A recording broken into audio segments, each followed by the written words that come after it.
Your sugar-coated doll is not so pure, my bad. I don't give up. You're stepping on me and they call my mama. Touch you better than that. You're mad.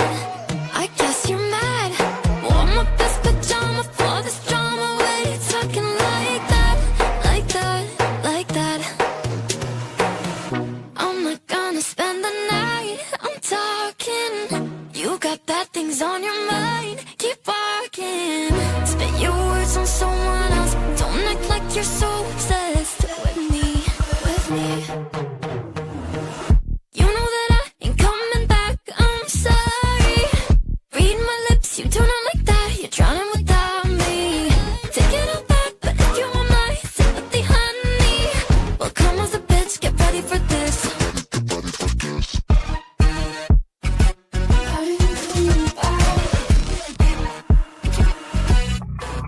I tries my best, confess. You hate me wearing the pants. You were so damn obsessed with making me a perfect lie. Makeup is out, naturals in, letting my skin glow out.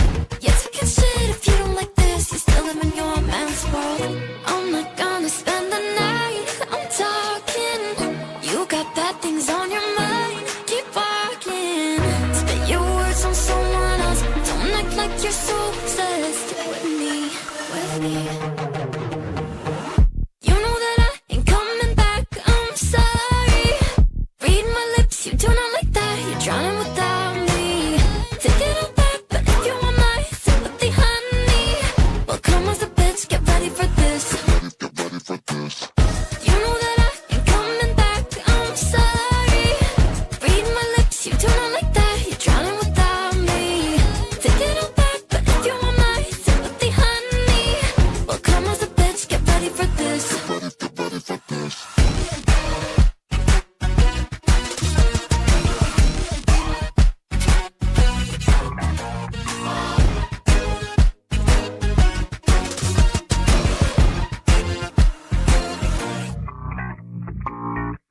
Step 1, wake up early, gonna rise with the sun. Step 2, get some good, some food in you. Step 3, think real hard about what you wanna be. Step 4, everybody just do your thing. Wake up, today's gonna be a good day. Wake up, today's gonna be a good day.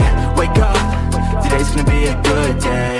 Wake up, today's gonna be a good day. Wake up, today's gonna be a good day. Wake up, today's gonna be a good day. Wake up, today's gonna be a good day. Wake up, today's gonna be a good day. Yo, set your affirmations, aspirations. I got shit to do, the aftermath of preparation. Good food, good mood, blood in circulation. One step at a time, yeah, that's how you make it. Set a goal you control and the steps you take them. I try to pick one thought, have some concentration. And if I make a mistake, it's called education. I try to do this every day, call it replication. Wake up, today's gonna be a good day. Wake up, today's gonna be a good day. Wake up, today's gonna be a good day. Wake up, today's gonna be a good day. Wake up, today's gonna be a good day. Wake up, today's gonna be a good day. Wake up, today's gonna be a good day. Wake up, today's gonna be a good day. So life ain't easy, yo, I think there's a reason though. Ups and downs, just like every different season, yo. Sometimes I'm high, other times I'm barely breathing, though. You always gotta fight and hide from the demons, yo. Negative thoughts are poison, they rot. Head full of flies, so here come the clouds. They'll never stop unless I can swap all the bad for the good in my head when I'm lost. Yeah, so I'ma fake it till I make it. Positive thoughts are overtaken, I got patience. One day at a time is how you operate a cadence. A flow, you grow, you show yourself a foundation. Stay away from all the shit that causes temptation. I know that I like to do it cause it's sensation. I live my life in my head like a narration. Don't expect greatness, do my best, man, I'll take it. Wake up, today's gonna be a good day. Wake up, today's gonna be a good day. Wake up, today's gonna be a good day. Wake up, today's gonna be a good day. Wake up, today's gonna be a good day. Wake up, today's gonna be a good day. Wake up, today's gonna be a good day. Wake up, today's gonna be a good day.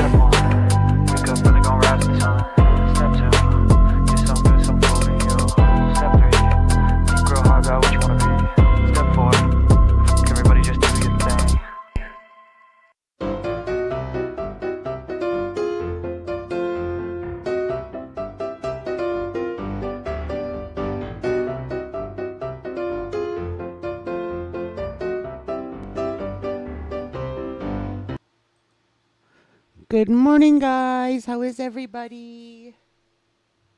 Good morning, Sassy. Good morning, Flowers. Sorry, guys, I'm late today. It was a rough morning getting my daughter up. She missed the bus. So I am completely not prepared today. That last half hour that she took up has me all flibber flabbered. How is everybody? Anybody got good plans for the weekend?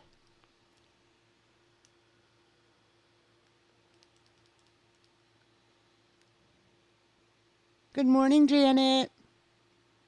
What do I have this weekend? I don't think I have anything this weekend. Oh my gosh, do I have nothing this weekend? Can I actually just have a chill weekend?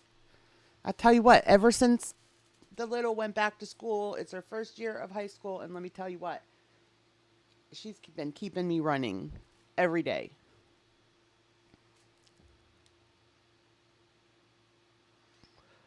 Flowers, oh my gosh, I'm so jealous.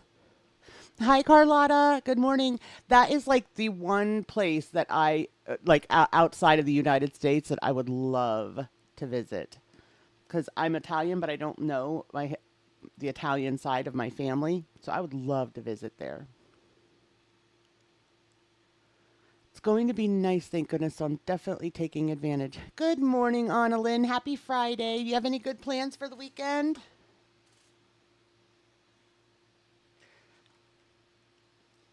Do you guys think that so this is the 29th.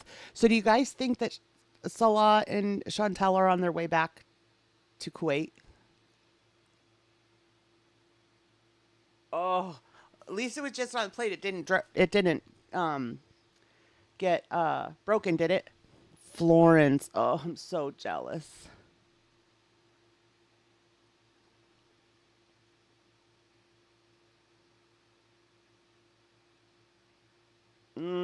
Flowers. Take lots of pictures. I'm so jealous.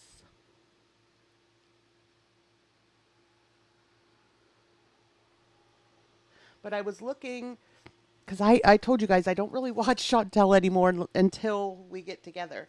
So I was looking this morning and it didn't look like she had anything out since she was walking around and that woman was filming her and stuff.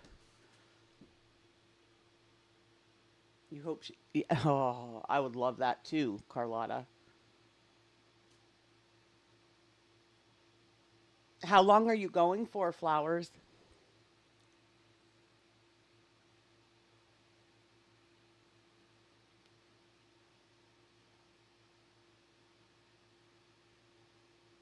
Thank you, Streamlabs. Carlotta, you're the only mod this morning.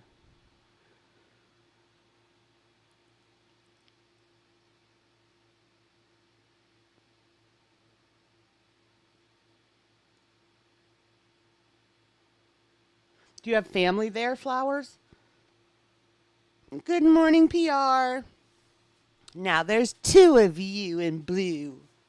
I'm going for a week in the north. It's truffle season, so I'm even more excited. Oh my goodness.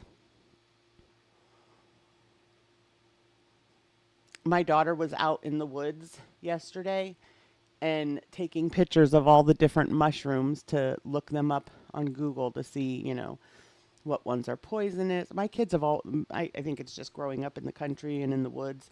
My kids have all been into like the survival stuff. My my phone has soy sauce all over it. Good morning, Polly.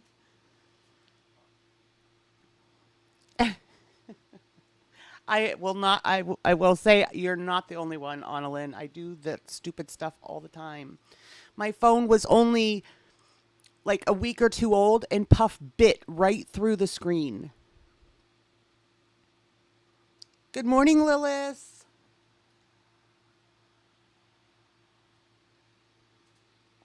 Oh, how nice, Flowers. That makes it even, more special of a trip because you get to visit fam.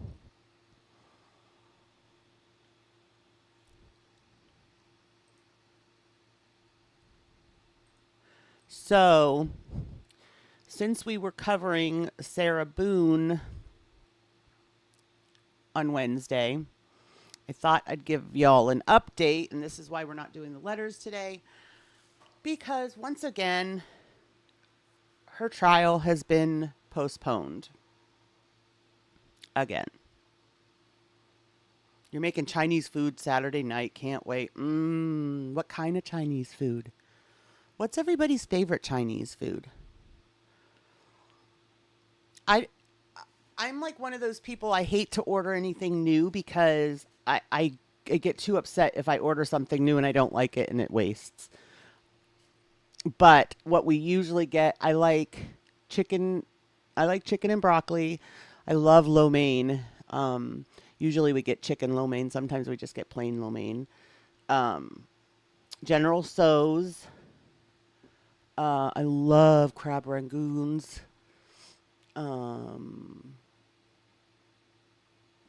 I think that's all I've ever had. Chicken and garlic sauce. I grabbed my phone so I can say hi to everyone, and it dropped on my plate. General Tso, egg rolls, dumplings, egg rolls. Pork egg rolls. Lo mein. Lo mein's my favorite.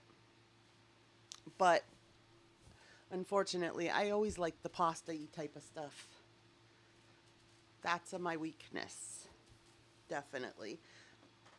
Noodles are my carb weakness. Right, Lilith?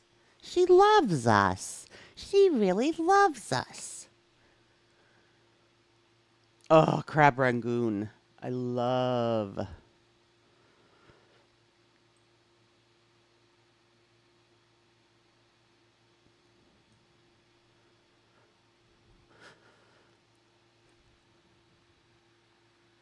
No, Sassy? How come? You don't like it, or is it all the sodium? I'm having a hot flash this morning.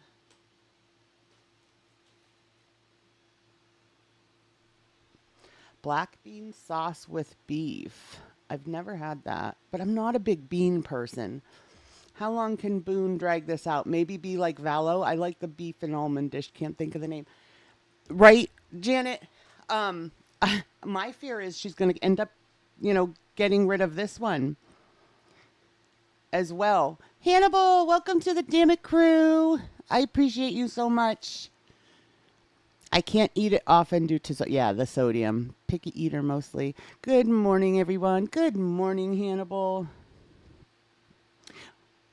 Oh, yes, it's a welcome.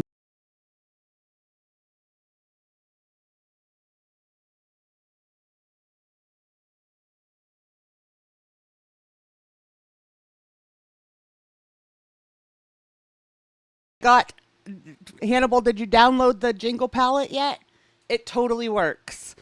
And it doesn't cost anything.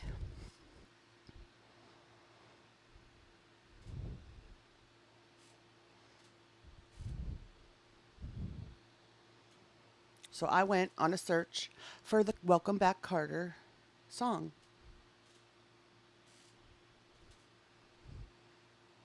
Okay.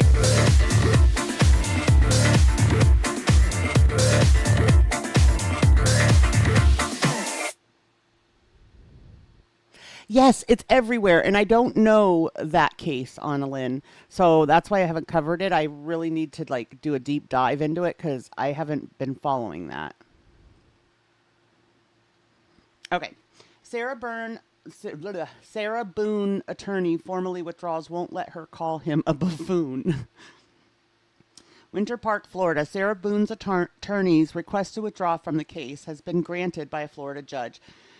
Boone, now 45, is accused of zipping her boyfriend into a suitcase and leaving him to die. At a hearing Friday morning, attorney Frank Bankowitz announced to the court that he could not effectively represent a client who uses such derogatory language towards him, saying no one should have to endure being called a dud and a buffoon. Judge Wayne Wooten appointed attorney Winston Hobson to take over the case. Boone is charged with second-degree murder in the death of 42-year-old George Torres Jr. She was arrested on February 25th after Torres's lifeless body was discovered zipped in a suitcase. Hold on, I just really want to get to the part where... Okay, here it is. Bankowitz had initially indicated that his client would present a defense of what is sometimes referred to as battered wife syndrome, and that he intended to prove Boone suffered violence at the hands of Torres. It's not yet clear if that is still the plan for Boone's defense. Judge Wooten clarified that Boone's change in defense would result in a reset on case dates, which we knew was going to happen, right? He scheduled a status hearing for October 30th, a pre-trial hearing set for November 28th, and a trial date of December 11th. Before adjourning, Judge Wooten also took a moment to address Boone regarding the many letters she has sent him from jail, as well as the difficulties she expressed when she was being represented by Bankowitz. Many decisions the lawyer gets to make. They don't automatically do what you say. They do the best they can. They have other clients. Your expectations may be unrealistic. Court-appointed lawyers have other cases, courtrooms, and responsibilities. Boone, who maintains her innocence, has been held without bond at the Orange County Jail since her arrest. If convicted, she could face life in prison. She better face life in prison.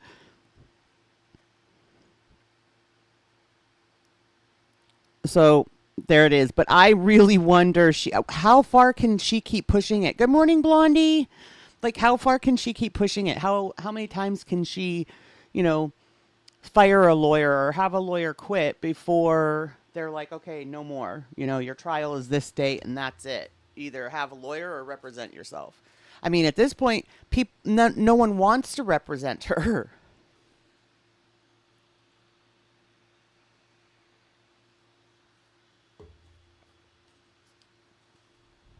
So I figure we won't delve too much into her again until, because I want it to be fresh in our minds when the trial starts. So closer to the trial, we'll start, going over stuff again so that we remember everything when the trial starts. I'm hoping the trial is going to be televised or, online somewhere. Good morning, Suzanne. Okay, Glam. Make something beautiful. I know you will. December 11th is your birthday. Well, let's hope for good news on that day, Anna. At least for the trial to actually start the way it's supposed to. Maybe that could very well be. She's definitely a manipulator. Good morning, Lisa. She's definitely a manipulator. You saw how she tried to take control of that interrogation. You're spray painting art? Oh, I so want to see. What are you spray painting? A piece of furniture or like a picture or what? I know, Suzanne, me too. So, is the Susan Morphew case going on? Like, is it going to trial soon? I gotta write it down because I did see that all over my timeline today, so I need to catch up on that.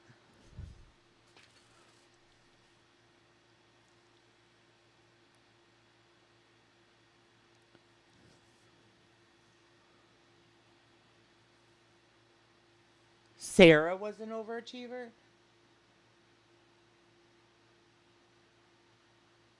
Yeah, I use Law and Crime a lot, actually, Anna Lynn. Nothing spectacular, just these tiny little fences I'm trying to use in my centerpieces. I got them on sale because they're in a terrible color and I need them to not be in that color. No news on that, only that they found her body. Oh, that's right. That's what I saw. Yeah, so that trial won't be for like a long time. Are we sure they are retrying the husband? The husband for Morphew? Susan Morphew? Oh, it will be another since they already found her body after 3 years. So they tried the husband once? Is that what you're saying? I can't decide. I keep taking my hoodie on and off. I can't decide if I'm warm or cold this morning.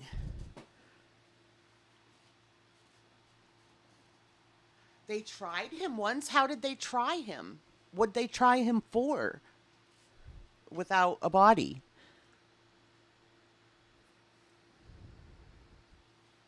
So I would assume it has to be something other than murmur that they got him on, or that he went to trial for the first time, right?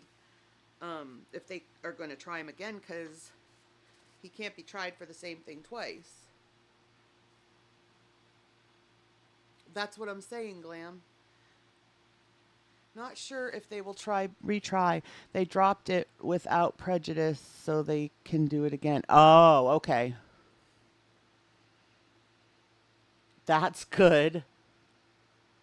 Because that would really stink if he went to jail for like 10 years or something, small. And then they find the body. That would be horrible. Yeah, now they'll have enough, Sassy. I hope.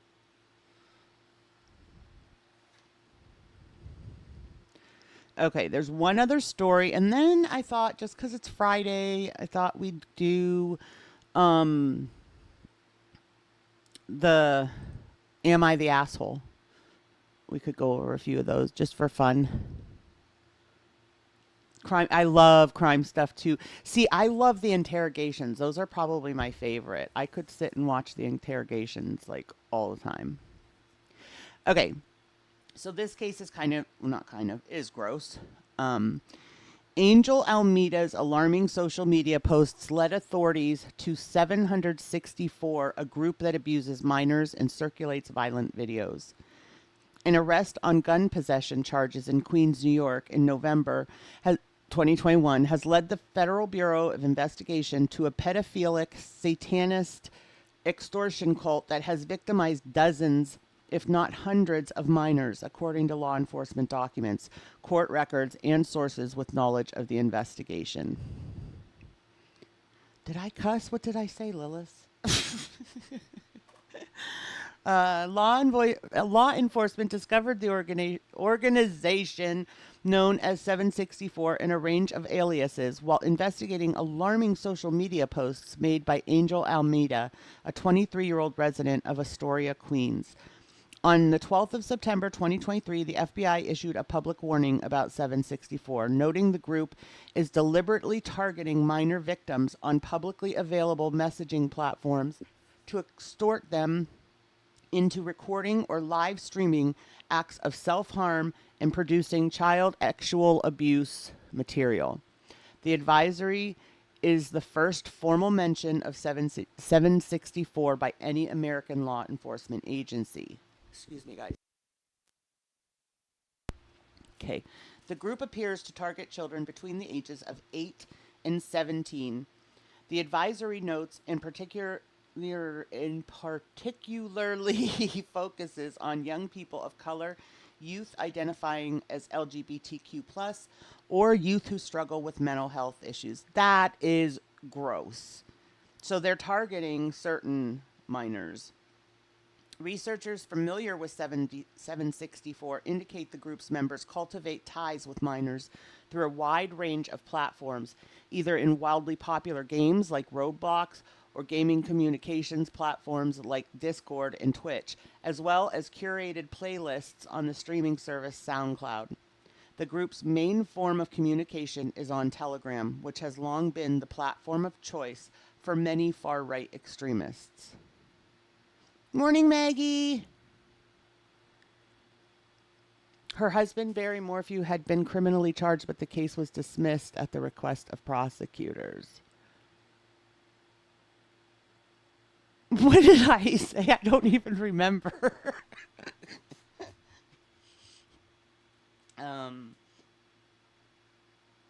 Members use threats, blackmail, and manipulation to get youth to record videos showing acts of self-harm, animal cruelty, sexual acts, and even suicide, the authorities warn. The footage is then circulated among members to extort victims further and exert control over them. In the group's channels, members share violent gore videos depicting torture, lethal violence, and other such acts in an effort to desensitize viewers to acts of ultraviolence.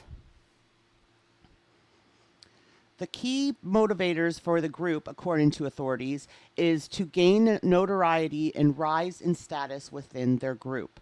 Documents and sources familiar with 764 indicate the group is an offshoot of the Order of Nine Angels, a violent, subversive amalgam of esoteric Hitler worship, Satanism, and Wiccan tenets that American authorities recognize as a terrorist ideology, and that has been connected with murders and attempted terrorist attacks in countries including the U.S., Britain, Germany, Canada, and Russia. Wow. I'm here just packing him stuff for the trip. Him out at 4 a.m. tomorrow. Party at my house tomorrow night. Woohoo! Who's bringing the ganja? Being a parent nowadays is probably the most stressful job. Yeah, absolutely, Anna Lynn.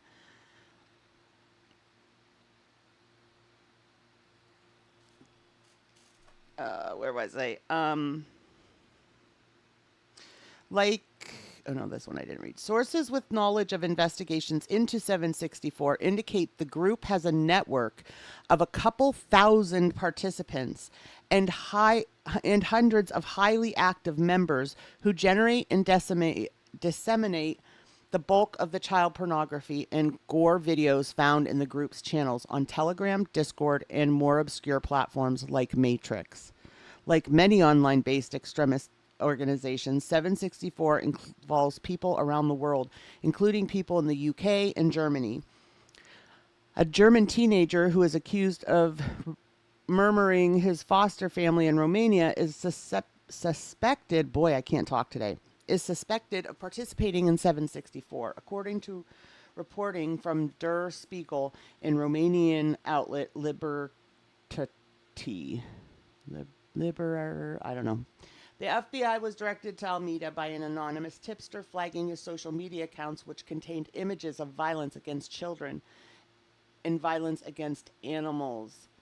In one of the posts, Almeida expressed support for Dylan Roof, the white supremacist who massacred African-American churchgoers in Charleston in 2015.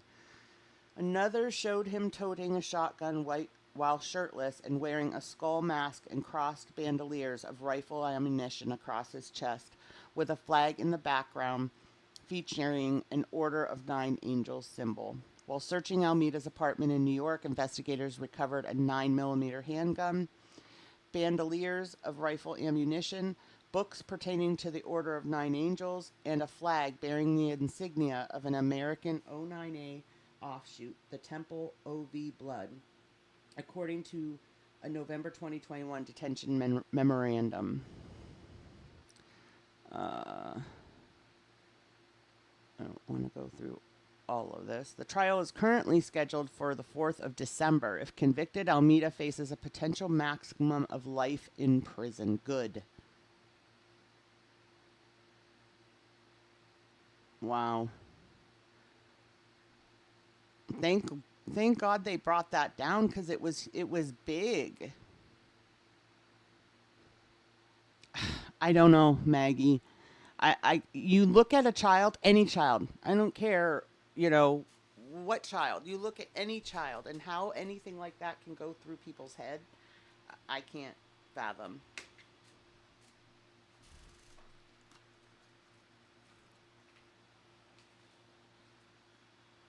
I want to know what is the pull to follow Satan. Like, what is your, what do you, I don't get, like, what is your benefit there?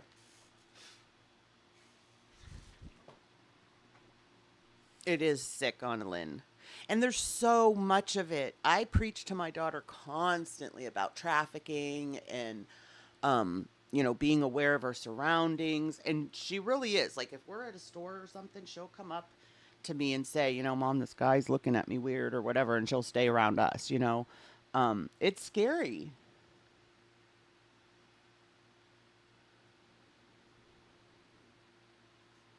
I'm sure it's been around too for a lot longer than it's been talked about.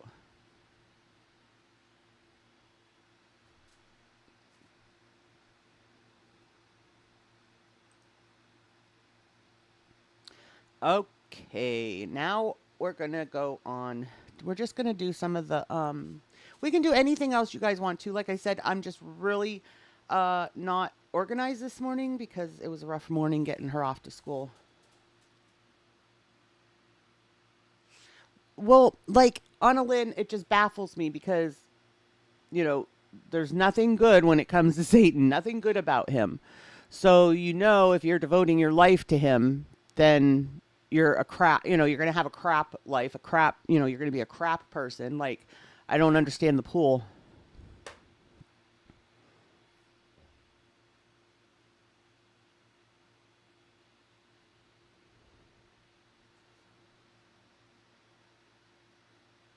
Okay, I'm going to start with this one. I was invited to my brother's wedding. I already read this, and this is stupid to me. I was invited to my brother's wedding. Our relationship is okay. We don't talk much because we live in different parts of the world. Him is ending down the throwdown from yesterday. Oh, editing down. Great, Carlotta. Oh my gosh. That was horrible. It was like a rag doll. Ugh. I still don't know how her head didn't split open. The wedding was 2 weeks ago and I flew in a week beforehand. I was not in the bridal party or anything like that. I also don't really have a relationship with his wife, so there should be no bad blood between anyone. This is, remember, her brother's wedding. The dress code was fancy. It didn't say much more. The only thing it said was no indigo blue dresses or white dresses, as well as no velvet red suits, as those were the colors of the wedding party. I hate dresses. I have not worn one since I was 13. For fancy wear, I only wear suits, pantsuits, one pieces, etc. For my own wedding, I wore a very nice white pantsuit. For this occasion, I chose a normal black suit, a vest, and a suit jacket. White blouse, black heels, slick hair, some toned down makeup. No tie, but a nice necklace. I looked good, but in no way bridal or upstagey. And to be honest, most men had the same outfit on. Sans heels, meaning they didn't have heels. Which is why it never crossed my mind that I was doing something wrong. Till after the food, everything was going well. I had noticed the bridal party bumping into me somewhat often.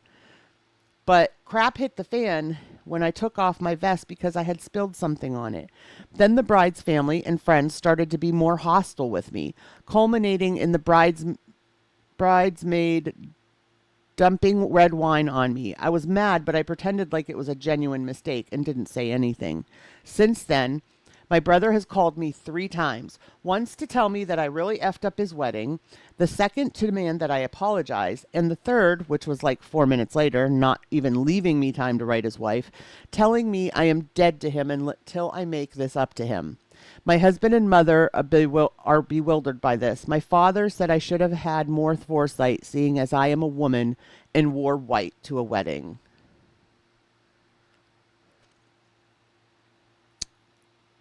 Am I the asshole?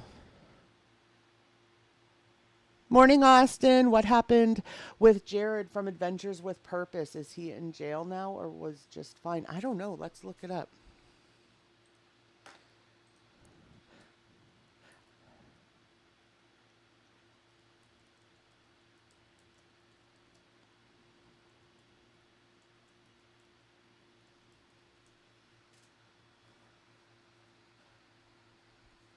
There's been nothing since April.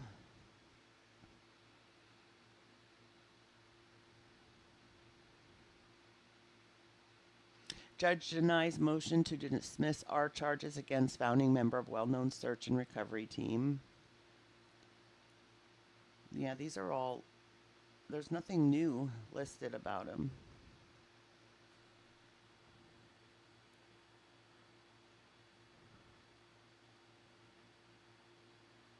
I'd go back to not talking to him often. See, Carlotta, I totally disagree. It was just a white blouse with black slacks. I mean, and she had a suit jacket and a vest, but the vest she had to take off because she got red wine on it. I mean, for the family to go that far to be having like the bridal party bumping into her nastily and I don't go to weddings anymore. It's exhausting. See, I've been struggling with that, Anna Lynn, because I know that if I don't go to any of that stuff, then nobody's going to come like to my two of my kids are already married, but I know that nobody's going to come when they have a big day. So yes, I don't. Yeah, it was just it wasn't like she wore a white dress or even a white pantsuit like. Right. The white shirt is nothing. It's not her problem that she's more beautiful than the bride. Right? I just think that's stupid. Like, totally understand. I'm not the type, I wasn't the type of bride that I'd have been upset if somebody showed up in a white dress. I don't care about that. But it is like a no. You don't do that. But a white shirt under a black vest and a black blazer, I think you're fine. And I think it's ridiculous that your brother's willing to lose a relationship with his sister over something like that. And let me just say that was a bridezilla. I don't think all brides are going to be that nasty.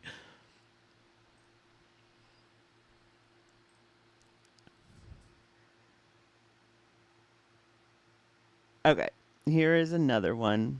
This one's kind of silly too, but I get where she's coming from. Okay, am I the asshole? We're a one-income family. We have a 10-year-old and a baby who's under a year old. I don't and can't work due to health, chronic pain issues. My husband works full-time, usually 35 to 40 hours a week. When I cook dinner, I make enough so my husband has leftovers to take to work the next day. He has the habit of eating what's supposed to be his lunch as a large nighttime snack before bed. We have plenty of stuff he can snack on or heat up. That's not his lunch for the next day. Then he ends up eating out instead, and he hates fast food, so he spends $20 to $25 on lunch each day. He eats his lunch as a snack. This adds up and makes money tighter for us. I get it's his income, but it's affecting the entire family. I've asked him to not eat his lunch as a snack, but he says he loves my cooking and can't help it, and I should feel complimented he enjoys it so much. I do appreciate he likes what I cook so much, but I also like knowing our bills will all be paid and we can afford gas, groceries, household supplies, and stuff for the kids without being in the red each week. Am I the asshole? Edit. If I make more for dinner, he will have third and fourth helpings. I do the grocery shopping and try to get everything I can on his snack list. He will still eat his lunch as a snack. Hubby is a recovering gambling addict and currently owes $100K in back taxes that I'm trying to also budget to pay towards each month. He currently works in retail, making around $40K a year. He has a master's in economics and used to make $200K plus, but some bad decisions in life messed that up, and he ended up in legal trouble and can no longer work in his former industry. Morning, Brandy. Good morning, Jessica. Good morning, Ghostface. Sounds like he's a fatty.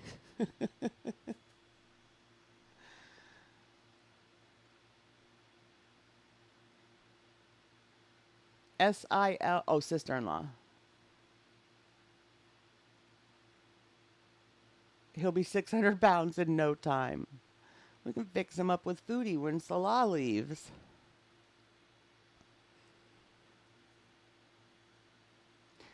Good morning. The wedding one doesn't make sense to me. Better off not associating with the brother. Sounds like a sister-in-law problem. They'll be divorced before you know it. Yep, I totally agree.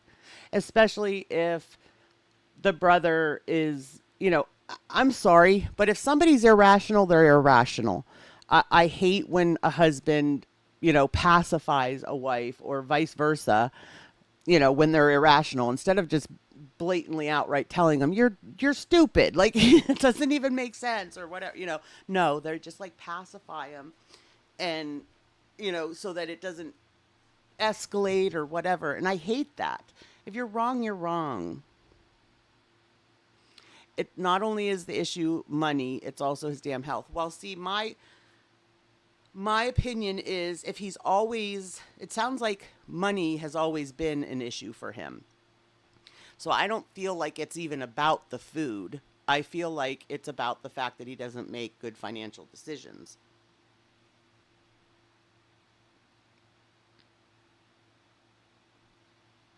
I mean, if he's a gambling addict, he owes 100K in back taxes. He used to make 200K a year, but because of some bad decisions, he can no longer work in his industry that he has a master's in.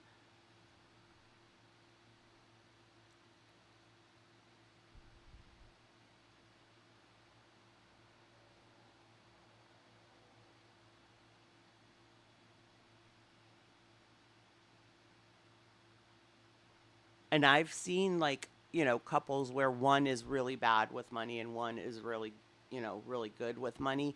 And it really just boils down to and depends on which one kind of gets the control. If that one that's horrible with money doesn't let you, control the money, then how are you going to get on track? Because they're not going to do it.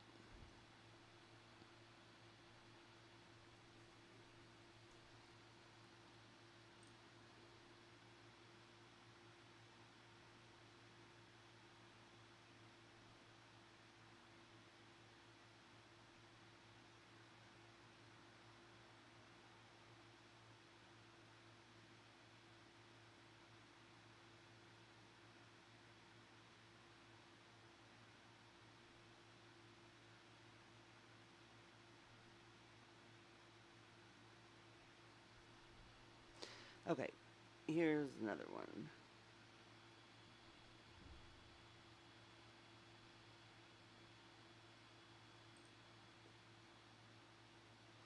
Okay, I am an addict who is currently trying to get sober. I was recently having coffee in the outdoor seating area of a shop with my friend when she asked me how my recovery is going. I was honest and said it hasn't been great and there's been plenty of relapses, and we were having a conversation about it when the woman from two tables down comes up and asks us to stop talking about this issue as her cousin, I presume the lady that was with her, was an ex-addict and it was triggering. She also asked that if I've used in the last 24 hours to please leave, as that would be triggering to her cousin too. I told her I was sorry I was upsetting her cousin, but if she's that fragile, then she shouldn't be out in public, and especially not in a place where we can see someone who was clearly strung out on the street. She got angry with me, told me her cousin relapsed after 3 years, then it's my fault, took her cousin and left. My friend told me I shouldn't have been so flippant about it, and I've probably upset the woman. She thinks I was a bit of an ass and should have just apologized and shut up. Am I the asshole? What am I cooking for Thanksgiving? We usually do turkey, obviously, and then we usually have Polish sausage. Sometimes we also have ham. And then, of course, the usuals, mashed potatoes, gravy. My son, I always make a sweet potato casserole because he loves that. Good morning, Moon. Okay, I'm going to say, yes, you are the asshole, because everybody is responsible for their own sobriety. Nobody's responsible for somebody else's sobriety.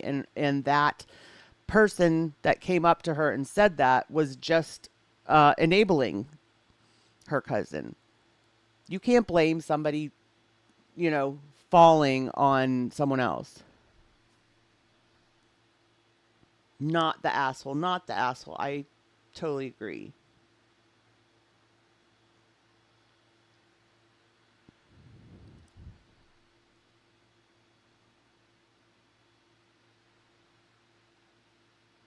What is wrong with people these days? Yes, the cousin was too fragile. Friend was not supportive. Well, it wasn't her friend. It was a lady at a different table. So the one that was talking about like her sobriety and stuff was at one table with her friend, and then the one that was recovering was at another table with her cousin. So the cousin came up to tell the one lady at two different tables not to talk about that and basically to leave. Right, it was a public place. I think an outdoor seating area of a shop, it says.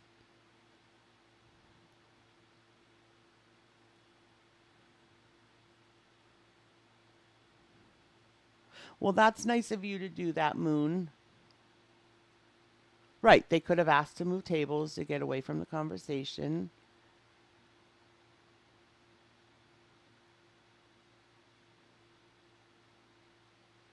But like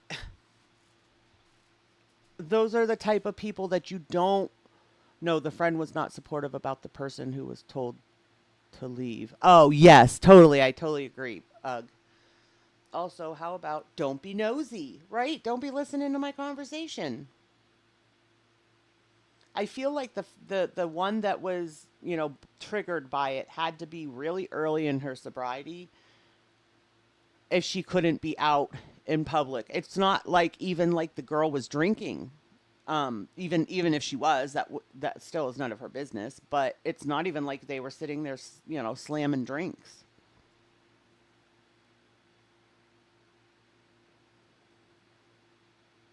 It's getting to a point. Don't breathe. Don't blink. My hubby is a turkey baby birthday, so we usually go away to avoid his family shit show. This year we're going to Charleston. If she's that sensitive, then she's not in recovery. Anyone else would call their sponsor. Yes, thank you, Moon. Good morning, Last Nerve.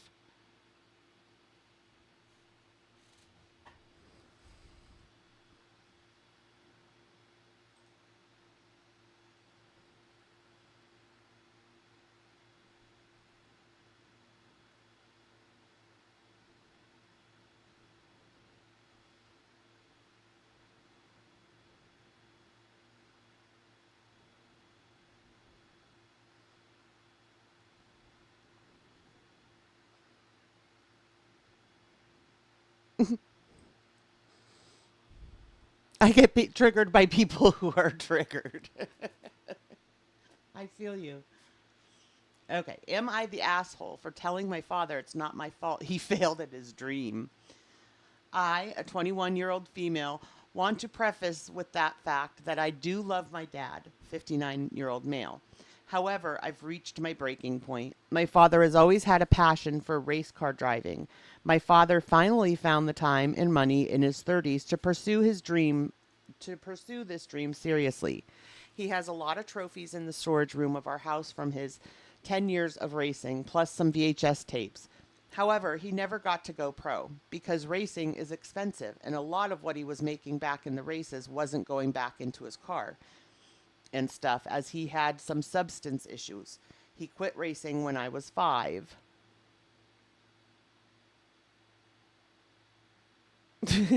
I can't answer this. Typing will make me sound like an asshole on my replies than this one.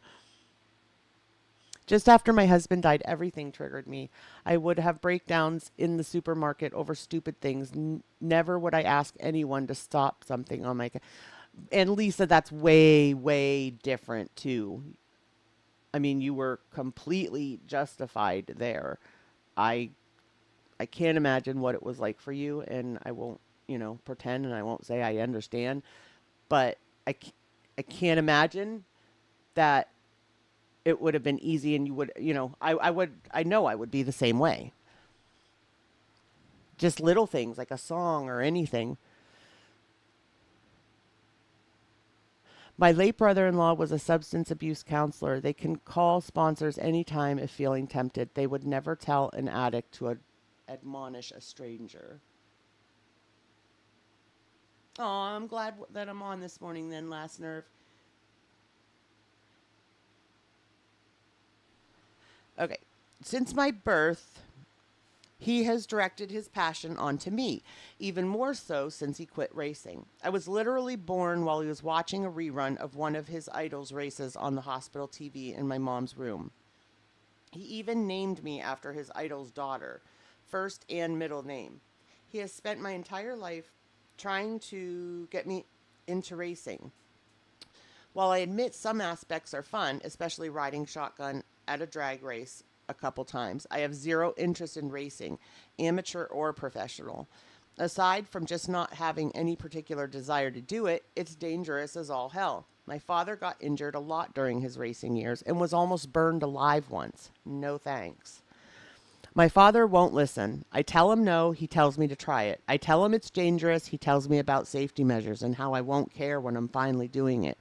I tell him my passion is to be a novelist. He tells me either I can just novels on the side.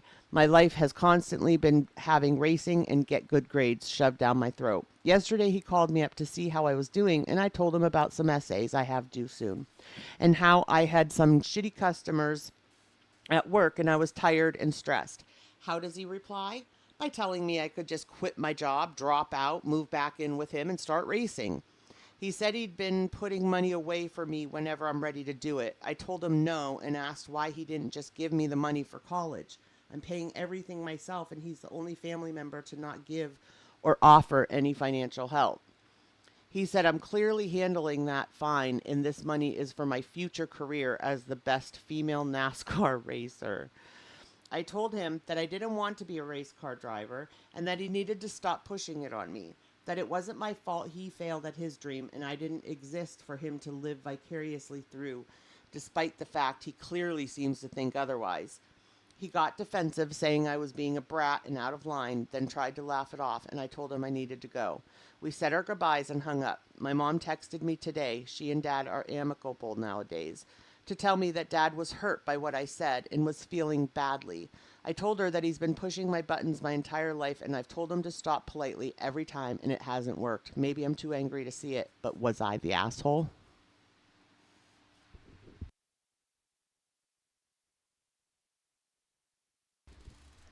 I don't think she was the asshole, although I didn't like the comment that she was like, everybody else has pitched in, he should give me that money for college. I think he should give her the money for college, but I also think it was kind of bratish to say he's the only one that hasn't helped.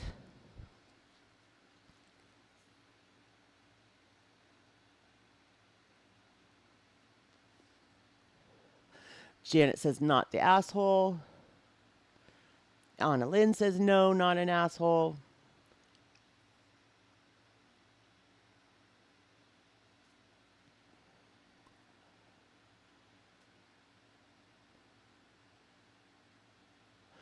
I quit smoking. If I see smokers, I want to go stand by them to get a whiff. I sure wouldn't tell them to put the cig out. I don't let people smoke in the house. I still have the urge.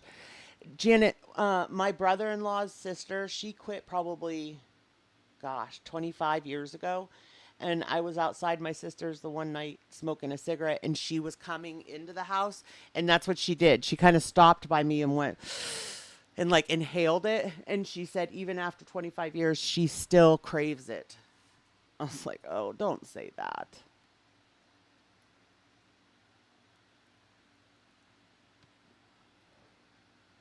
Good morning, Six.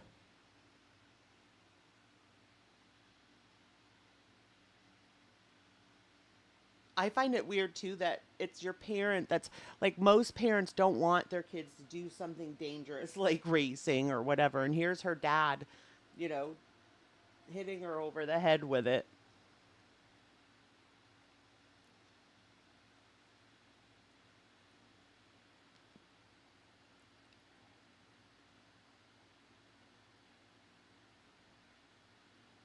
Five for you. You go, girl. I so need to quit, and I say it all the time, I know. Both my parents are heavy smokers. My mom smokes. Wow. Oh, see, and that's where I'm stupid. I quit for, not that it was stupid to quit, but I quit smoking for all three of my pregnancies. My first, I only nursed 7 weeks, and then I started smoking again. My second, I nursed for a year. So that was almost 2 complete years I quit smoking, started again. And then my third, she nursed for 2 years. So I quit through the pregnancy and 2 years of nursing. And I still went back to it. And I'm not having any more babies to quit smoking. Stuff like this is hard to determine if the person is being an asshole because we are only hearing one side of this conversation. I mean, she could have been being an asshole with her word choice. Yeah. Good morning, Grateful Life. Wow. Good for you, Sassy. I don't care what they say. Vaping has to be better than smoking because there's no tar. And that's what makes your lungs all black.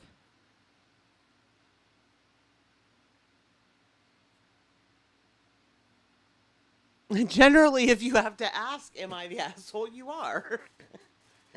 Good point, Bella.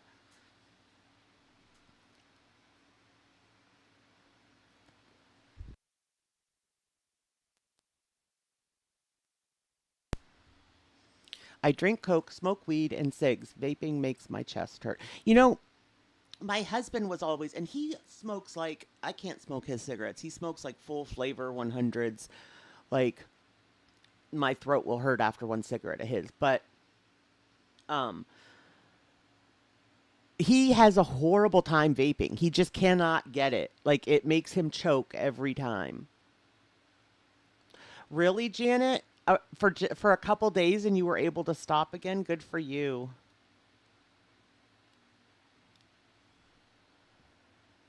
I knew if I started smoking, I wouldn't stop. So I'd lie and say I'd quit so that my friends wouldn't offer them to me.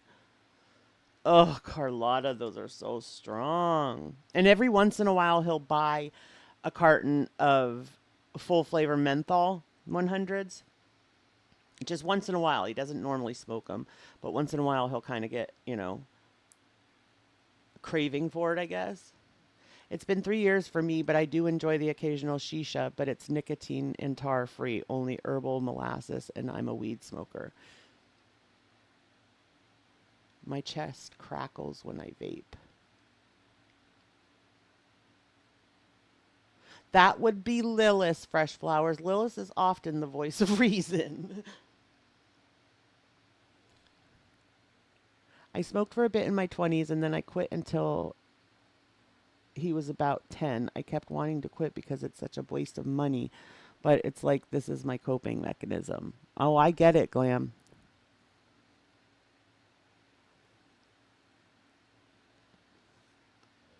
Good morning, Lee. I quit smoking cold turkey in November 2015 and haven't gone back. I do love the smell of secondhand smoke.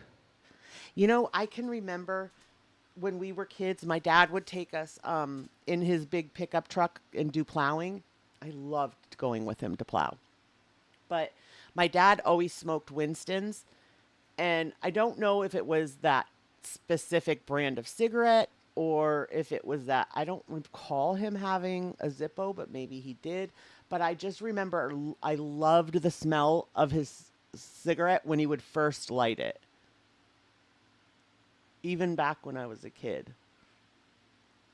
I recently quit smoking because I was suffering really badly from sinuses. The pain was so enduring in my head that I was willing to give up some things that I really enjoyed. Good for you. Never liked tobacco. The plant smells good, but I was never tempted to smoke. I didn't, like in high school, I sort of smoked. Like, I'd buy like a pack and it would last me weeks. Um, but I would say when I really started to smoke was when I hit 21 and we would go dancing and stuff at the bars and everything. That's when it like got a hold of me. Your grandmother smoked Winston's? He smoked Winston Light 100s. Yes, that's exactly and when I went to see Nick smokes Winston, and that's exactly how it is. It's like that first when you first light it, it's like it takes you back. Oh, my grandma was a chain smoker. I remember we'd go into her apartment. Her apartment was completely yellowed walls and stuff from smoking because her and my grandpa smoked, like in the house, chain smoked.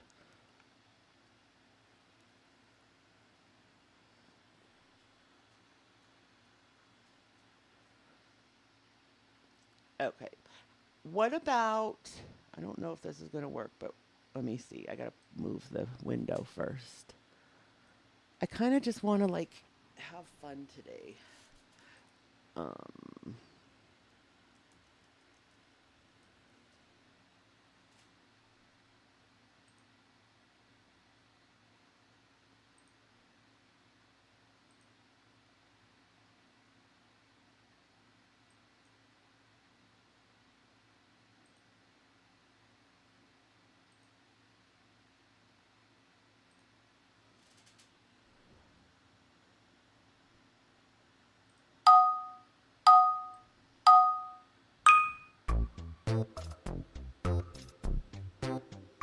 Okay, I'm not sure. I haven't run this yet on OBS, so I'm not sure if it's going to work. But this is like a descrambler.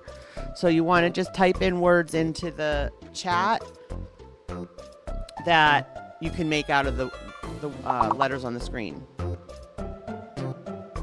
And they have to be 4 letters or more.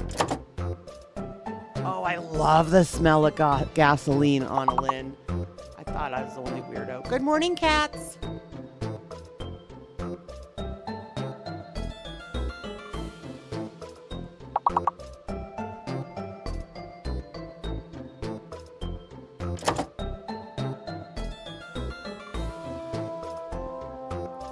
Oh, that would help. Hold on. Let me redo it.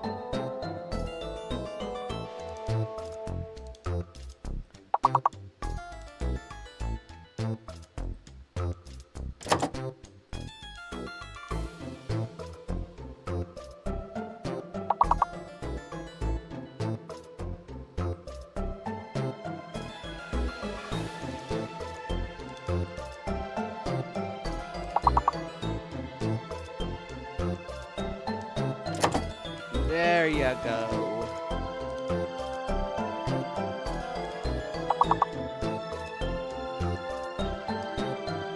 These are hard letters, though.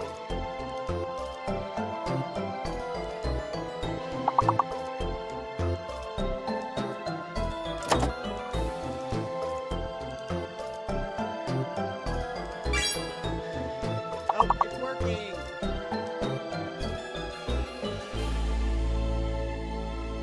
What's the other thing? There's a perm solution. I love the smell of perm solution too. Good morning, Krista. Okay, there's this one, guys, and then hold on. There is a drawing one too we can do.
Okay, here's the other one.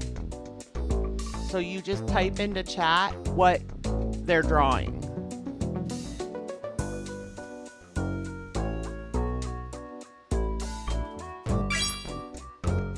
Like that. Really, flowers? I'm the only one I've ever known that likes that smell.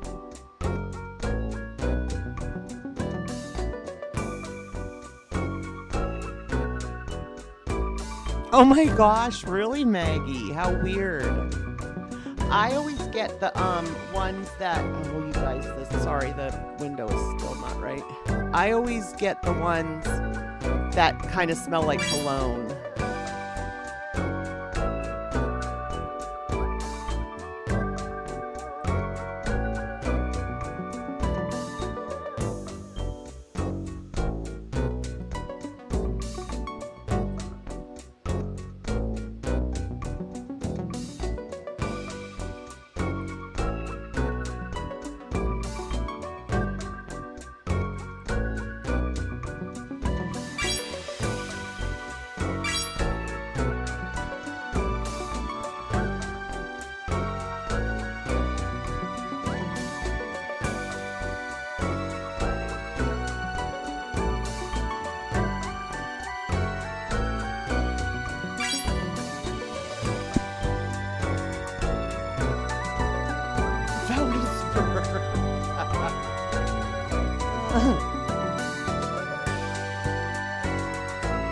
Good morning, Living Life.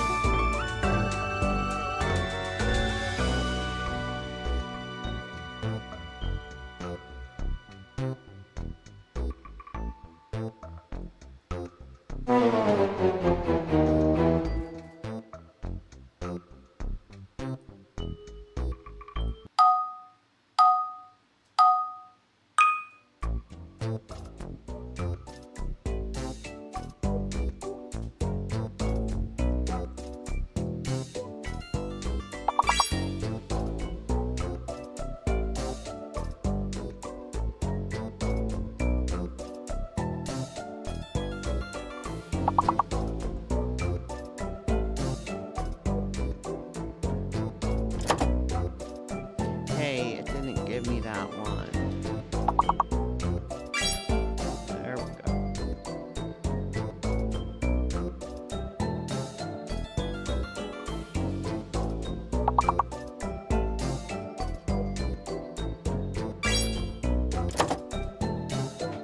I didn't think it would give us that one. Oh, it didn't.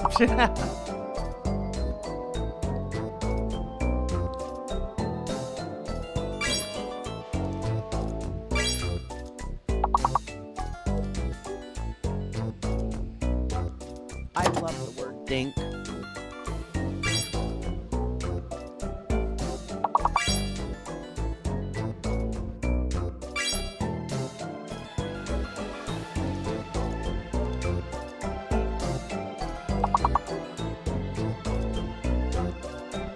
Good morning, Jarella.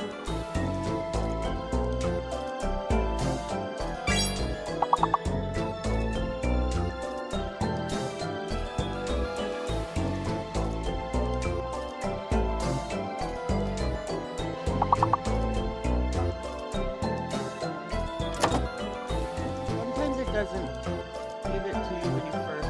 Oh, that's because Bella already got it. Okay. But sometimes it won't give it to you the first time you write it. If you know it's a word, then retype it.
This is how you wake up in the morning.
Just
go.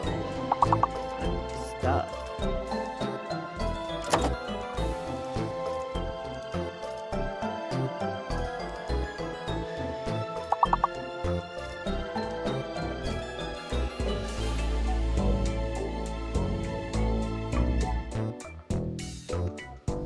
That one was hard.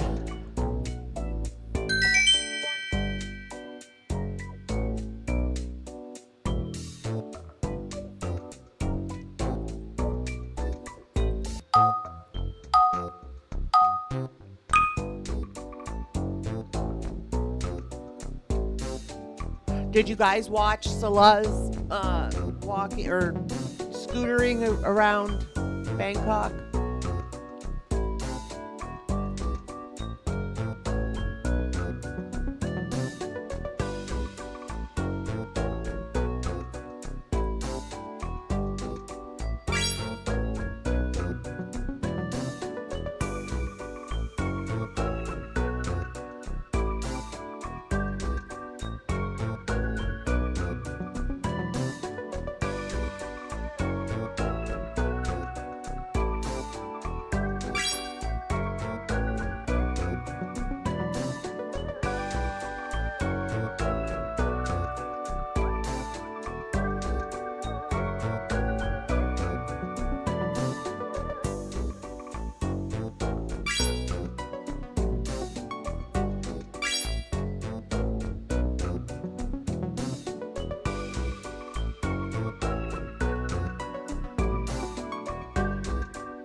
Good one, Ghost.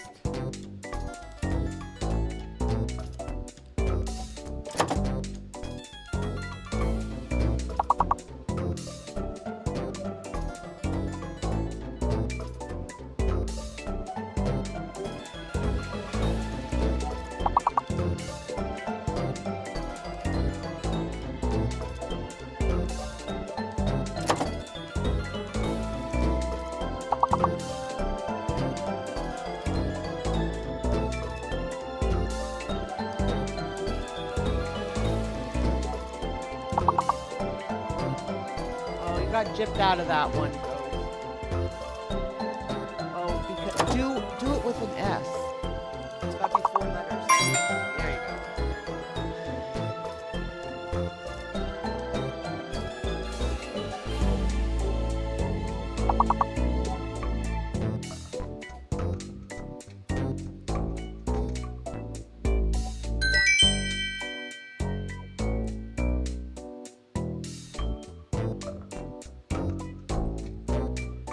Okay, guys.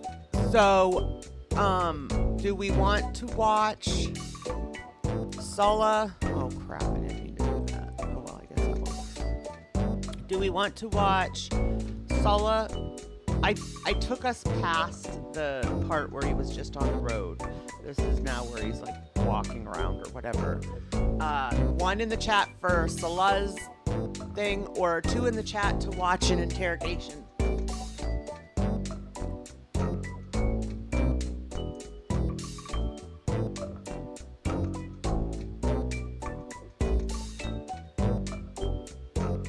I told you guys I'm not big into like the pumpkin spice and stuff, but I bought pumpkin spice creamer for my daughter, and I'm not hating it.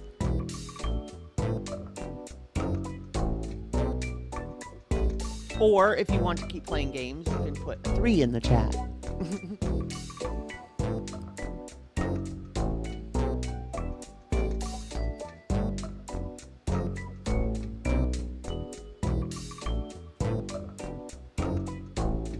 I'll look for the interrogation videos, see what we can get.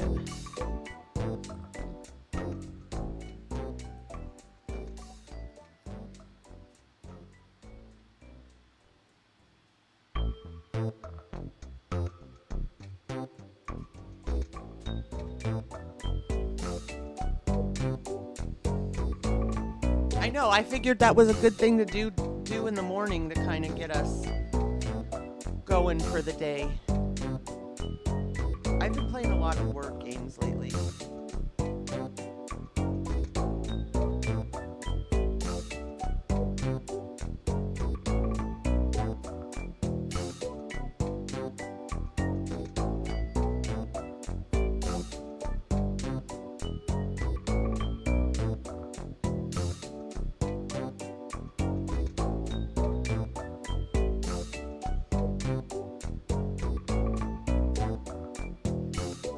Not really feeling the kid thing this morning. I don't want to do anything with kids.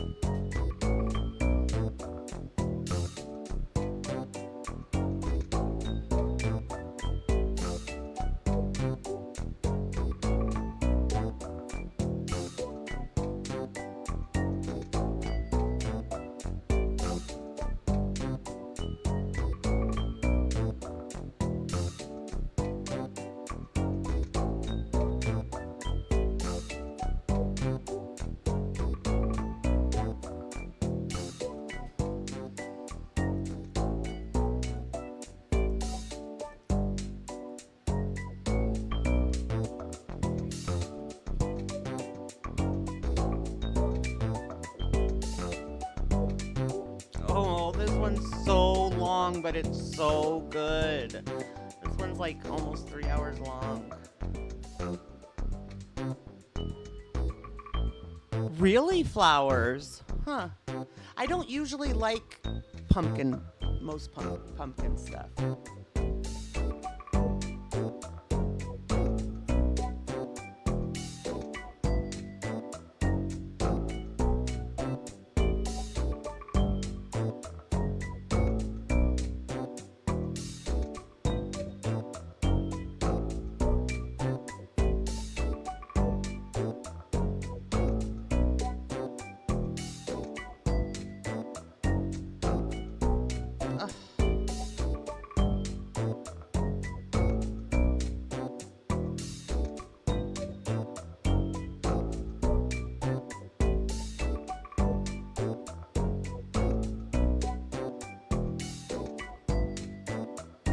Alright, I'm gonna do this one.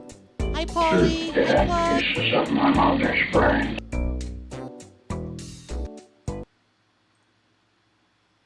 Okay, this one is teen killer shocks detectives by the way he speaks. I was laughing when I killed my mother. Why'd you get rid of that shirt? It had pieces of my mother's brain stuck to it. I'm like killing Josh with a sniper. Oh my goodness, hold on. I want to line it up right.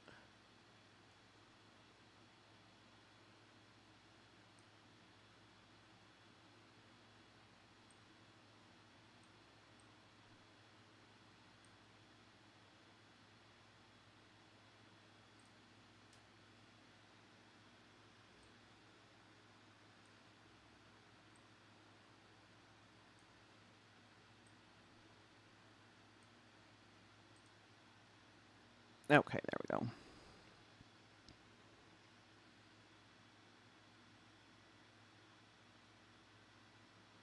Oh, I hate that ghost. This is 15-year-old Zachary Davis. He's just been brought in for questioning after a fire was discovered. Liz, you missed it. We were playing the words on stream and the drawing one. We were playing that for a bit.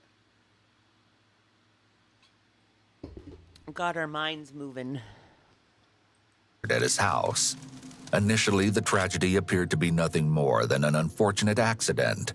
That is, until a body was discovered inside the home. Even more horrifying was the fact that the victim, Zachary's mother, hadn't been killed by the flames, but by a sledgehammer before the fire was even started. In about 3 seconds, you'll see Zachary crack, but not in the way anyone expected. It looks kind of evil when you Good do morning, that. Juicer. I don't have to say. I think you know you're doing it. In this never-before-seen interrogation footage, Zachary is brutally honest as he details his crime, and yet his astonishing motive leaves investigators wondering how much of this chilling tale is the result of a disturbed mind or a series of cleverly concocted lies.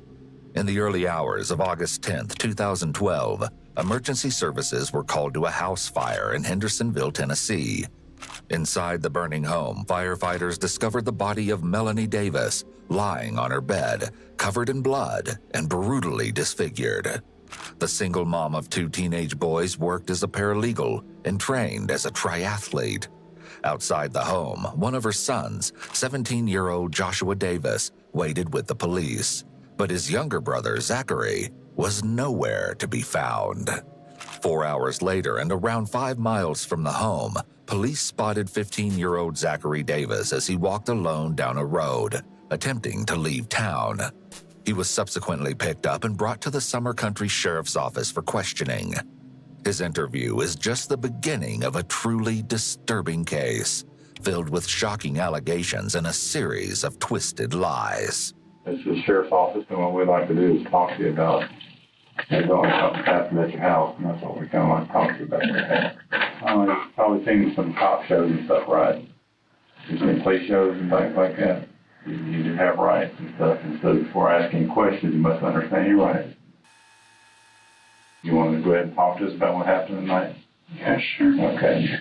If you do, just Zach, what I want to do is make sure you understand that this is a waiver, right, saying you're waiving your rights. What I'd like to do is make sure you can read and write. If you would, read that last paragraph out loud. Already this read doesn't the feel... statement of my rights and understand what my rights are. With his confirmation that he's waiving his rights, the interview... I already feel like this is wrong. Like he shouldn't... I don't know. I feel like he should be checked first before he is competent to say, I waive my rights. You know what I mean? gets underway. You've never been in any trouble, have you? No, sir. So, no trouble in school, nothing like that? No, sir. One of the obvious unusual characteristics about Zachary is his lack of expression of emotion or emotional detachment. His monotone voice and flat facial expression are indications of a person who is either guarded and is consciously avoiding any show of emotion, or a person who struggles to express emotion because of some other issue, such as a psychotic disorder like schizophrenia, or a developmental disorder like autism spectrum disorder. Though he doesn't offer up a lot of information himself, The investigators have researched Zachary's family and began asking him about his past to get him comfortable with talking to them. I understand that your father had passed away. Yes, sir. How did he pass away? He died from Garrett's disease. Pretty rough on you, wasn't it? Yes, sir. Didn't bother you? Yes, sir. I was told that it bothered you. That you were upset about your dad. Is that not true? Yes, sir. So it is true? Yes, sir. Okay. In 2007, the Davis family faced their first tragedy, but certainly not their last. The two boys lost their father, Chris, to amyotrophic lateral sclerosis, also known as ALS or Lou Gehrig's disease. Losing a parent is traumatic for any child, but despite his denials, his father's death impacted Zachary even more severely than most, and with consequences that would unfold years later. According to family, Zachary was already a quiet kid, but at only 9 years old when his father died, he became even more withdrawn. Following the tragedy, Annalyn, this is Explore With Us. That's a really good channel here. Let me put the link in.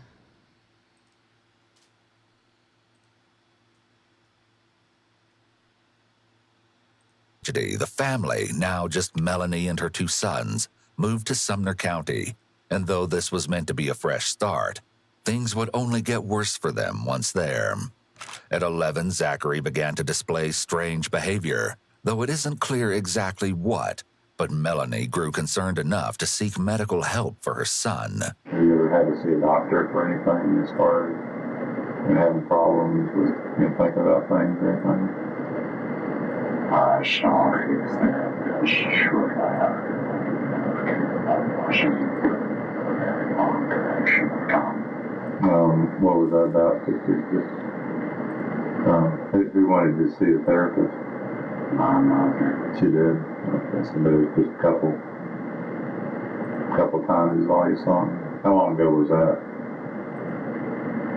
A year that went after.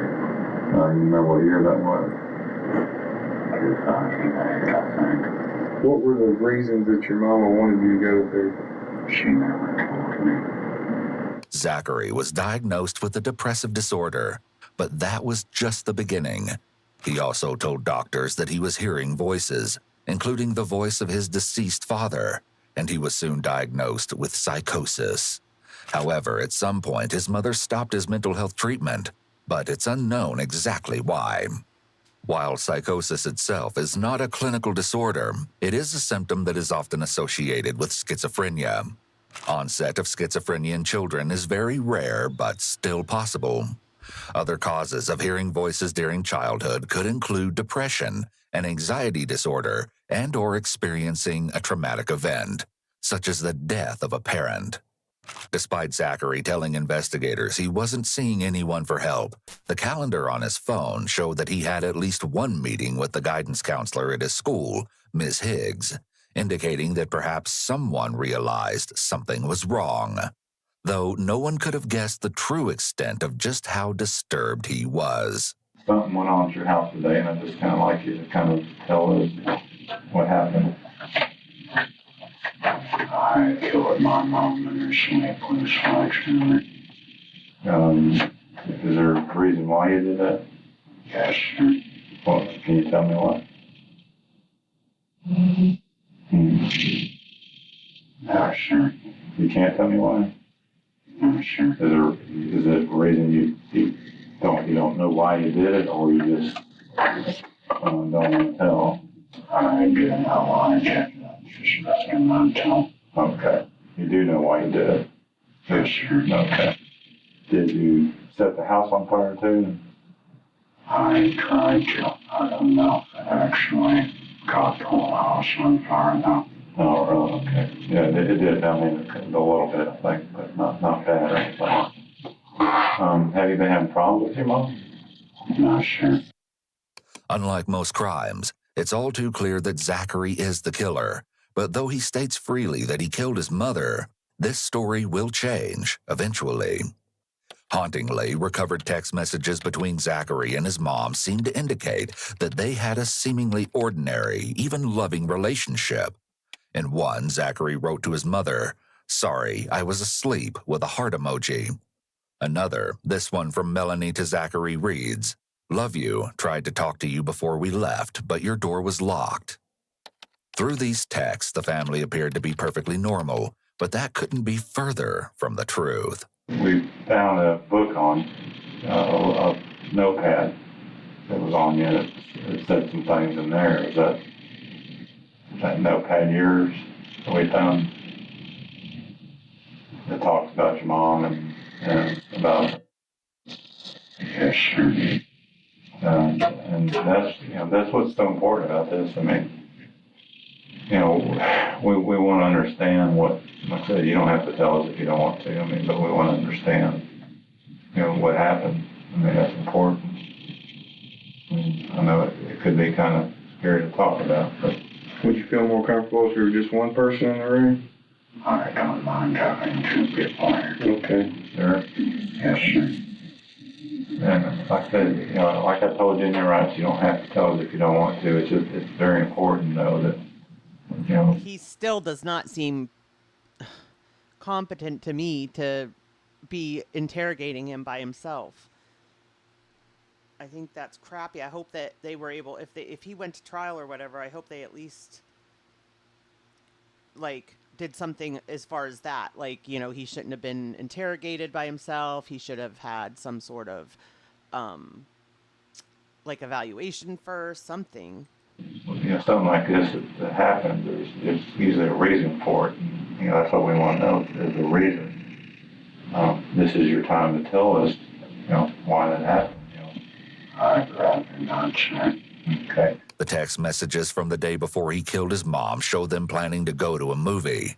Melanie first wrote, "Hey, sweetie, I just took Josh to the orthodontist. We'll be back hopefully soon." Then later, "We can see Bourne or Campaign today. I want to see both." And, "Sounds good. Josh is back in, but we may need to pick him up at Ryan's house." The last message she sent before her death was to Zachary and reads only, "Okay," with a heart. It's eerily clear that Melanie had no idea what Zachary was planning, or that she would meet such a horrific end just hours after attending a movie with her two sons. Zachary's brother Josh has also been brought to the police station to speak with police. He was asked to recount his day before the fire was set. He told them that he had gone to the orthodontist with his mother before returning home. His answer also reveals a bit about his relationship with his brother. What's that doing when you get home? I think she's playing Xbox. We kind of, we kind of keep to ourselves, I guess. Okay, so you guys don't have a good relationship? Well, no, we do. It's just I don't know, he just kind of, stays to himself. He's kind of a quiet person, I guess. Have you been having any problems? I mean, he's always been kind of quiet, I guess, odd. Josh seems hesitant to talk about his brother, and although he's giving limited information, the descriptive words such as quiet and odd may indicate that Zachary was showing signs of mental health issues. What's also strange here is Josh's apparent lack of visible concern. Even the way he talks, he talks like he hardly moves his voice. He talks kind of mumbly, you kind of hardly understand what he's saying. Given what just happened to his mother, the average son or family member would be hysterical and wondering, or at least theorizing, about what could have prompted Zachary to commit such a horrific act. However, there's a chance he's in shock, as this all just occurred a few hours earlier. What kind of person is your brother? Your typical male teenager. Typical male teenager. You two get along pretty good? Sometimes.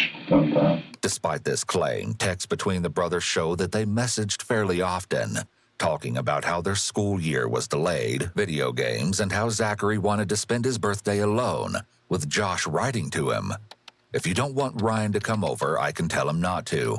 I want you to have your birthday the way you want it, and I especially want you to be happy on your birthday."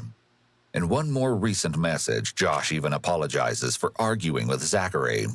The brothers often used heart emojis in their messages, frequently saying "I love you" to each other. From the outside, it's difficult to imagine such a horrific Bye, tragedy flowers. Have a occurring great in this day. family, Thanks for coming in. but only because Zachary has yet to reveal his motive to investigators. When you talk to people on the phone, Is it who you talk autism, to? you think, Blondie? Something, I think, is there. I mean, do you have Definitely. friends you chat with or anything like that? No, sir. I usually only talk to my mother and my brother and my aunt. So you don't have any friends other than your mother and your brother that you talk to? No, sir. Zachary may not have had many friends outside of his family, but a note in his phone indicated that there was a teacher who he was close to. The note reads, Thursday, March 29th, 2012. I saw Mr. Voss at school today. From the way he looked at me, I could tell he hated me. I didn't know what to say to him, so I just kept walking. I really hope I can repair our friendship before I leave Tennessee. He's the only person I've met that has sincerely cared about me. Hell, he's like a father to me. I don't know what I did to cause this, but I hope it can be forgiven.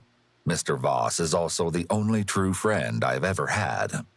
This note depicts a very different person from the emotionally detached teen we're seeing in this interrogation.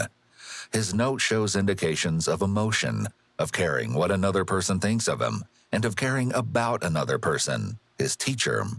The note indicates that Zachary may be lonely and that he may not be able to connect with kids his age if he names a teacher as his friend.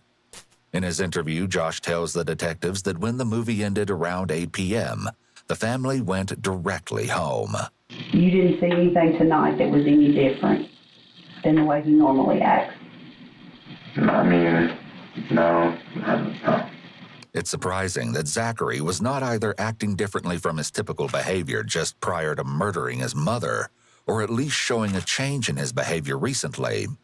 The level of aggression that he inflicted on his mother when he killed her, and the simple fact that he went through with murdering her, are behaviors that occur when a person has snapped or has reached an emotional breakdown.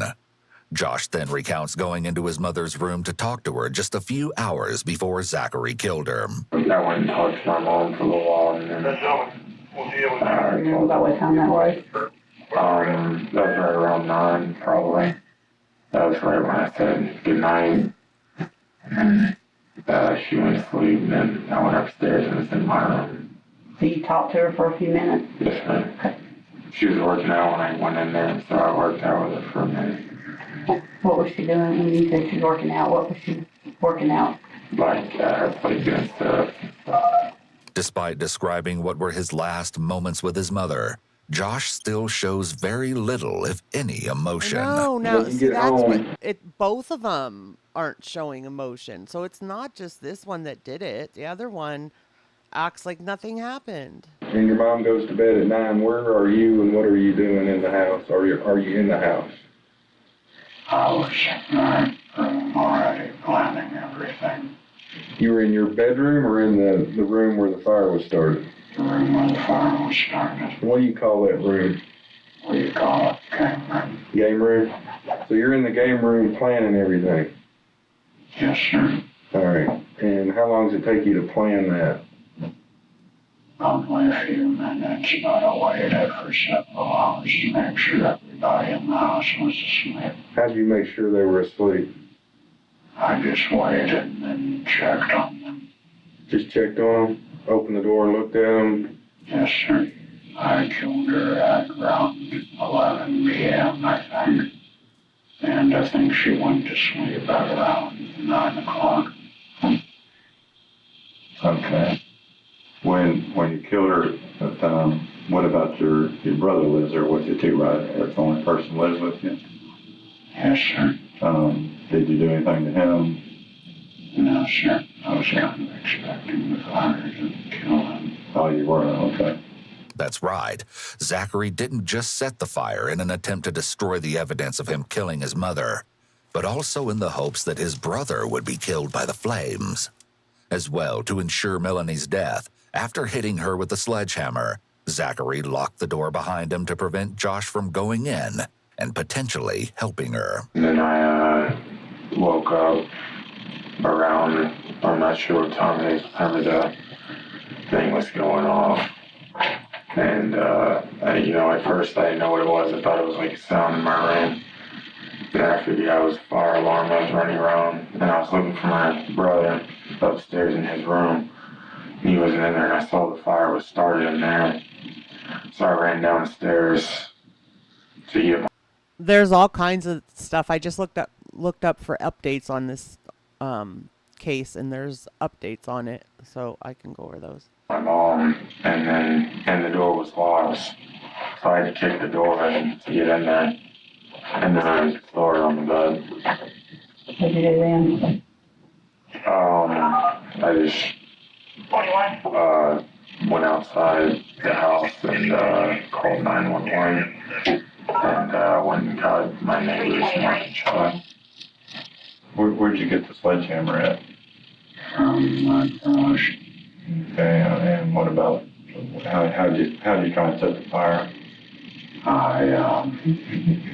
First I tried to drag the lawnmower upstairs and empty the fuel tank in the room, but I couldn't do that, so I just poured a bottle of whiskey on the floor and left it on fire.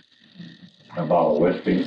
Yes, sir. Okay, and was that before or after you hit your mom? After. After, okay. How many times did you hit her with the sledgehammer? I don't know.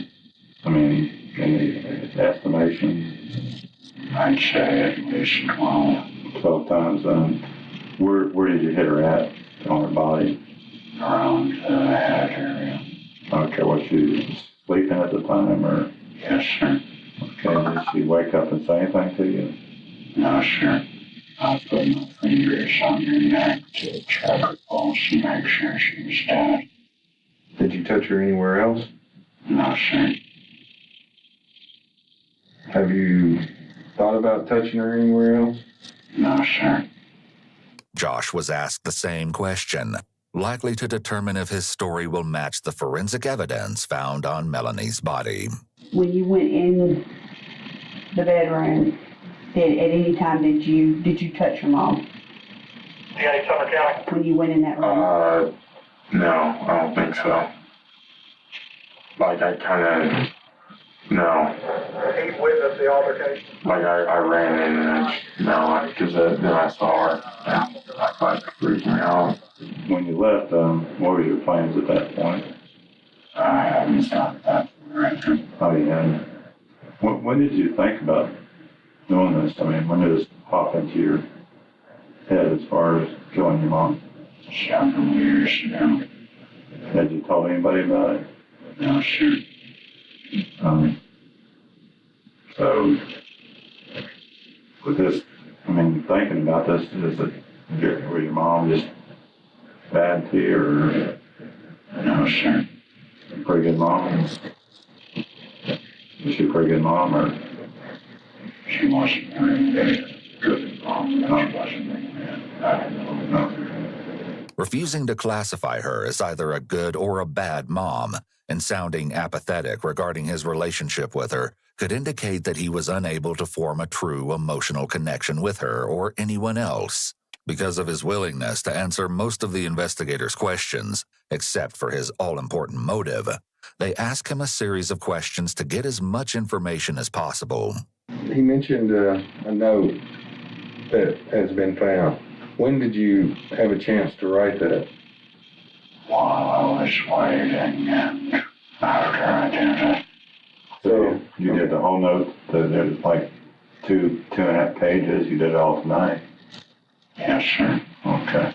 So you did some before you killed your mother and some after? Yes, sir. When did you write the last part? About what time did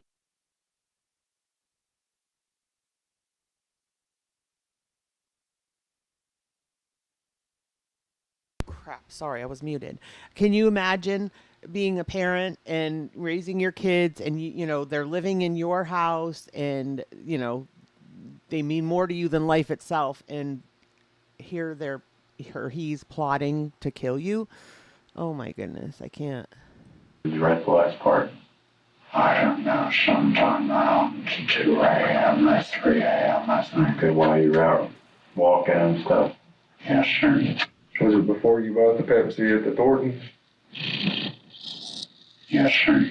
You had your phone with you for a while. Did you call anybody on your phone? No, sir. Okay, what'd you do with your phone? I didn't do anything with it. I didn't even realize it was in my pocket until I left Thornton's.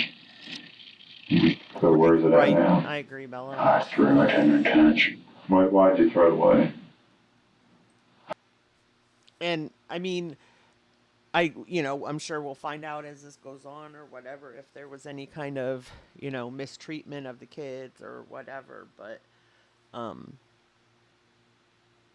mean, there's bad parents all over. That doesn't mean that, that you take their life.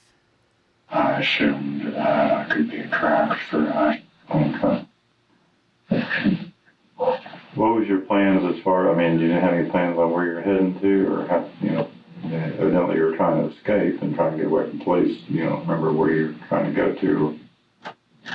No, sir. You had a backpack, and so you had stuff you were just going to walk and just try and get out of the area? Yes, sir. Chillingly, after killing his mom and fleeing the house, Zachary went to a convenience store to buy a Pepsi before he began walking in an attempt to escape from police. Though he had made an elaborate plan, it doesn't appear that he thought ahead to what he would do after. According to unverified rumors online from people claiming to live in Sumner County, after setting the fire, Zachary ran non-stop for almost 5 miles with no destination in mind. Ironically, a note on his phone written 7 months earlier on January 22, 2012, indicates that he had thought about his escape, or at least criminals escaping police detection more broadly. The note states, "After reading dozens of news reports about killers, I believe I found several consistent reasons why most killers are caught within a year. They rely too much on civilization. Most killers hide out in heavily populated areas or easily accessible areas. They don't migrate to other areas after several kills in a row. This makes the police in their area more alert and the citizens more cautious. Most rely too much on firearms or other weapons that produce loud noises. This will attract unwanted attention to their location." This sort of obsession with murder and serial killers can occur among people with severe mental illness. The fixation doesn't necessarily have to be with murder and serial killers, but it just so happened to be the case with Zachary. These individuals may often struggle with low self-esteem and therefore derive a sense of feeling powerful when they identify with bad guys like... I wonder if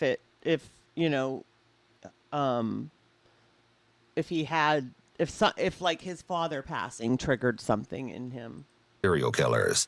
Zachary may have felt tough and strong by learning the strategies of killers and thinking he could emulate them. Maybe this gave him a sense of identity, believing that he could not only be a killer too, but become a smarter killer by not making the same mistakes as the criminals he studied. Still, there was other evidence of Zachary's plan falling apart, such as the knife investigators found abandoned at the scene. So why is the knife outside? I was trying to put it into my backpack, and then the fire alarm started, and I just ran out. What were you going to use that knife for? Same thing I used the slasher and rifle. Who were you going to use the knife on? No specific person. Were you looking to kill someone else tonight? Only if they got in my way. What do you mean by that?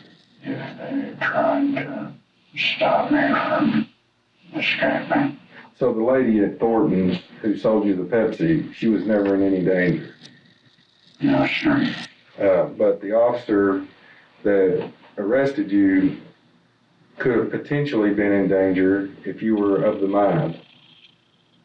I guess, but it would be kind of pointless considering he had a gun and I just had a knife and a hammer. What if he didn't have a gun and he tried to stop you? I wouldn't attack him unless it was provoked by him. Were you provoked by your brother? No, sir. Were you provoked by your mother? No, sir. What is most troubling is that according to both Zachary and Josh, there was no indication that he had been planning any of this. In crime scene photos exclusively obtained by Ewu, there appears to be a code written on what may be the handle of the sledgehammer. I want to know if the brother was involved in any way. Like, it just seems weird to me how he's sitting there so calm. Police also recovered a handwritten alphabetic key to the code. The code written on the handle translates as Z Requiem. This has never been publicly confirmed, but ZED could possibly stand for Zachary's initials, Zachary Everett Davis. He may have also named the sledgehammer Requiem, which often refers to a mass for the dead. This is pure speculation and just a theory, but this coded message could potentially be evidence that Zachary may have planned the attack ahead of time. This is kind of serious. I mean, Zach, it's kind of serious thing to think about killing your mom. You didn't try and talk to anybody about this? No, sir. Why not? I mean, did this not bother you? Yes, sir. Did it bother you? No, sir. Oh, it did bother you? Have you ever hurt anybody before? No, sir. Well, I mean, how do you feel when you killed your How mom? he's just staring him in the eye. It's possible that Zachary is saying what he thinks a serial killer would say, as though he's playing a role. It's difficult to say for sure, but we know that he was affectionate toward his mother in the text messages they exchanged, and she was affectionate toward him as well. He made the same comment about not feeling anything about his father's death. It's possible that it's easier for Zachary to cut off all emotion than to feel the pain of grief and loss. On the other hand, his complete detachment from his mom may be the result of a personality disorder, such as schizoid personality disorder. In this disorder, the individual does not want to have any close relationships, even with family members. They prefer to be alone. Schizoid is a word. Like, I always thought that was just something people called people, like calling them a schizo. I didn't realize schizoid in itself was a diagnosis. And appear to be cold and have a flattened affect, as Zachary does. Did y'all have any, I mean, was there any problems between you and him, or him and your mom, or Not that I know of. did they have any disagreements, or, I mean, was there anything Like, I think they would argue. other than normal, Yeah. normal parents? Not that I know of. And yet, Zachary had savagely attacked his mother while she slept. What did you do with the sledgehammer after you hit her with it? I just laid it in the laundry room. Why did you hit her about 12 times within, why so many times? Make sure she was dead. The officer asks Zachary to demonstrate. He wrote that about, killers getting away with it and all that, but yet he left the sledgehammer in the, what did he say, the laundry room, and he left the knife at the door. How he swung the sledgehammer to kill his mother. Kind of like that, basically. So you right-handed? Yes, sir. Stand back up. Is that blood on your pants right there? In the front, right where your crotch is. Oh, no, that's dirty. Did you change clothes? This is blood, though. Oh, okay. And is that your mother's blood? Yes, sir. Are those the same shoes you were wearing? Yes, sir. Those are the same pants you were wearing? Yes, sir. That's the same shirt you were wearing? No, sir. Where's the shirt you were wearing? I threw it away. Why'd you get rid of that shirt? It had pieces of my mother's brain stuck to it. Still trying to understand why Zachary had killed his mother in such a brutal way, the officer asks him to recount his day before the attack. It was then that detectives noticed something interesting. Zachary told them that he started his day by reading a book, Misery by Stephen King. In the book, in the Misery book, one of the characters uses a sledgehammer. Am I correct in that? Actually, the detectives have this wrong. In the book Misery, the main character uses an axe, while in the movie adaptation, she uses a sledgehammer. That's what Plug said, Are Willis. you sure you didn't get any of your thought process from one of those, from that book? So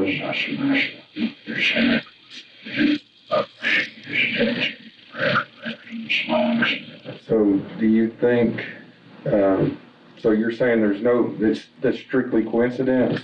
Yes, sir. So you didn't draw any kind of thought process from the book Misery as to how you killed your mother? No, sir. You know, Zach, we've been doing this a long time, and I mean, sledgehammer is a very unusual weapon to kill somebody with. So that's why he and I are asking that question, why a sledgehammer? I ordered yours tonight, but I was worried that I missed the vital area. Did you have any other type of weapons in the house that you thought about using? Something about using a claw hammer. A claw hammer? Yes, sir. I mean, you don't remember feeling anything? Did you cry? No, sir. Were you screaming when you're hitting her? No, sir. Did you say anything to her before you hit her? No, sir. We are 32 minutes in, and it's a 49-minute video, and there's no, not even a clue of a motive. Did you love your mother? Somewhat. When you say somewhat, I mean, you know, is there anything she's ever did to you that you hate her for? No, sir. Though Zachary denies that the book inspired his weapon of choice, possibly because he wants to take all the credit himself, his internet history indicates that murder and death was something he'd been thinking about for a long time. He had 2 particularly strange apps downloaded on his phone, including one about serial killers and another about torture devices. As well, among the more mundane video game cheat codes and jokes, he had a copious amount of gory images. Zachary had also bookmarked a few bizarre websites, including articles about the murder of Junko Furuta, Catherine Murch, who took her own life after killing her kids, the Louisville chainsaw murder, a cult leader on trial in Ohio for killing a family of 5, and an X-Acto knife double homicide. He also had a particular obsession with the killer Nevada Tan, also known as the Sasebo slashing, where an 11-year-old murdered another schoolgirl, 12-year-old Satomi Midorai. Perhaps most tellingly, Zachary had also bookmarked an article titled Understanding Schizophrenia from helpguide.org. Wow. It's possible that he may have been trying to figure out why he was experiencing certain symptoms. Although Zachary may have some sort of severe mental illness, maybe even psychosis, as he's sitting in the interrogation room answering questions, he appears more like a cold-blooded murderer than a person suffering from psychosis. But this wasn't all. Zachary made notes on his phone that give unique insight into his twisted state of mind leading up to the killing. One says simply, Samantha Marshall, female, possible victim of...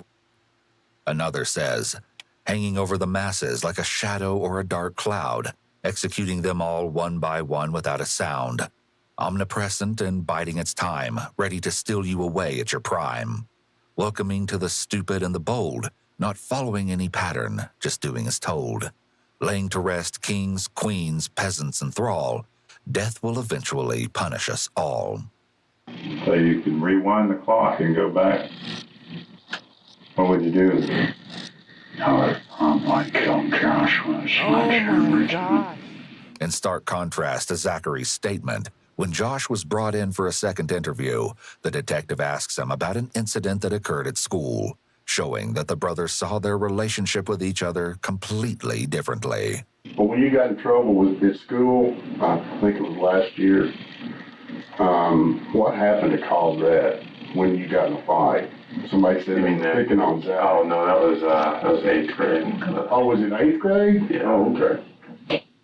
Middle school, wasn't it? Yeah. What happened to cause, I mean, what were they doing? He was like, like a piece, paper, like, you know how you roll up a thing of paper. He was kind of hitting him with that. Hitting Zach with it? Yeah, and I told the kid to stop, and he went up there and did it again. So, Okay. And what was Zach's take on that?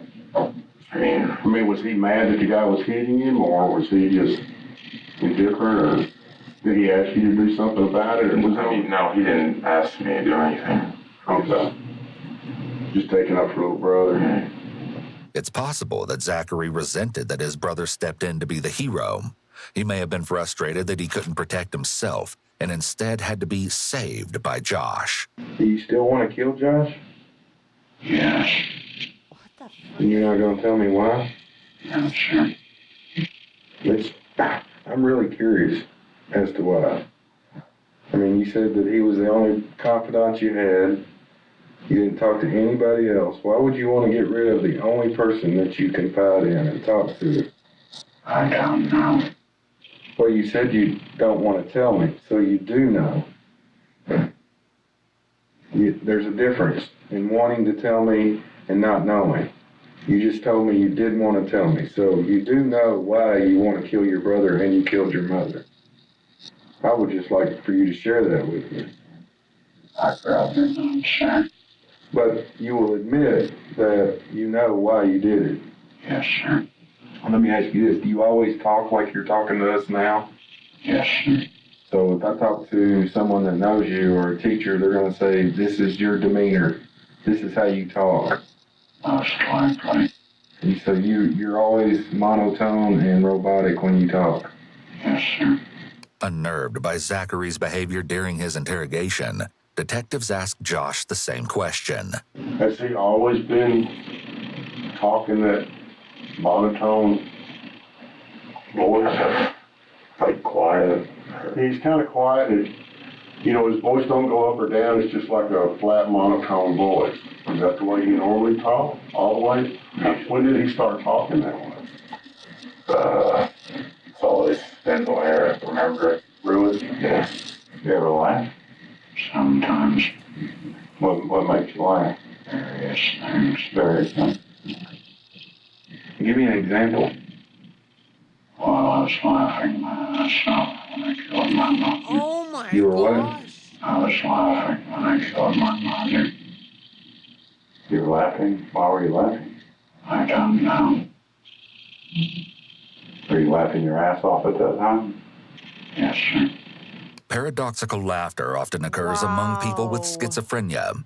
They may laugh either to themselves, often in response to a hallucination, or they may laugh in serious situations. However, throughout the interrogation, he has not laughed inappropriately at all.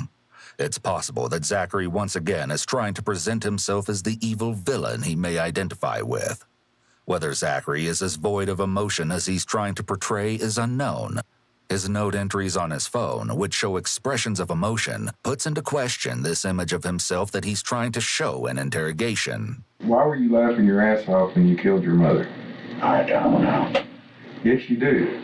We went over this a while ago. You know why that you wanted to kill your mom. You just don't want to tell me.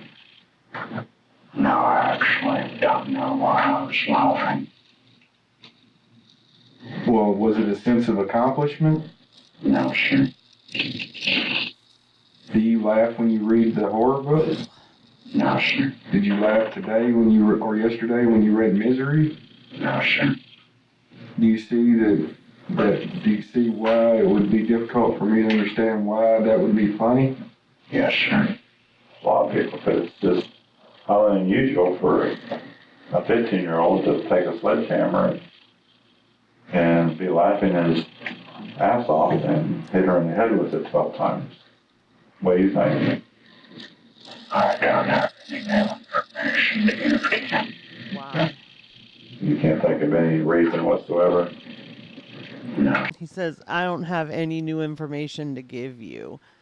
He's scary looking with the way he just holds his gaze. With still no indication why he killed his mother in such a brutal way, the detective attempts to figure out if there were any issues in the family that may have motivated Zachary. In response to the detective's continued questioning, Zachary makes a shocking allegation against a family member, claiming that they assaulted him years earlier. This has never been proven to be true, and there is no evidence to back up any of Zachary's allegations. What did he do to you? How long ago was that cut? How long you been in Tennessee? Since 2008, I think, or 2007. I don't really remember. Allegation and still no indication why he killed his mother in such a brutal way. The detective attempts to figure out if there were any issues in the family that may have motivated Zachary. In response to the detective's continued questioning, Zachary makes a shocking allegation against a family member, claiming that they assaulted him years earlier. This has never been proven to be true, and there is no evidence to back up any of Zachary's allegations. What did he do to you? How long ago was that cut? How long you been in Tennessee? Since 2008, I think, or 2007. I don't really remember the exact date. Did you tell your mom about it? Yes, sir. What'd she do? She didn't believe me. Didn't believe you? Did he look you after that? No, sir. Just that one time is when he did it? Yes, sir. And How old would you have been then? Did you hold any ill will towards him for that? Yes, sir. And the conversation you had with your mother about that, can you tell us about that? She thought it was my imagination. Did she ever talk to it? Not that I know of. Did he never mentioned anything? No, sir. And why did he stop doing it? I stopped bathing after that. You stopped bathing? Yes, sir. And he stopped? And that made him stop? Yes, sir. when you mean stop bathing, you mean you stop taking baths and showers altogether? Yes, sir. So how did you clean yourself? I didn't. You haven't cleaned yourself since 2008? I have inconsistent intervals, but it's not very common.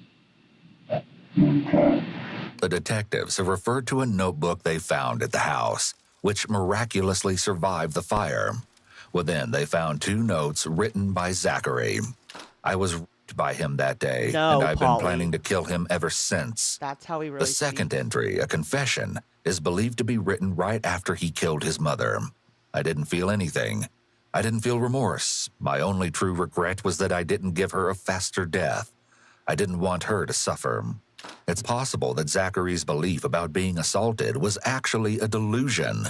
Individuals diagnosed with schizophrenia may experience delusions, which are strongly held beliefs that are unfounded. There's always a reason. There's always a story. And just because it's your story and we're sitting here today doesn't make it any less important to us.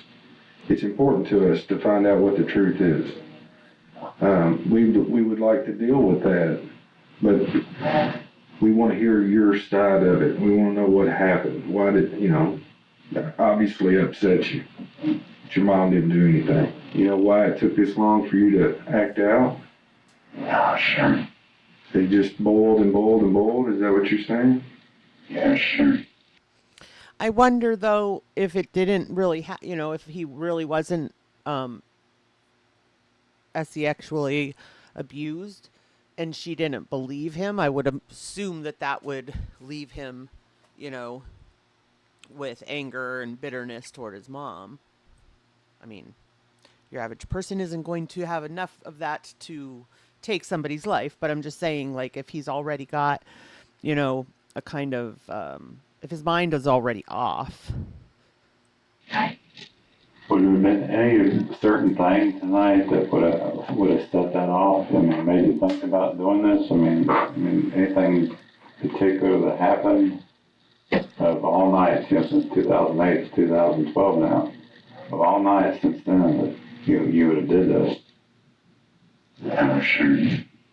As the interview begins to draw to a close, the detectives asked Zachary a few last questions. What do you think what should happen if somebody did what you did?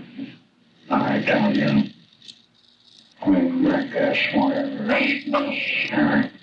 Whatever's necessary, but I mean, what do you feel? I mean, what do you feel? I mean, if somebody was to do this to you, what should happen to them? I don't think it would really matter. Because if you give them the death sentence, they'll die, and if you give them a life sentence, they'll die in prison anyway. So in the end, it doesn't really matter. So, did you think about the consequences when you did this? What could happen to you? We're gonna, Can you tell me about that? we're gonna delve into like what's happened since then. After this ends, it's just about done. No, sure. Well, I'd rather not, sure. I mean, I'm talking about, do you think if you get caught by the police, and did you think that was a possibility? Yes, sure. And if you got caught by the police, what do you think would happen to you? Well, since I only killed one person, I seem to get the life sentence. But I don't know how it works here. The officer had just one last question for Zachary, and this one, oddly, results in the most animated reaction that they've seen from him. But his unsettling response isn't at all what you might expect from someone in this situation. Do you always look at people through your eyebrows? I don't know. You've been doing it all morning. Do you do that? Is that a habit, or is that something that you're just starting to do? I guess it's a habit. I've never really noticed. You never really noticed? No, sir. Nobody's ever said anything to you about it? No, sir. Why'd you giggle? It's I mean, you don't know that you do that right there? Oh, it's okay. You guys can No, speak, Danny. I don't Okay. I'm not picking on you. I'm just... It looks kind of evil when you do that. I'm going to have to say. I think you know you're doing it. He did get a little And smirk you're on his smiling face. about it, so I think you're pretty aware of what you're doing. No, I didn't realize I was doing it. Yeah, you did. Given what we know about Zachary's obsession with murder and serial killers, it's likely that being called evil is a compliment. This again shows that he might identify with some sort of evil character or villain. If Zachary's monotone voice and eerie eyebrow stare are all an act, it's impressive because he was able to keep up the act and not break character throughout the whole interrogation. Following his interrogation, Zachary was evaluated by psychologists and mental health experts. One stated they believed that at the time of the killing, Zachary didn't have the mental capacity to meet the legal definition of premeditation, and that his mental illness affected his ability to use reflection and judgment.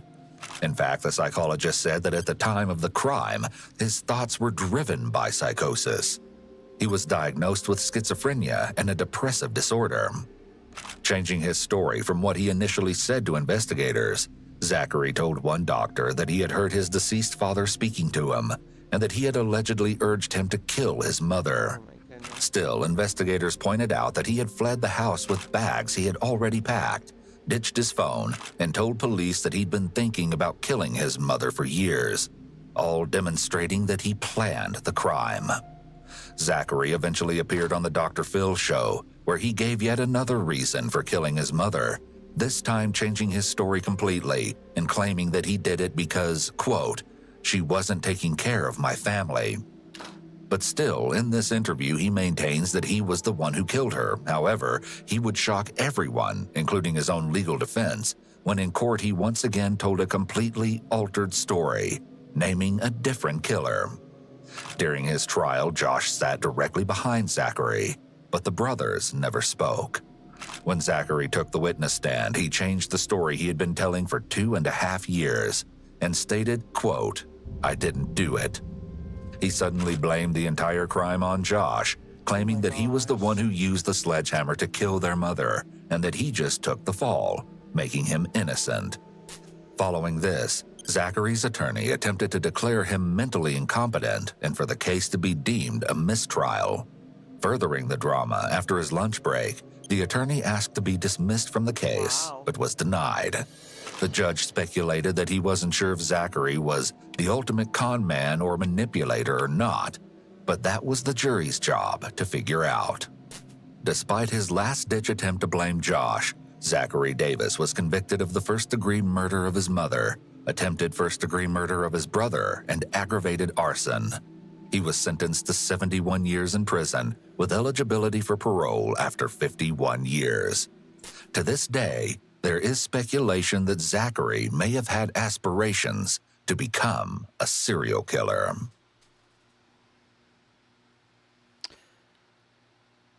Wow. Tried to pin it on his brother. The following footage revealing a 15-year-old mass killer has never been seen before. We discovered his dad on the couch. His face was really pale. You were stoned. Okay. Where is he now? Where is Zachary Davis now? His appeal attempts. On the 10th of August, 2012, Zachary packed several items into a satchel, including clothing and a toothbrush, planned to run away, but not before killing his mom and brother, Josh. He waited for Melanie to sleep before sneaking into her room and bludgeoning her with a sledgehammer. Zachary had decided that Josh would burn to death, so he doused the family game room with gasoline and whiskey and set it on fire. Thankfully, the fire alarm woke Josh before the fire got to his room. A Tennessee court sent Zachary to prison for a minimum of 60 years on the murder charge and an extra 20 for the additional charges of aggravated arson and attempted first-degree murder. Zachary Davis is serving his prison sentence after his appeal failed. Zachary is incarcerated in a Tennessee prison where he'll likely spend the rest of his life. The earliest he can leave prison is 71 years into his sentence, and there's no guarantee that the parole board will grant him parole. Randy Lucas, Zachary's attorney, told the Hendersonville Standard that he planned to appeal Zachary's sentence on the grounds that the U.S. Supreme Court outlawed mandatory life sentences without parole for juveniles. Zachary was 15 years old when he murdered his mother, but he was tried as an adult. Lucas said that though Zachary was eligible for parole from the life sentence, the extra 20-year sentence effectively incarcerated him for life. I believe that ultimately the United States Supreme Court is going to decide that juveniles have to be given the opportunity for parole and rehabilitation. Zachary's lawyer appealed after Judge D. David Gay denied his petition for a new trial.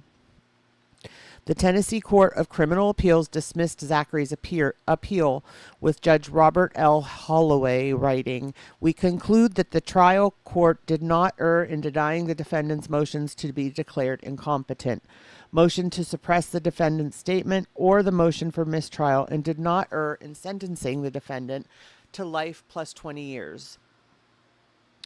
Zachary's paternal grandmother, Gail Cron, said during the sentencing trial that the murder wouldn't have happened had Zach received mental health treatment. Every teacher, every guidance counselor should have to stand trial with Zach. Zach is not a monster. He's a child who made a horrible mistake." That's not a mistake. Give me.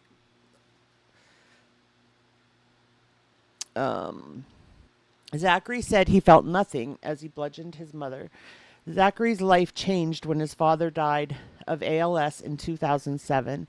Melanie noticed that the customarily withdrawn Zachary was deteriorating mentally, so she got him mental health assistance. During one of Zachary's sessions with a therapist, Zachary said he could hear his father's voice. Melanie pulled Zachary out of therapy way too early and moved the family to Sumner County, Tennessee. Reddit user, blah, blah, blah, an AMA on his experience with Zachary in school. The user alleged that Zachary was 100% mentally ill. They continued, "He was viewed as a social outcast. From what I saw, nobody made fun of him. You either ignored him or you tried and tried again to connect with him, which nobody ever managed to do. Zachary spent a lot of time on his phone which had an app listing torture devices and another about serial killers. His notebooks featured disturbing quotes, including, "You can't spell slaughter without laughter." Ugh. The mayhem in his head manifested outwardly when he bludgeoned his mother to death and attempted to burn his brother alive. Zachary said in a jailhouse interview that he struck Melanie 20 times because he wanted to make sure she was gone. Zachary said he didn't feel anything when he killed Melanie and opined that he should have used the same weapon for his brother. "The thing that bothers me is that you have shown no regrets, no remorse in murmuring your own mother at age 15. You became evil, Mr. Davis. You went to the dark side. It's that plain and simple." So as of now, his appeals have been denied. The teachers and counselors can only do so much if the parent decides there isn't an issue.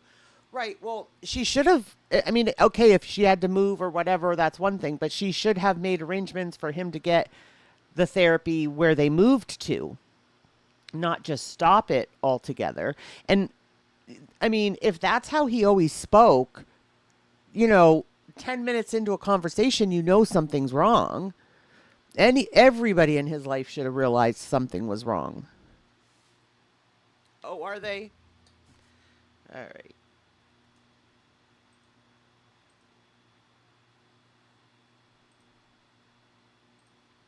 That's not halal.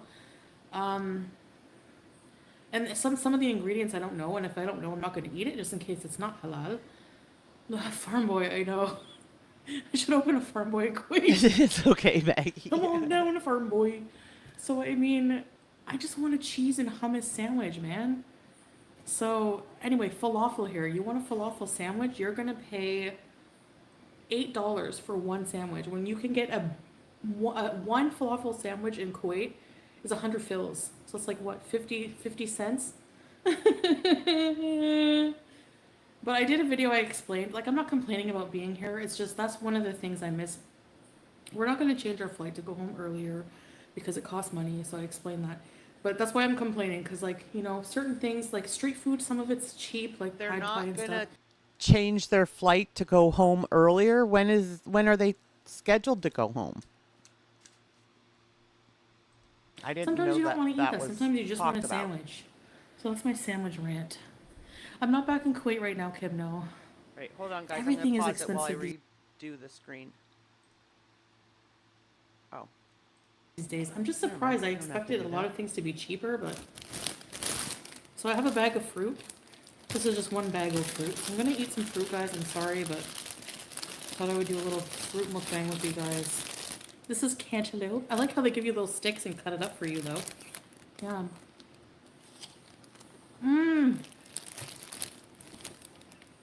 Thank you, Carpy. Did I miss anybody? I know, Ori. Hi, Vanessa. Lisa, you live in the hot and humid all year round? You can't have a nice sandwich? I could order sub. I can, but it's expensive. I refuse to spend that much. Creepy. Thanks, Helen. It's an abaya.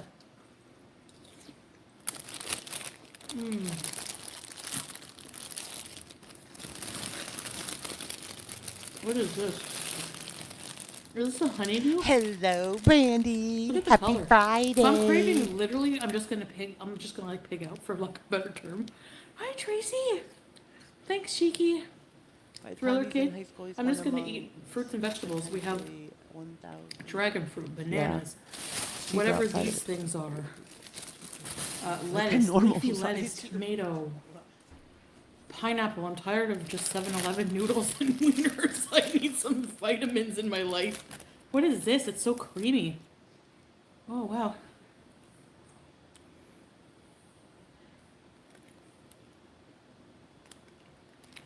What is this? $1,000 a month at Walmart.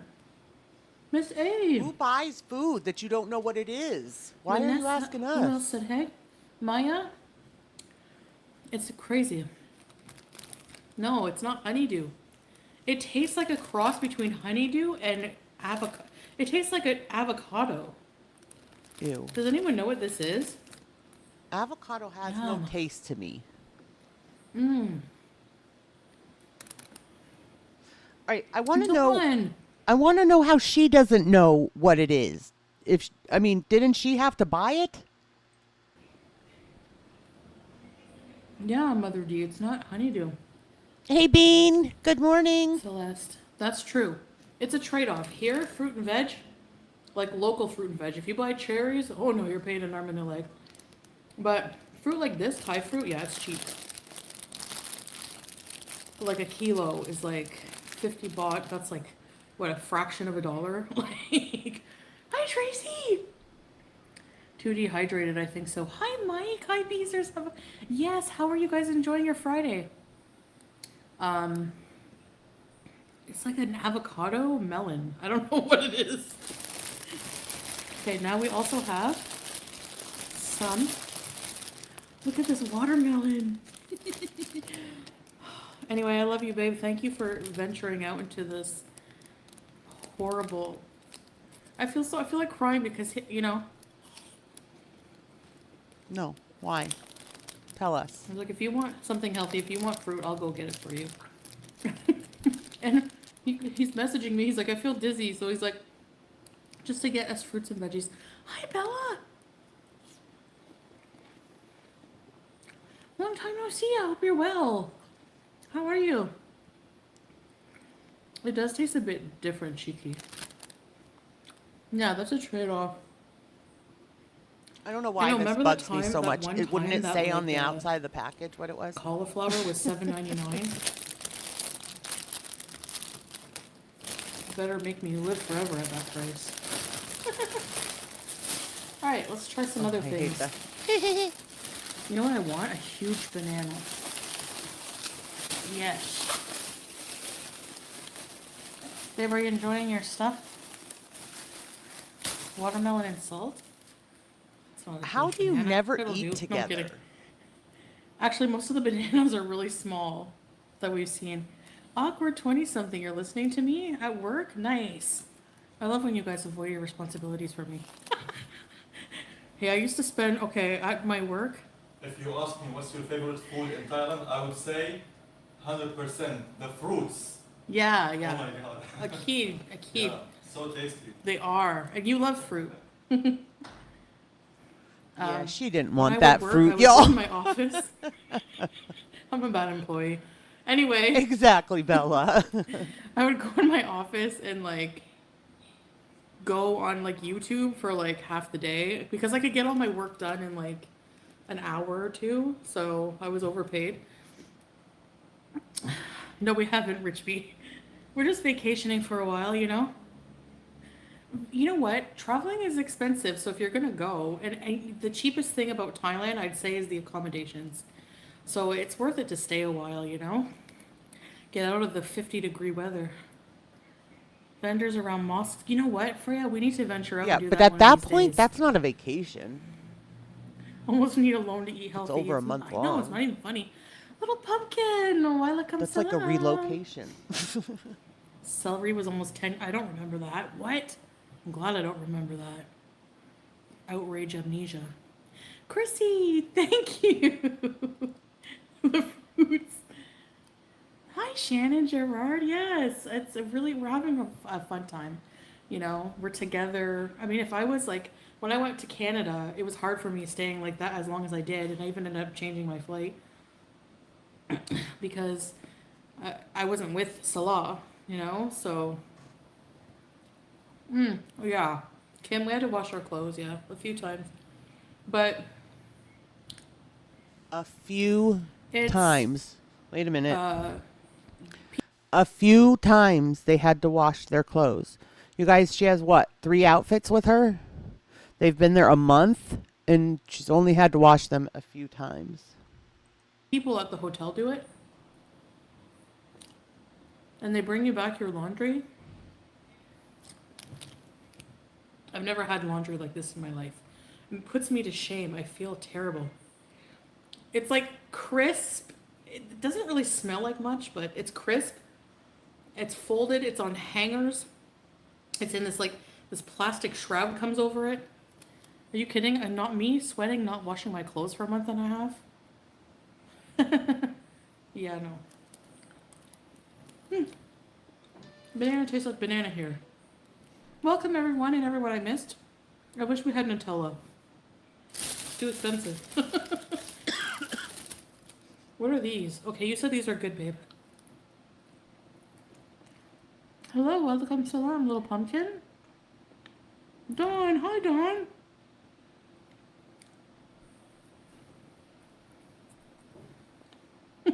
It's a mini potato.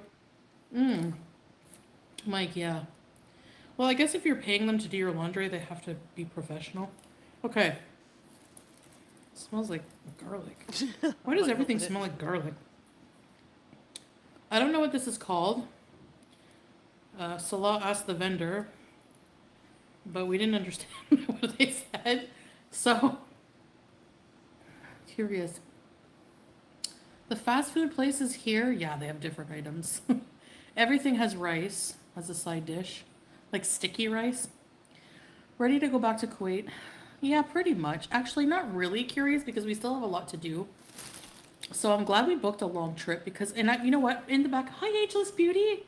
In the back of my mind, I'm good. How are you?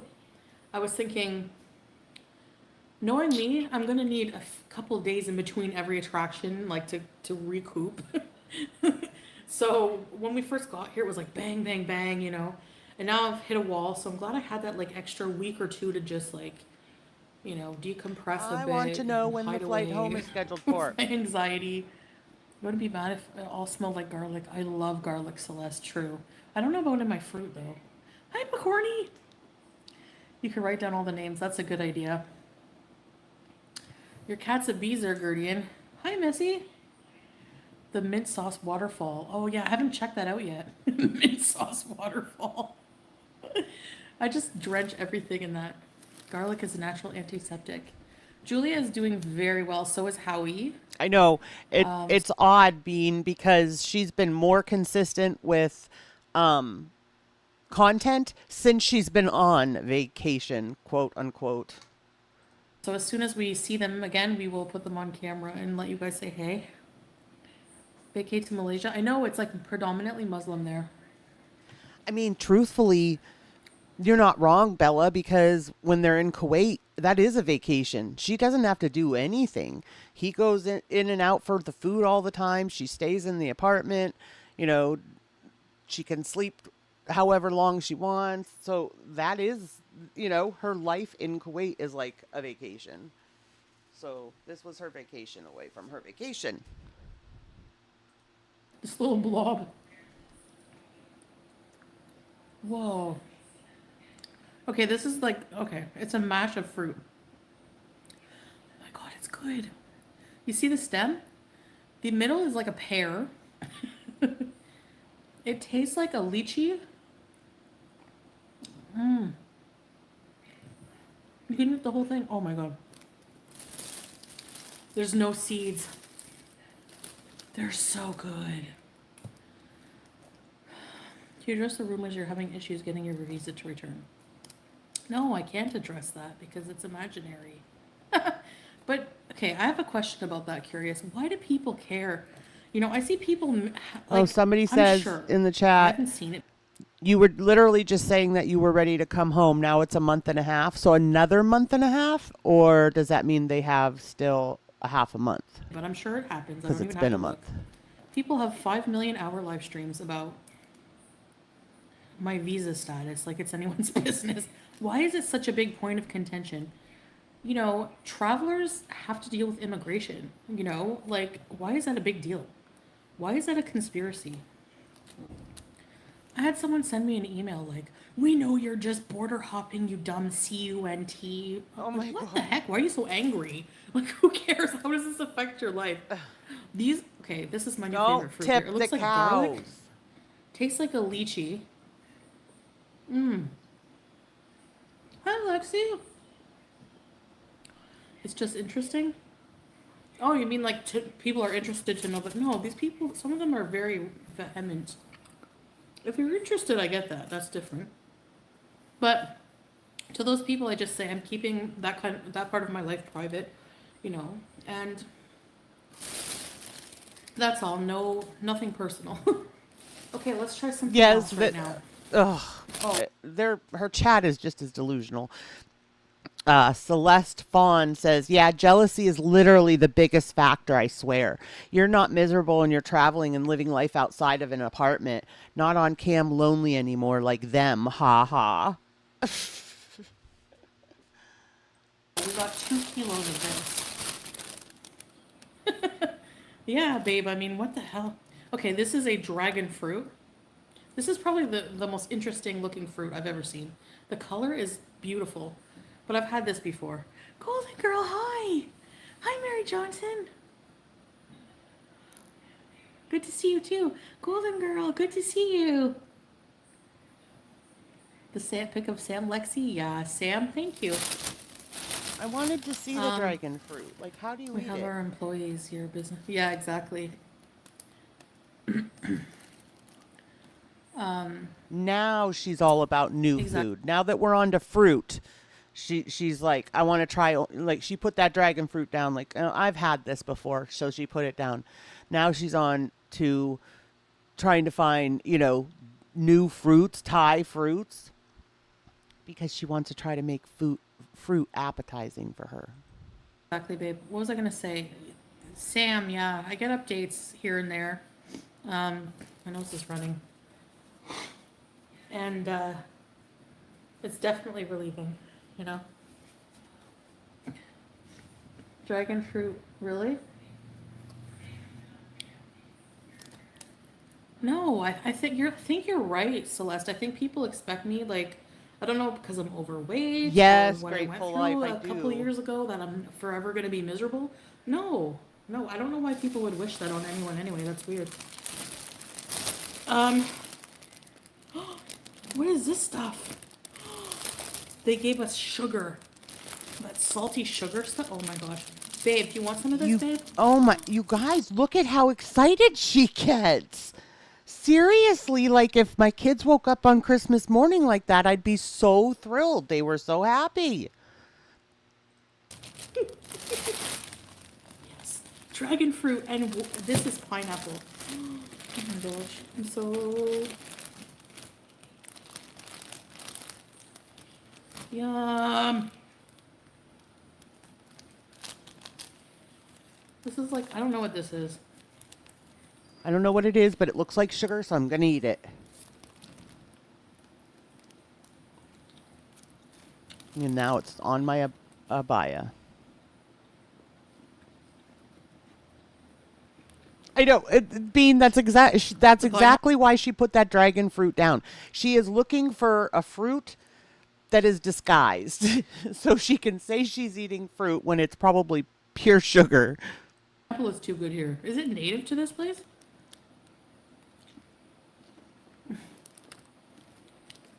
You ate your whole plate, mashallah. People are jealous I'm on a visa run. I'm not on a visa run. Florida has dragon fruit all the time.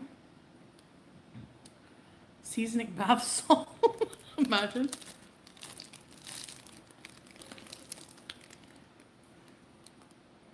You have a beautiful face, mashallah. Even if you're overweight, you'll get After a all nice this time, thank you. It still blows my mind how excited she gets over food. You know, I want to say there's more to a person than just their weight, you know? They give us 3 bags of the sugar stuff. Okay, let's try one of these. I'm trying every single thing. Oh, a couples vlogs, Mike, yes. Coming soon. Coming soon.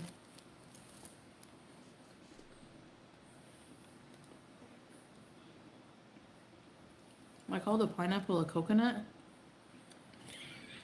When?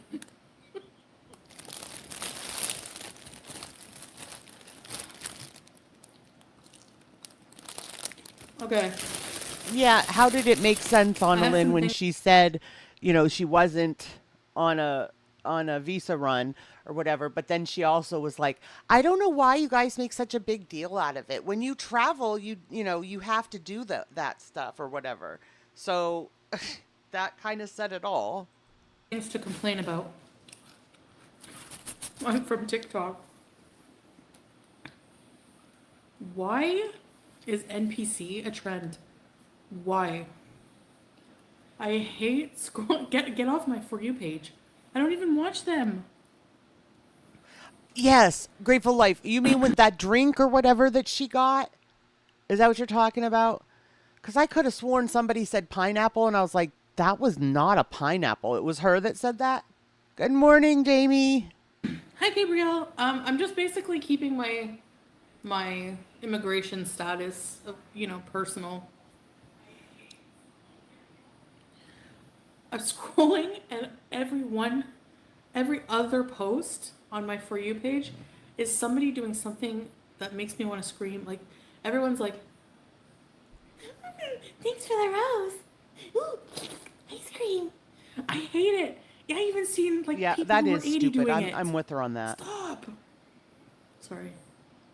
I spent hours on TikTok. I know. Me too. Pineapple's good for the skin? Ooh, good, because I need it.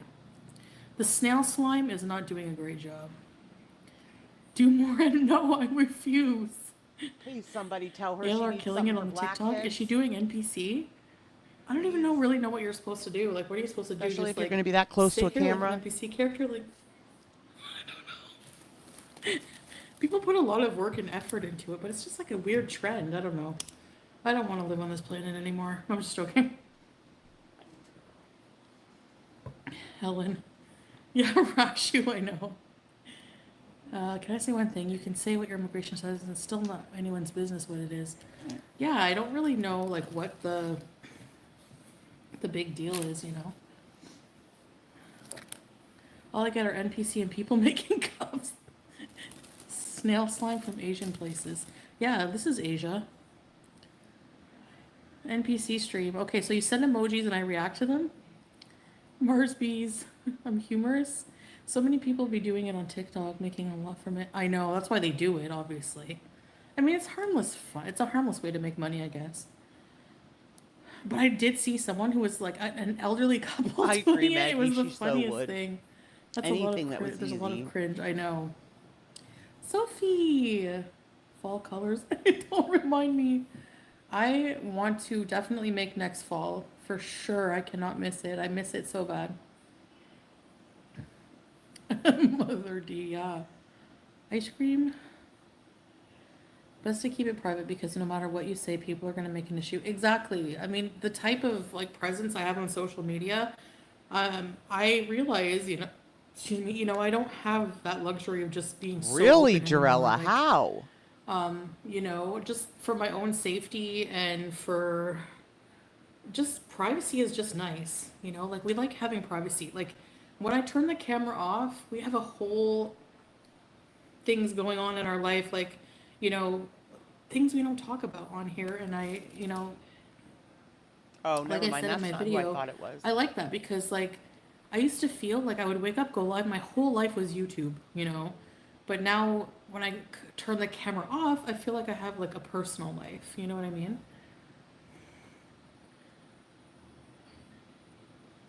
Maybe I should just give the snail stuff more time. Yes, let's do that. You were Maybe they'll bummed, suck Stephanie? that Yeah. stuff out of You want a your hot face. coffee? I should make a coffee. Oh, that Maybe Asians you should buy try LAC. slugs.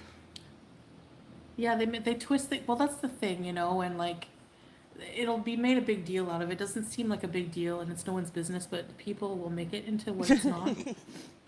I feel that you don't feel safe. Oh yeah, I think being hadn't, but I careful, won't be able to creepy, not you know what I notice mean? now. And it's not just that. I don't want to share certain things with the public. With you guys, yeah, you're awesome. I wouldn't mind. But with the general public, or a lot of, people who react to me, I don't want to share that stuff with them. Can you come help rake leaves? For sure, Bucky. I could do about a minute. Yeah, it wasn't who I thought, People make a lot Jarella. of money on them NPC TikTok. I know. I got 4 3-wick Bath and Body Works fall candles for only $40. Oh my gosh. That's a good deal, Bella. They must have their $10 sale. Hey?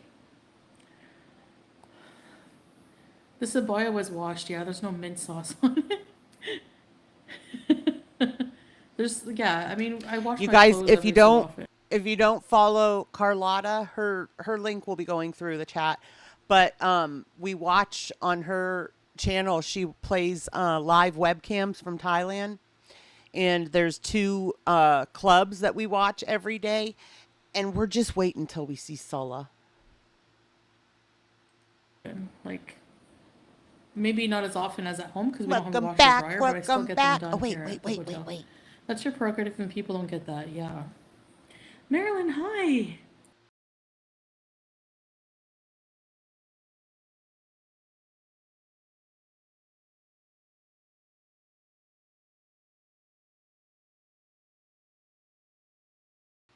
Welcome back, Carlotta.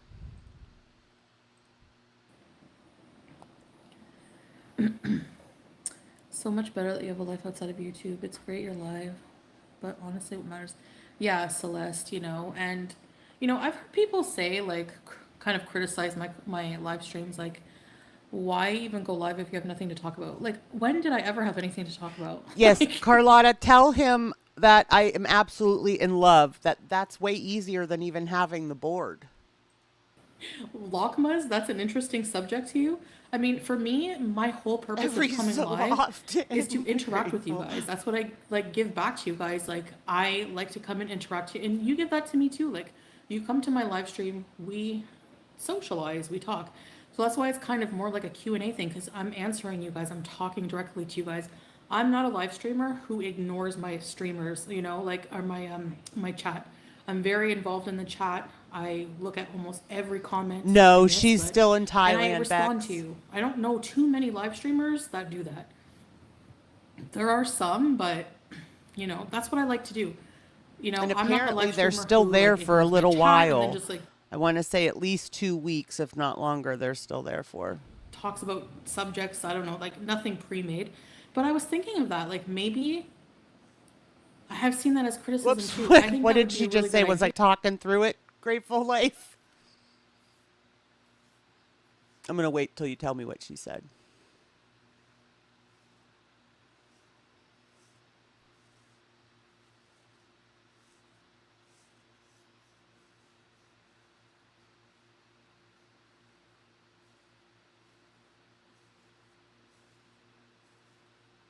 Everybody seems to think it's a visa issue. I mean, this sounds awful, but I'm hoping it is. I'm not saying I don't want to see her do better in life and, change from what she used to be, but this is not even Chantel. Like, the quirkiness is all gone. Any fun is all gone. Like, you can't, I don't care what she says. You can't tell me she's happy.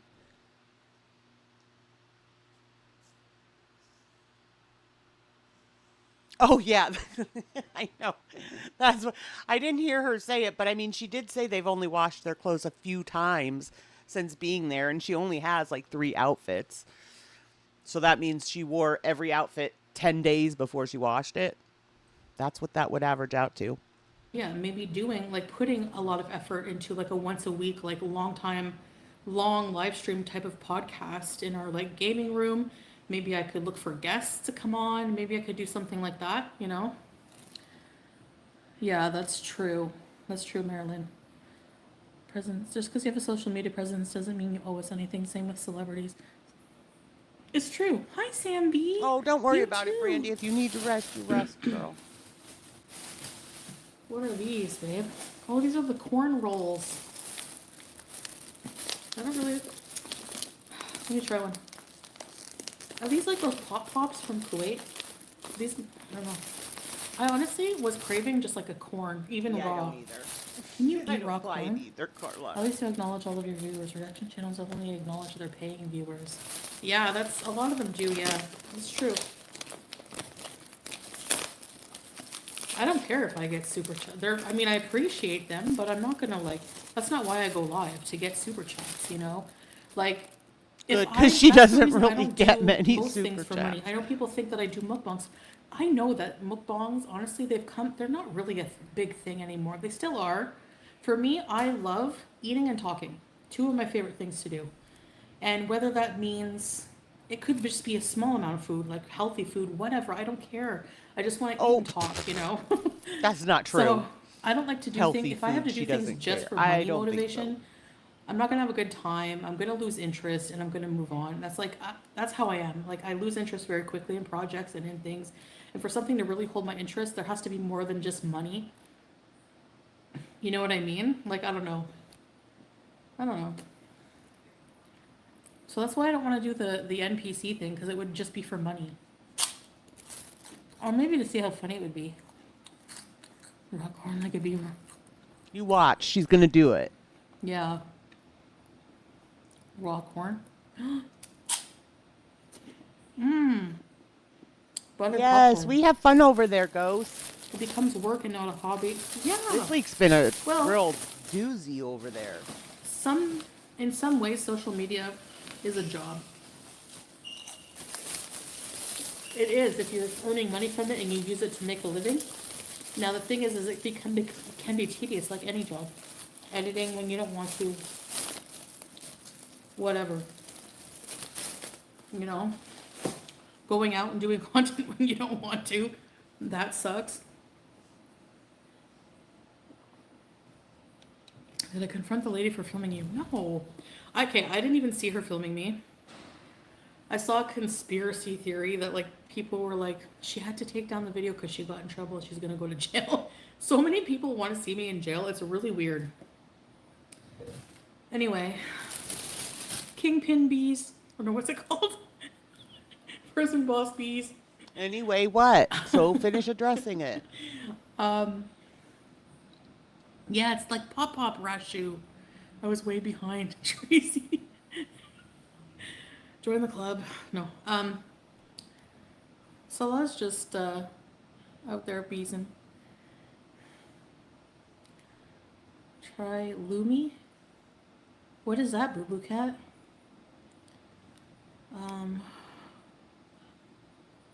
Okay, so the woman at the thing, I didn't see her do that.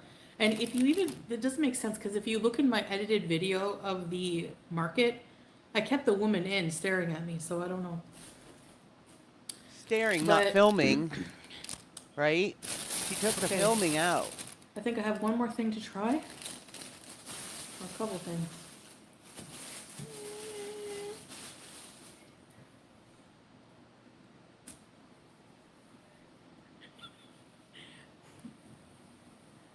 Who even knows the lady was filming? Why do you think she was filming you? Marilyn. Oh, they have no proof of that? Allahumma barik? Oh, I never heard that word. What does that mean, babe? Rashu? Thank you, Rashu. I know, I like this one. I got it at Dream Mall where I got Howie. No, he's not out. Oh my He's on the gosh, me too, Ghost. He just chimed in not long ago. And I love how she acts like... No, I'm not. You know, she said the other day she doesn't have feeders and blah, blah. Bull crap. That's the only people that want to hear that. Trying Balu. Okay. Do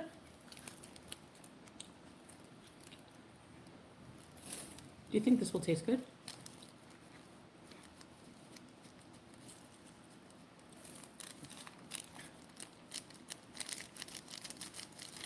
Let's find out.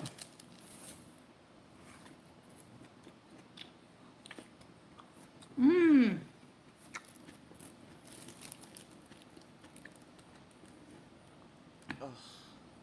Lumi? Oh, that's cool.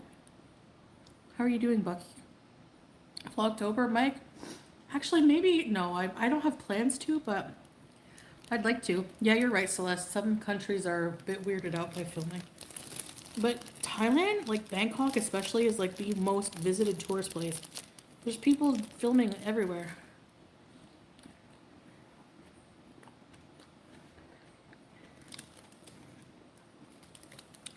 Tomato and salt sugar.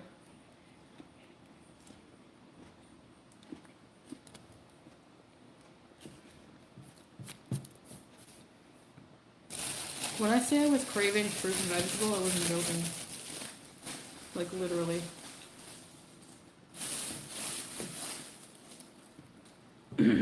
Sugar on a raw tomato. It's good. It's like sugar salt. Tracy. Why am I eating tomatoes? I like tomatoes. I have nothing to make a sandwich, so I might as well just eat the... Oh, I love lettuce. She's just gonna eat dry lettuce.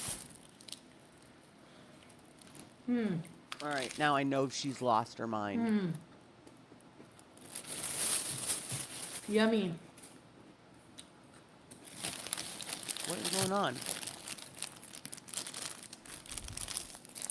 I have a mukbang to upload, but the meal wasn't like very, it was filling, but not like too filling, so. So if the meal isn't filling, you can't upload the video on it?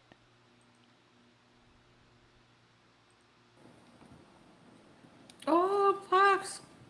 I hope she has a good day and I hope you have a good Friday.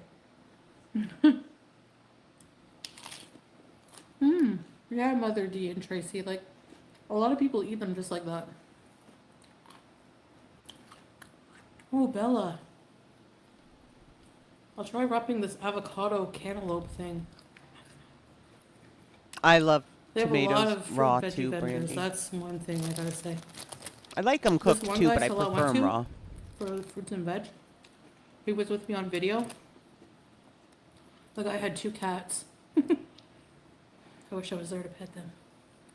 Okay, we're gonna try this. Scientists, researchers, and philosophers have Right, been confused about Maggie? whether tomatoes- Even though it's salad Babe, or lettuce in her exactly. hand right Is it a now. fruit or a vegetable? It tastes like a vegetable.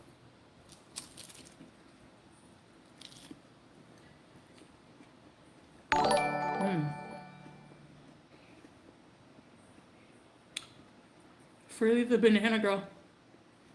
I don't know what It's that leaf says, lettuce but with thank you. some kind of weird I forgot to change those. avocado fruit thing.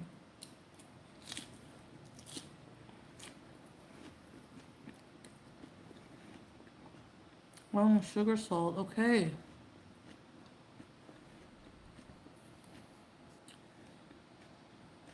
Freya, yeah, for I'm sure. surprised she hasn't I'm done going for pickle salt no. yet. Really? You're going to Kingston Pen, Creepy Comfort? I cannot wait to watch your video. And your podcast. Are you gonna do a travel video? Who else who was all housed there? I know Paul Bernardo was.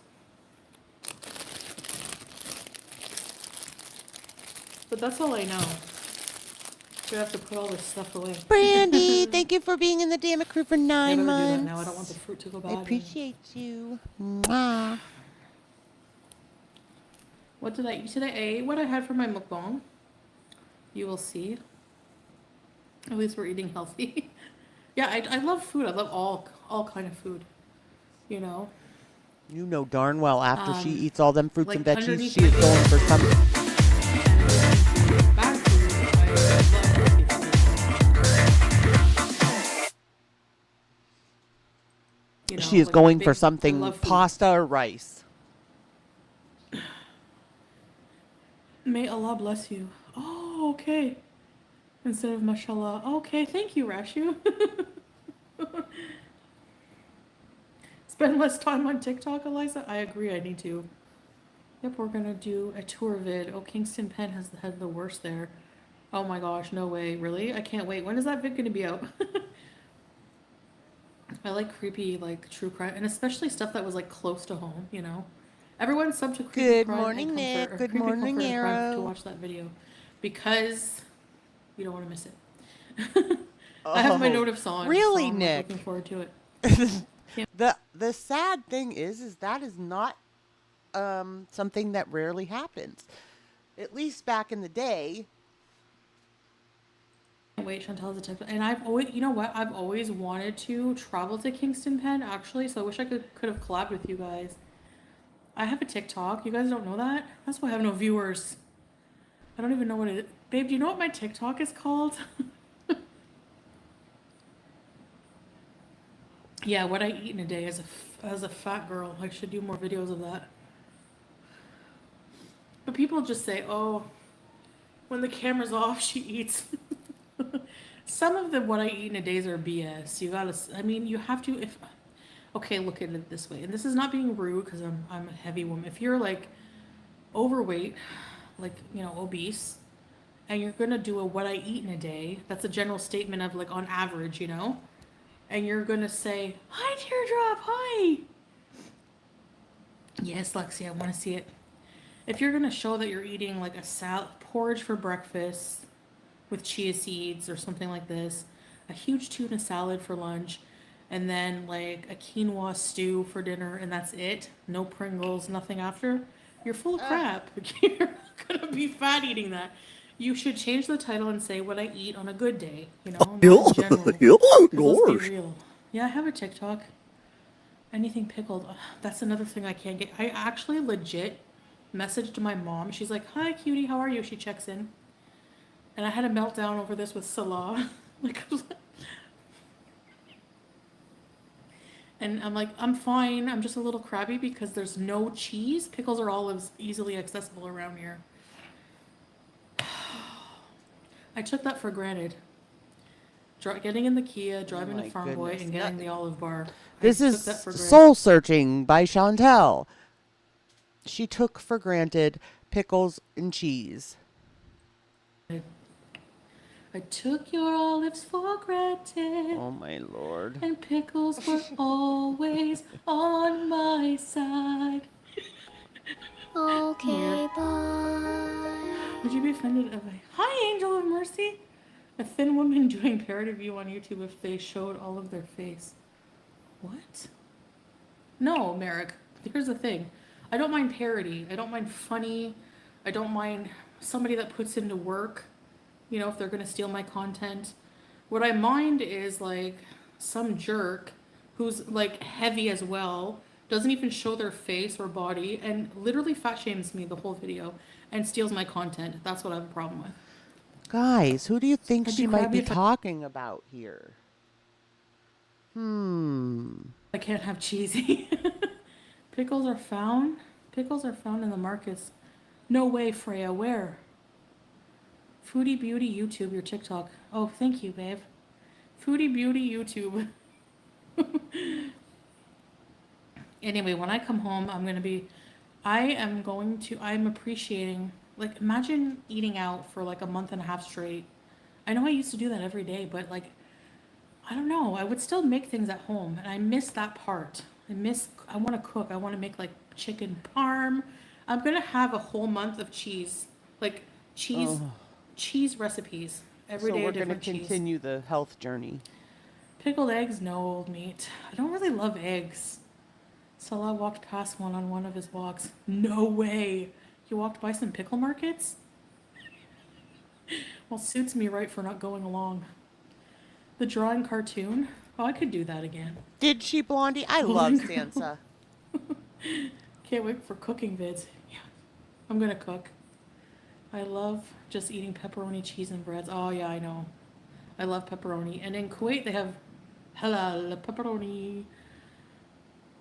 Everything is halal. I can just walk into any store and like totally just eat any meat because I know it's halal. Like, if somebody sold pork in Kuwait, they would be arrested and like kicked out. You know? I don't know. Cheese and crackers is my favorite. With olives, I could live off that. You sound homesick. A little. Everything you mention food-wise is her favorite. Relax, mix it with water. Actually, at least I have the opposite. I have no gallbladder, so cheese has the opposite effect on me, so I'm good. You know, some cheeses don't, like cottage cheese. Actually, I've come to really, I'm craving. Well, I think what not just, I mean, I could listen to Sansa, like she could put me to sleep at night. Her voice is so calming. But I think what makes her videos so great is the different angle that she takes, you know? And yogurt. I miss just reaching into the fridge and grabbing some cottage cheese or something. But I can deal with it, whatever. I need to go a month and a half without cheese. I'll find some, don't worry. Do people have pet pigs in Kuwait? No, Bella. They don't even have like pet dogs in their home. So no, the khanzir, the pig, is a haram animal to own. Cottage cheese and chicken sausage. Isn't that woman a Scientologist?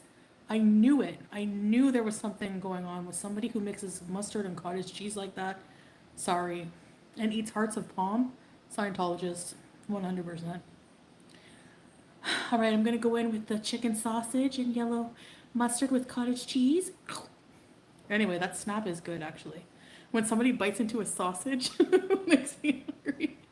Can you come to work and tell them? Only you, her, I'm having I a beef swear. breakdown and kick today. Yeah, I would totally do that for you. Imagine you call. Yes. Where do you work? Welcome to Walgreens. I don't know. I'm just saying Walgreens. Yeah, I have a viewer. I'm a YouTuber. I'm very popular and famous, and I'm entitled to tell you that your employee will not be coming in today because he's beezing. Or she. Cottage cheese and mustard. Actually, it actually looks good because I love yellow mustard and I actually like cottage cheese. My mom made weird combo. She put gravy on what? Gravy on That's chocolate what I cake? thought, Blondie. I thought I was the one who loved gravy the most. That is a really weird teardrop. I have to try it. Yeah. I love shaky cheese. Heart of palm is good, really? I can live without cheese but not eggs. Really? Oh, you're huh? welcome, Eggs? Blondie. I could totally live without eggs. Hell, I do most of the time. Hi, Angela. Thank you for just being supportive of me as well. Hello. Are my teeth a little whiter? I've been using a new toothpaste. Are you going to one of the infamous full moon party? When is it, Xena? Eggs have a lot of protein. I know you love eggs, babe. I'll make you the best egg omelet when we get home, don't worry. With mortadella, mushrooms, all your favorites. And How Julia, long after she gets home do you think she's going to do this? Because you know darn well, as soon as she... Why won't my mouse work? There we go. You know darn well when she gets home, she's going to need like a couple weeks to like reacclimate and recoup. My mouse is plooping out on me. Seabass said that. Do you think the lady from the market maybe recognize you from YouTube? I don't know. It'd be really weird. Wouldn't imagine that, you know, she would be in my viewer demographic, but maybe. Maybe. I doubt it. I don't know. She was really nice. I mean, hey, if there was no drama, if they would have said, we're uncomfortable with you filming, ma'am, I would have said, okay, turn off the camera. I totally respect that. Whatever. Hi, Jaspreet. How are you? Bourgeoise. Happy Friday. Yes. Juma Mubaraka, everybody. Gravy and chocolate cake. She put ketchup on canned peach. No. No. Cute pic of Sam. Thank you. Okay, when's the full moon party again? I do bust on you a little bit, to be honest. I am seriously worried about you as a human being. Please get help. She's way behind on comments. Well, thanks for worrying about me, Boo Boo Cat. Naomi, literally eating a piece of cheese with mustard. I want to try cheese and mustard. My arteries are fine. I saw a test on TikTok on how to check if your arteries are fine, and I did.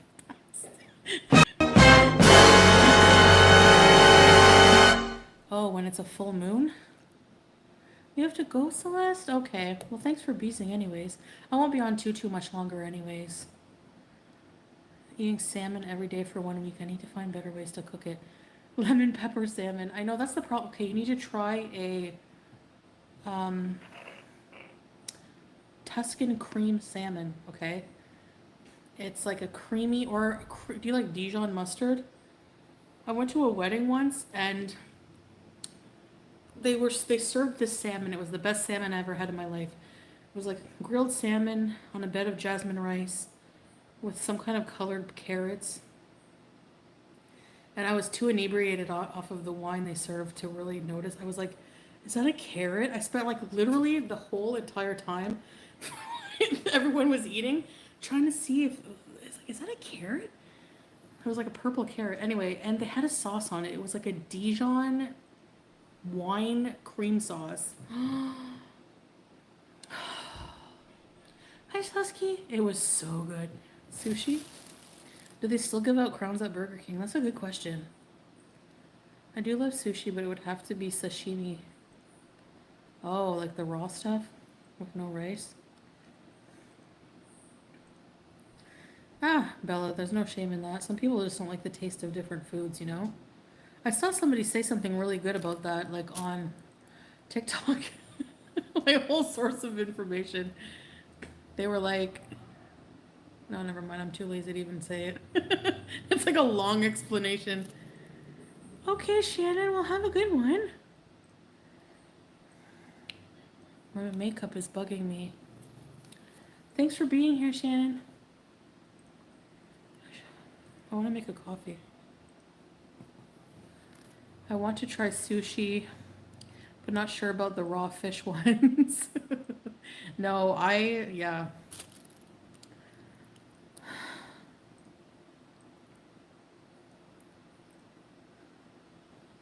What? I know you deleted that, babe, but I don't even know what the heck they're talking about. I don't speak, I don't know, idiota.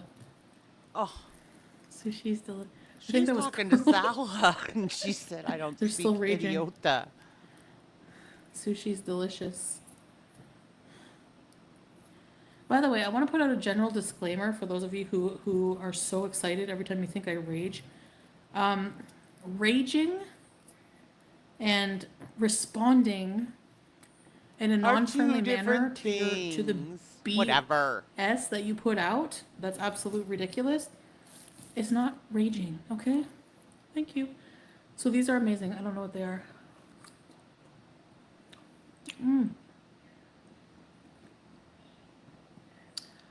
This tastes like, I don't think so, boo-boo. Teardrop, old meat. I love that picture of you, babe.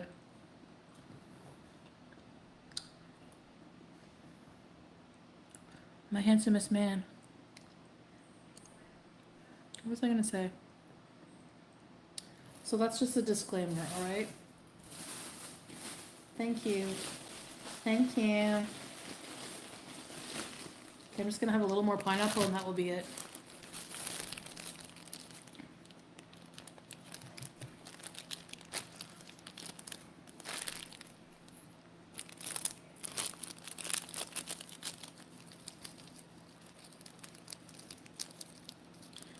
I don't mind concerned people. It's just like people act like I haven't, you know, tried to get help before and everything. Like, you know. You haven't stuck to it, Chantel. No matter what. You showed us the quote unquote proof of you going to the eating disorder clinic, and you also proved that you didn't stick to it.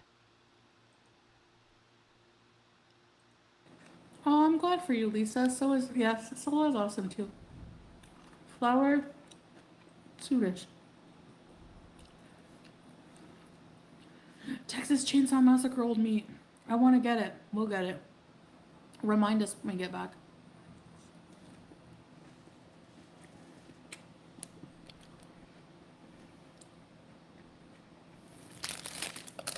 Okay. Enough fruit and veg. But you know what I want a couple more of? These. Babe, these are really good, but they go stale easy. Oh, why did I close it? Now I can't open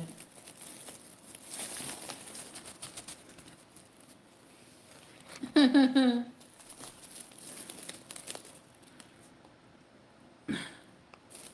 He's a wonderful man. Thank you. Yeah, he is. My internet went down for a few. That sucks. I hate when that happens. I panic. Like, okay.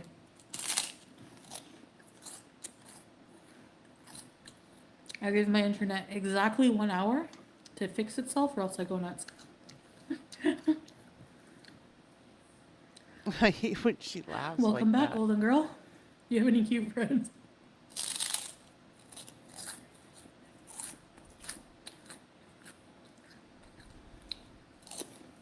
No, some messages don't go through or get removed for like no reason sometimes. I notice on YouTube.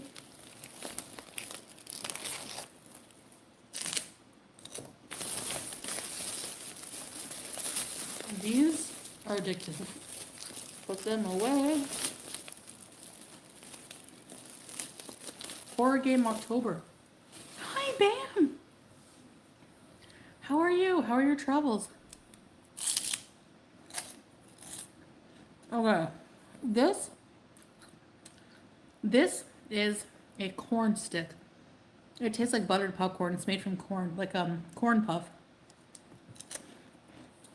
I have not seen Omi rice.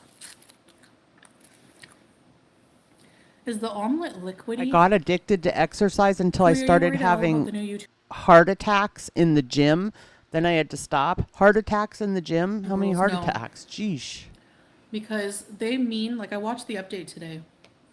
They mean, like, they're not going to monetize people binge eating, okay? Okay. A binge has to be associated with an eating disorder. I feel like, Carlotta, I do feel like that does happen where Google will delete messages or whatever, but I feel like it goes in like spurts where it becomes a problem and it happens for a while and then it stops happening. And I haven't seen anybody complaining about it recently. So the thing with that is people, regardless if you have a binge eating disorder or not, you have to eat. So how can YouTube discriminate against, like, what's their guideline for what's a binge?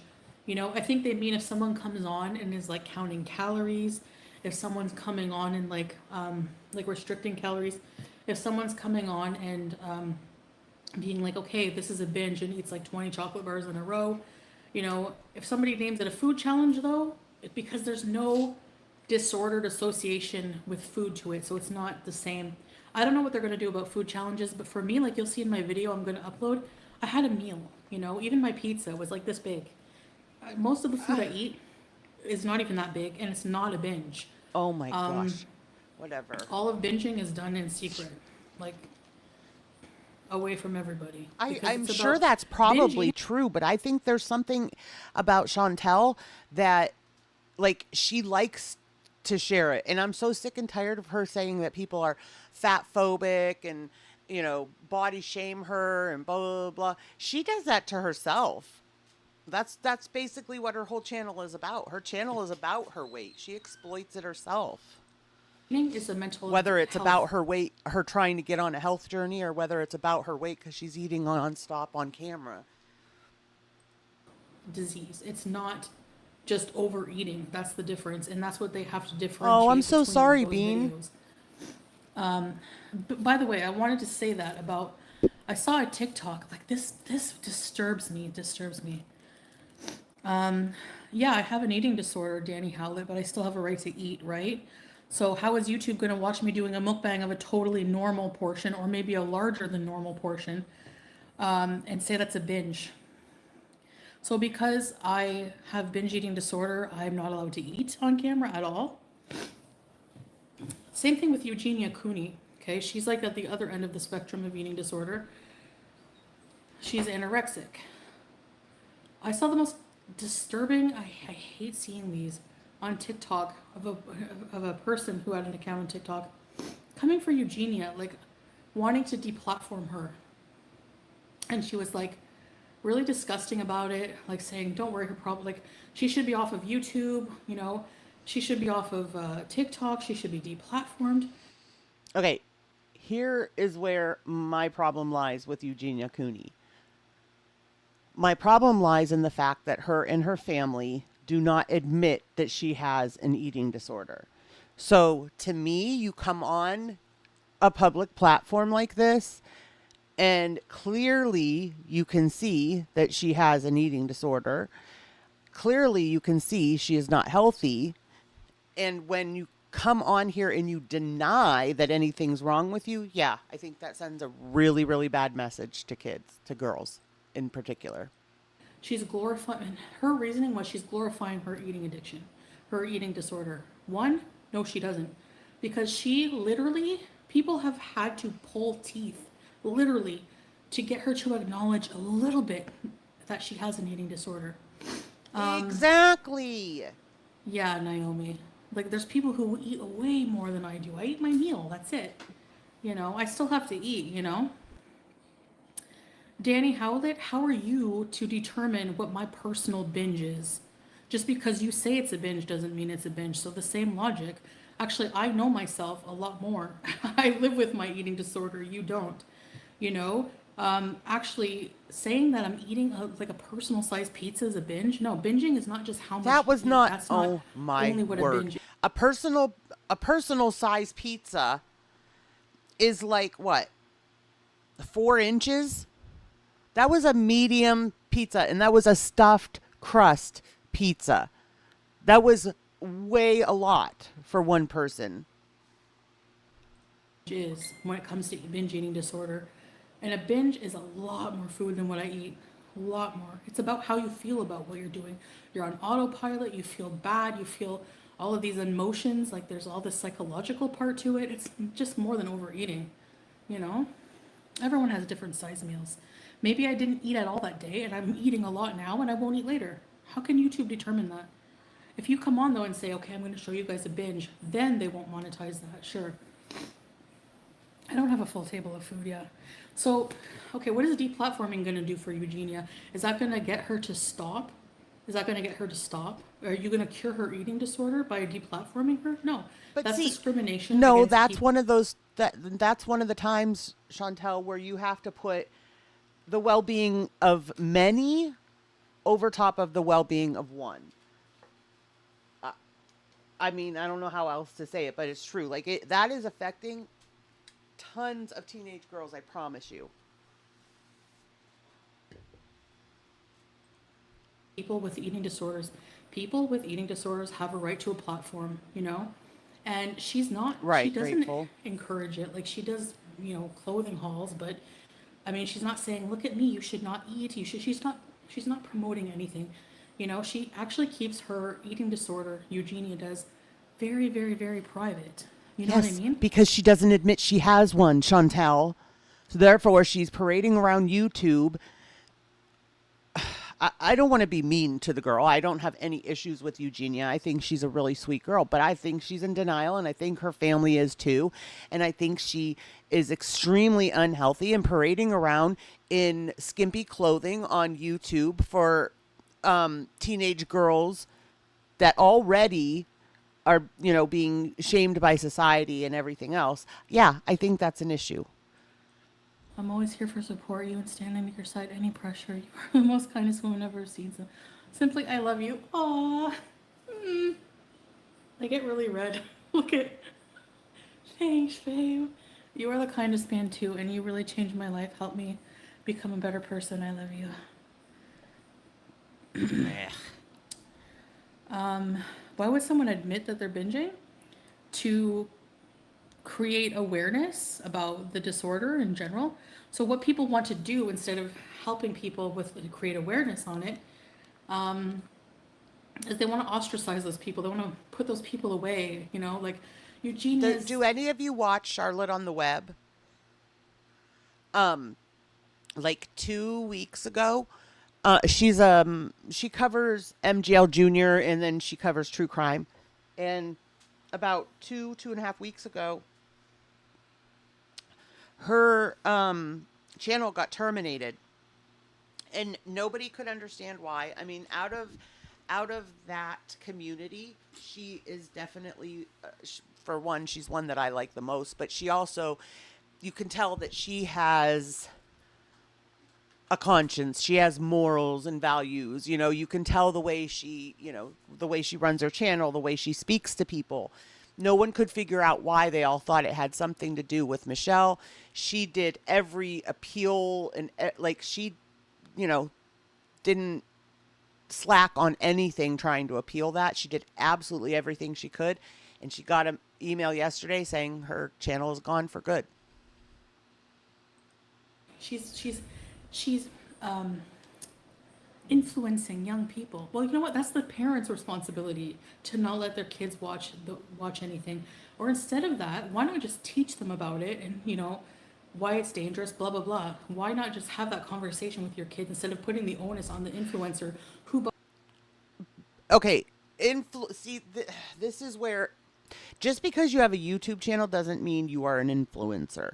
When I think influencer, I think positively influencing, not negatively influencing people. You know, you can't say, what is she influencing them to do, Chantel? To look like that? I mean, again, I have no problem with her, but I do, as a mom of a teenage girl, I do think it's inappropriate. By the way, it doesn't owe you anything. We don't owe you anything to raise your kids. We're not influencing your kids. We don't owe you anything. We have a right to a presence with an eating disorder on a platform. That's how it goes. Sorry. You know, I'm not glorying in anything. I don't come on here and say, okay, look at all this food I'm going to binge on. No, yes, you do. You don't use the word binge, but you absolutely do that. You absolutely do that. You come on with a meal for 4 or 5 people in front of you and eat the entire meal.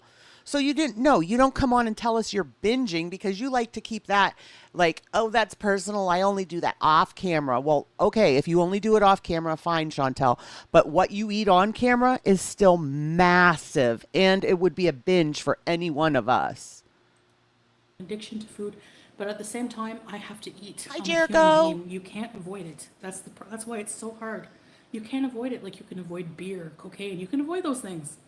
You can't avoid food, and you have to eat. And if you make it a secret to eat, and you start putting all these food rules on yourself, you start adding guilt to the mix, then you perpetuate your eating disorder. You have all these negative emotions associated with food, which is what I'm trying to avoid, you know? So whenever you come in someone's with an eating disorder's life, whatever, it's the internet. I don't expect. Yeah, this is live. When you leave comments to people like saying, "Why, like, you're really gonna eat all that?" Especially if it's not even that much, you're messing with them psychologically, or you're trying to. I've learned to like just put a barrier up. See, on comments like that this now. me thing, it drives me nuts with her. Again, like, there's times in life where you have to take what's best for the multitude of people instead of just one person. But I get it, Chantal. You wouldn't understand that because it's all me. But, you know, morning, AR. They're only demonetizing. Exactly. Yeah, I mean, they're just demonetizing like videos about that, you know. So I don't know if they consider mukbangs binge eating. Maybe certain types. Like maybe I don't know who they'd go after. Like for instance, because there are people who do mukbangs who don't have eating disorders. You know, there's a lot of them who just eat large quantities of food, like it's a profession for them. They're eaters, you know, and they don't care. AR, thank you for being in the Dammit crew for 7 months. I love you. Like probably when they turn off the camera, they don't care about food. So you know what I mean? They're probably like sick of food because they have to eat it all the time. So I don't know, But anyway, I think what I'm going to do is try to shift more of my content over to, you know, putting more work into it. You know, when I get home, maybe get a chef's hat or something, and my kitchen is nice and clean. Set it up in a bit nicer. Make it like somewhere inviting, like set up my spices nearby, make it somewhere like conducive to wanting to cook. So, yeah, Merrick. But that's part of the eating disorder too. Like that's from, you know, diet culture. It's like no matter what we eat, if I'm not eating literal lettuce. She literally said, Jericho, before you came in, she talked about how basically she is going to binge on cheese, and she has like all these recipes that she's going to make when she gets home for Sala and herself. And it basically boils down to cheese. You feel guilty. You're like if I have like the halal wieners, for example, like if I have like 1 or 2, which really isn't fine, I feel like, okay, I'm just gonna eat the whole package because they're bad anyway, and I'm being bad right now. Like I'm giving into my eating disorder. You know, like it's a really weird, skewed way of thinking, and it's really personal. So for someone to come in here and be like, you're binging, when you really have no idea, you know. Carlotta. What happened with Mother D? Do more travel content. Yeah. Oh, for sure I want to. Bam. Salah's so supportive. When exact moment you knew Chantal was the love of your life, Salah. You had 14 heart attacks? Wow. I'm Wow. here, I'm happy, and I'm blessed. Mother D, you're amazing. That's exactly, and that could be a That's big part of the exactly reason what. you are. That's exactly what, Chantel. Like, that's exactly what, you think is going to happen for you. One heart attack is all it would take to take you out. Because, like, you defied the odds because you appreciate your life. You're grateful. You love life. And, like, despite that. So good for you. Oh, yes, I forgot the pickles and olives. Thank you, Blondie. So when she gets home, she's cooking with pickles, cheese, and olives because she's angry because she has not been able to easily access pickles, olives, and cheese in Thailand. 1 million views on the first channel. I know I could get more views doing that, I'm sure, but no, it's not about that. Zach Choi, he's thin, yeah, So you just don't know really what a lot of people are going through behind the camera, Teardrop, yeah. I wish you guys well. You're not addicted to food, you're addicted to junk and exactly. You're exactly right. Exactly right, Cash, because those foods are addictive. Just like they have anything that has that pleasure response that releases that dopamine in your brain, that's addictive. So, I'm not gonna go and binge on this, like as if, Oh, but you like healthy especially not with any. foods. Maybe if I could put And this I don't on know, it, Chantel. sugar, salt. The way you were devouring that fruit, I think you might have been edging on binge. Just my opinion. But no, sugar, salt, fat, they have that response in your brain. She might have been forced into treatment. Yeah, I didn't hear that. Of course you didn't. You always have opinions before you know everything. Isn't that disordered eating a massive amount of food in one sitting? Starving yourself for 2 days prior? Hi, Candace. Naomi, that's a good question. I think it can be. It can be. Because and I think you do not starve yourself for 2 days. Let's be real. For many with binge eating disorder, well, one big part of it is the binge and restrict cycle. So, that cycle that everyone comments on, it's another cycle. Yeah, it is, it is true because but that's the thing. If you're restricting for a reason that involves negative feelings towards food, if you're doing it because you don't want to eat because you're ashamed of eating and you're trying to make up for excessive calories that you eat, then that's an eating disorder. But if you're just starving yourself because you want to fast for medical reasons or for spiritual reasons or for positive reasons, that's different, so it's that's what I'm saying. It's like it's not that black and white. So I don't know what YouTube means with their new guidelines. I'd take that addiction, Bean. We'll see. Anyway, like I said, I want to cook some delicious meals I know I can make. I want to make so many things for Salah. He hasn't had any Canadian dishes cooked by me. I want to make him creamy. And you have no guilt or anything about that. You've been with him nearly a year, and he has not tasted anything. You've been saying you're going to make chicken parm for him since you were 2 months in. Mashed potatoes and like Salisbury steak and chicken parmesan and chicken Alfredo and put in.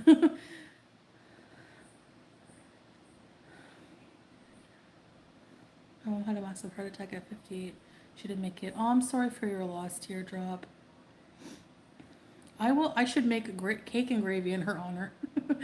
Because that's some interesting combos. Thanks for sharing that. Call it Chantal versus food. Best wishes, Mother D. What are your plans if YouTube Well, Danny Howlett, the worst comes to worst, they would demonetize my old videos. Some of them, I would fight that.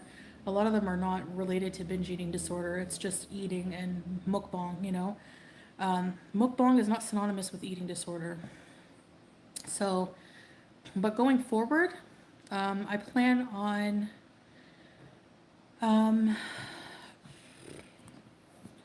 I want to do cooking, like I said, and I want to do some other content, maybe some podcasts or something, like some kind of show. I don't know. Remember when I had the Chantel show?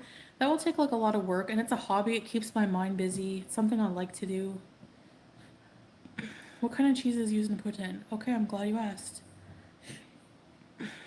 It's gonna hamstring the entire mukbang community. What? Somebody asked what kind of cheese is in Putin, and she goes, "I'm glad you asked," and then she continued to go on without answering it.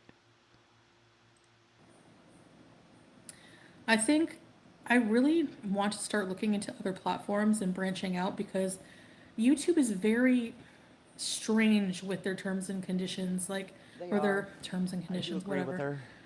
Their community guidelines, they don't enforce them when it matters. They let Mm-hmm. people get away with like harassment and bullying full force for years on their channels. Personal attacks over and over are not supposed to be allowed, and it's allowed. Hi, Anna. But, um, you know, targeting someone for eating something. I get it if you're glorifying, like, if Eugenia was glorifying her eating disorder, she would be coming on and saying, like, if she was restricting calories I and know this talking is. about, she doesn't even I talk know about this her. really doesn't even, like cross your mind, Chantel. But some of us just really want to see you do better before you are 6 feet under. Seriously, this is getting extremely dangerous, and you keep putting it off. You know, you were supposed to be on this health journey before you went on vacation. Now you're saying you're going back to Kuwait, and you're going to be cooking all types of things that you know you're going to have trouble stopping at one helping. Eating disorder at all. So who are we to try to get that information out of her? She doesn't owe anybody anything, Good in my morning, opinion. Virgo. Who knows what she's dealing with behind the scenes? I don't know. Maybe not call it mukbang. Yes, Angela, exactly. There's ways around it. I think that you could just say, they can't demonetize people for eating normal portions of food. Come on. Food is it's a human thing. Or No, Rumble. Terry. Good morning, Terry. In Yeah. fact, yesterday he did a 2 hour live stream, I believe, on the couples channel. And it was like him on a scooter going around Bangkok and then walking around Bangkok showing things. And she wasn't there, but she was in the chat controlling. I don't know. I mean, I like how the platform works. Like, it's user friendly for creators, but. So poutine is okay. Poutine is actually not mozzarella. It's actually cheddar. I think it's cheddar cheese. It's like I don't. It's fresh cheese just made, and it's fresh. Like at the first processing part where they separate the curds from the whey, they don't even make it into cheese yet. So I don't know. It's really fresh. Call it eat with me instead. Yeah. Maybe they should do something about all the hate bully. Exactly, teardrop. Anastasia, hi. Yeah, I mean, sorry, you guys know babe. my opinion on this. Like I've said it a ton of times. I think there are channels out there that go overboard.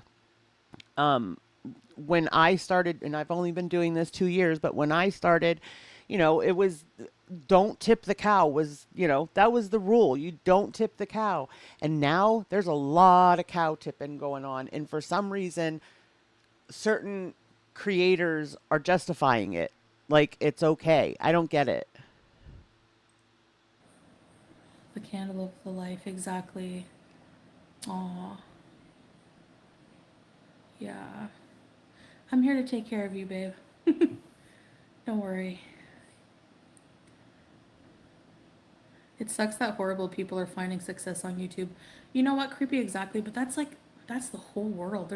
Not even just on YouTube. You know, really horrible people profit every day. Immoral things profit. And that's what made a lot of sense to me when I was researching Islam. Like, I know in Christianity too, but I fell asleep for most of that when I was a kid learning about it. But now that I'm like interested to learn more, I found that when they say, it makes sense to me when they say that this dunya, this life is temporary and it doesn't matter. Like the more you have on this earth has no relevance to how you're going to live your next life or, you know, it's just, especially if you're earning it immorally. Like Islam has a lot of rules, like about debts are haram.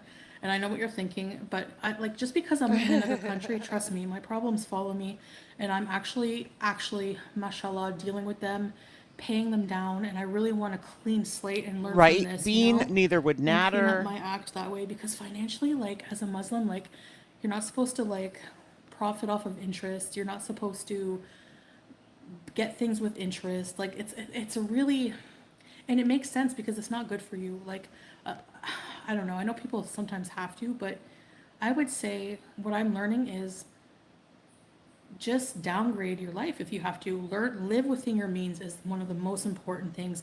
You don't need a new iPhone if you can't afford it. You don't need another new car. That's why I'm hanging on to the Do Kia. you If I ever go to need a Canada, vacation for you know, a month and a half? Do you need that? I don't know how that will all work, but I don't know. Do you need to order out 5 times a day?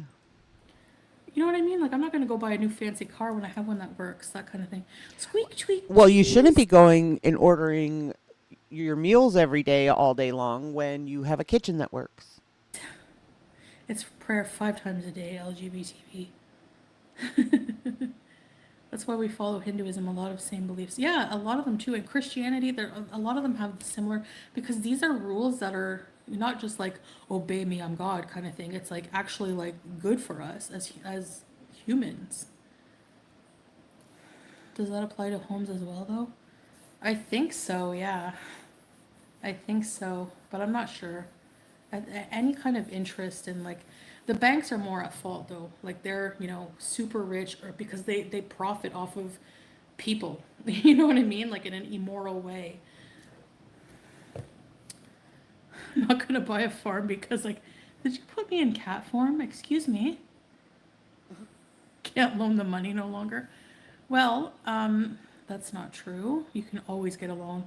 I'm telling you, no matter how many bankruptcies, no matter how much you've had, there's always going to be a bank that will loan you money, okay? But I don't want to. Like, we don't have to, and mashallah, I'm so happy for that. You know? Banks profit off of people being in debt. It's so sad. Exactly. Yes. The Kia probably won't work. Yeah, I have somebody taking care of it in Florida.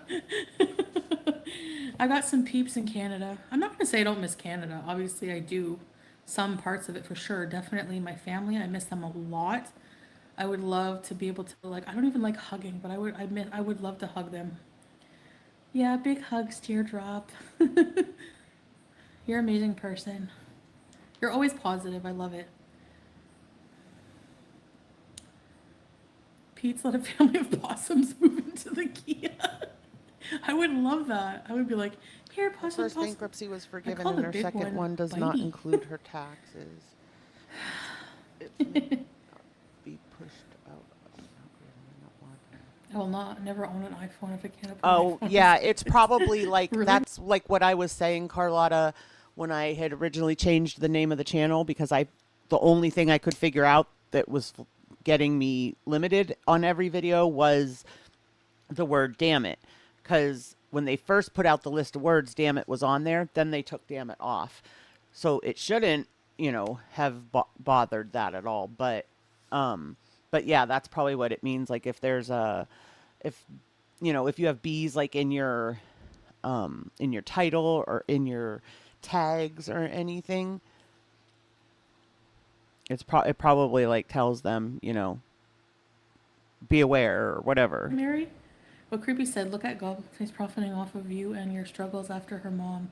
Did you hear about her mom? Why is she still... Actually, Lexi, yeah, I saw that. Like, I was watching Yo Mama and it is really weird too, because certain words you can use, you just can't use in like the first 8 seconds of your video, which is really strange. she came on and I was like, oh God, I can't stand her voice. But like, how disgusting that your mother just passed away and you're just like, you go on a stream and like take it out on me. Like, I don't know. Hey, if that makes you feel better, do it, whatever. But like, I don't know. It's so hot here still, I hate it. Yeah, oh, is it hot all year round here, Drop? Canadian people are pretty cool. There's exceptions. There's exceptions to every rule. Every rule. Everyone deserves happiness, whatever the harsh conditions one may face. Stay positive. Thank you. Yes. And I'll never forget, like, I'm not angry. I can forgive people, but I'll never forget some of the things that were done to me. And not only that, like, especially around the time when my grandmother passed away and people were accusing me of going there like coked out and in like skimpy clothing. Like, we had to wear PPE. What are you talking about? I mean, I posted a pic. I was there with my mom and my sister. Even my sister couldn't handle the pain of seeing her grandma that way, so she had to go home. My grandmother and my mom and my grandmother and me were the only ones there till the day she took her last breath, and she waited for me. Like, I was driving down. You never know, people decline very quickly, you know? And to say that I chose, you know what, over my grandmother, because the minute, like, I drove down there, I zoomed down. This is and any of she us waited that were there for that arc, Jericho, know that she did not spend days at her, you know, grandmother's side. She waited for you because you hadn't been there. for me, and she held, and I could see her struggling to breathe. This is kind of like trigger warning. I could see her, you know how like near the end of life you take those last gasping breaths and they become closer, like further and further apart. And that's like trauma I still haven't dealt with, but that's like for me personally too. But I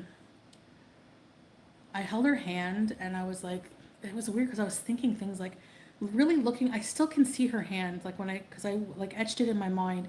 I'm like, this is the last time I'm going to feel her warm hand.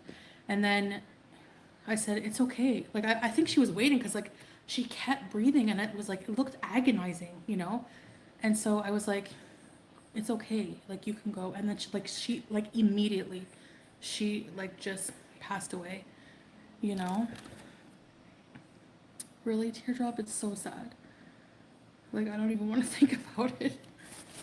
Like, sometimes I'm just like, ugh, I don't know.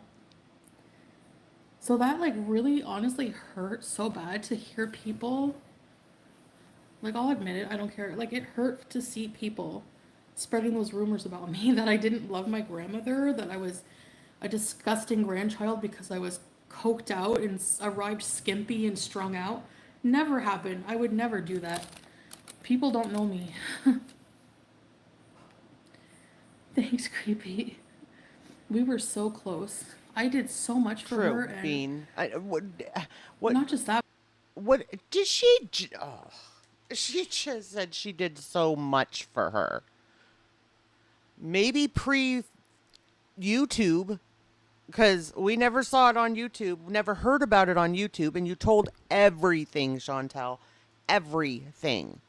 And like I said, those of us that were around during that arc know how little time there was outside of Natter for you to spend with her.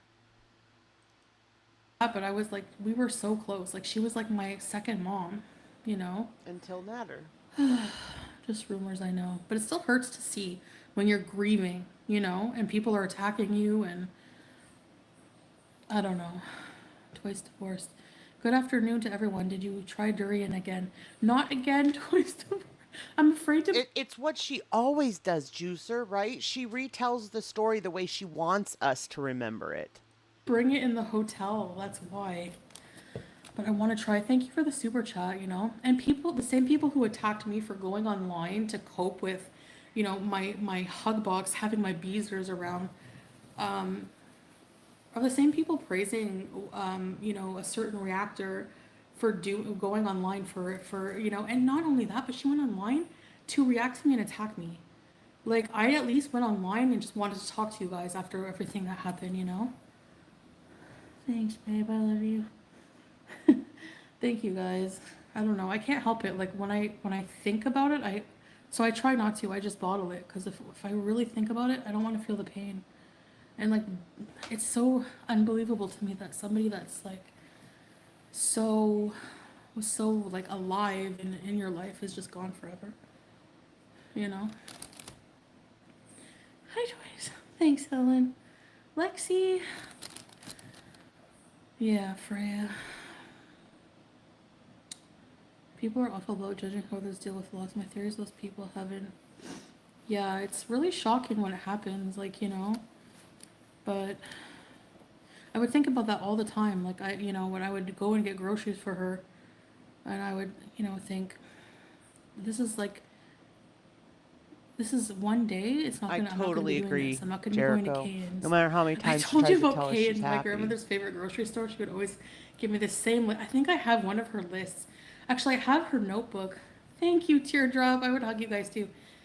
I had her notebook. My mom gave it to me. Some of her ashes. They're at my mom now. But I think I have the notebook with me in Kuwait.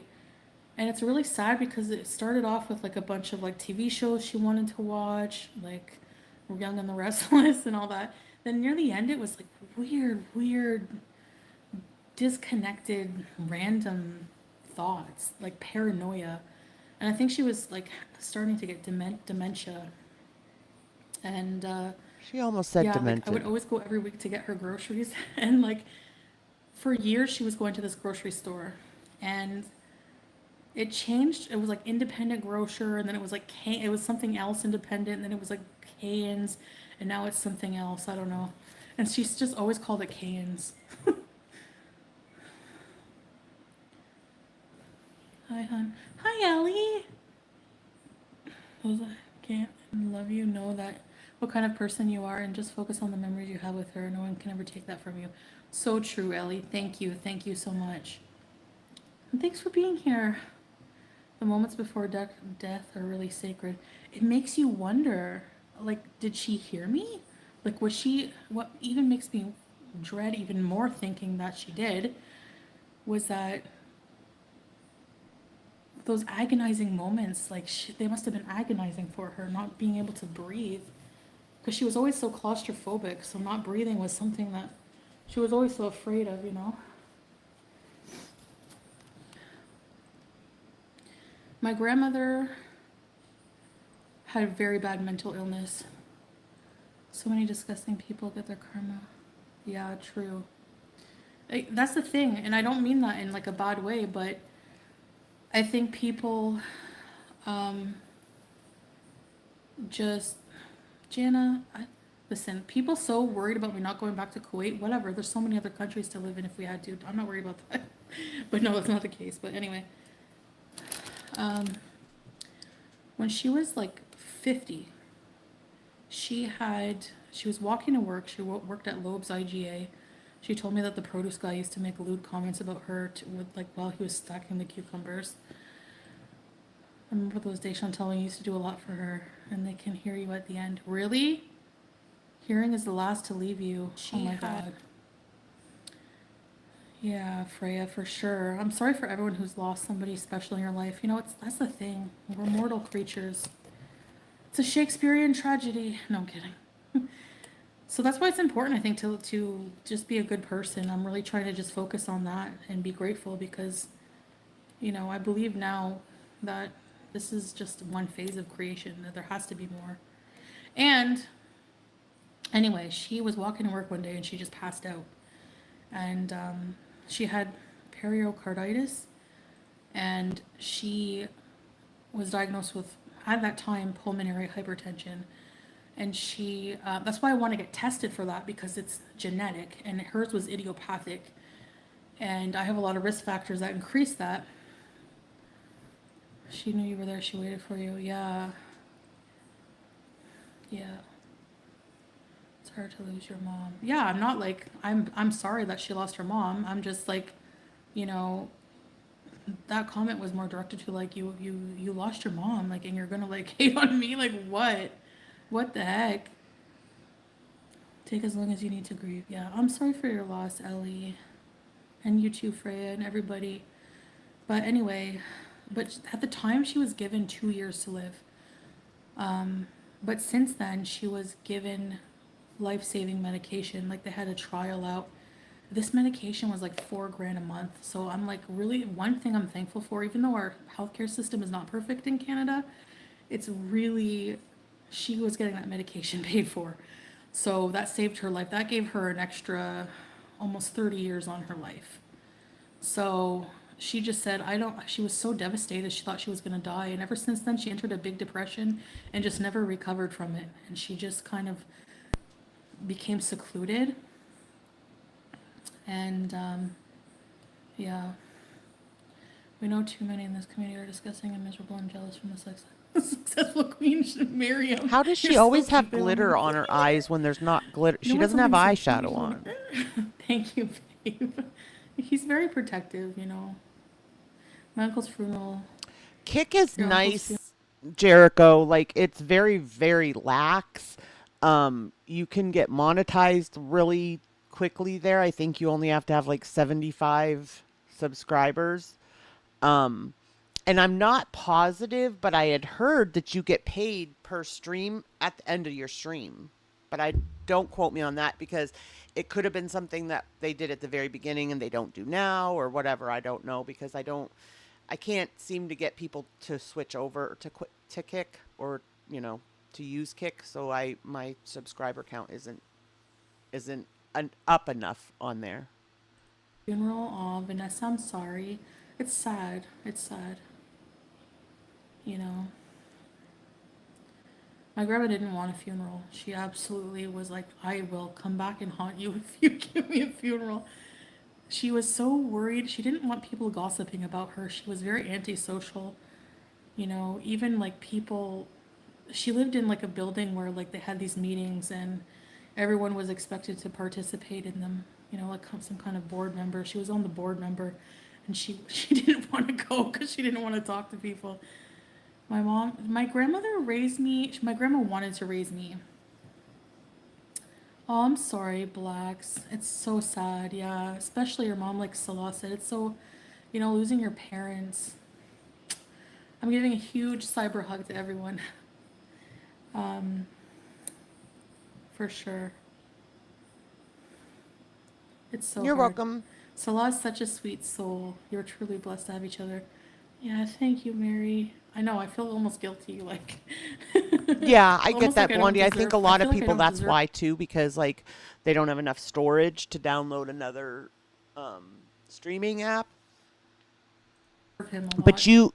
I feel like the app is so new that TOS hasn't caught up yet. You know, like they're really lax right now.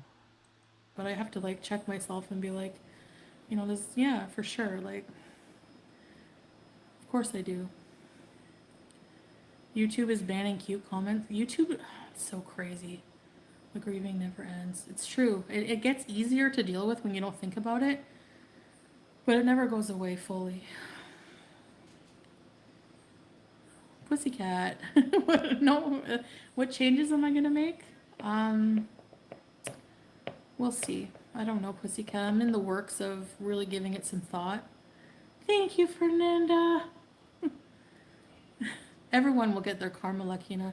You know, if I do something to someone else, then I'm gonna, you know, you reap what you sow. It's a tale as old as time. Hi, Sarah. So you know, that's, yeah. But I'm going to do content like cooking. I want to have like a foodie beauty channel.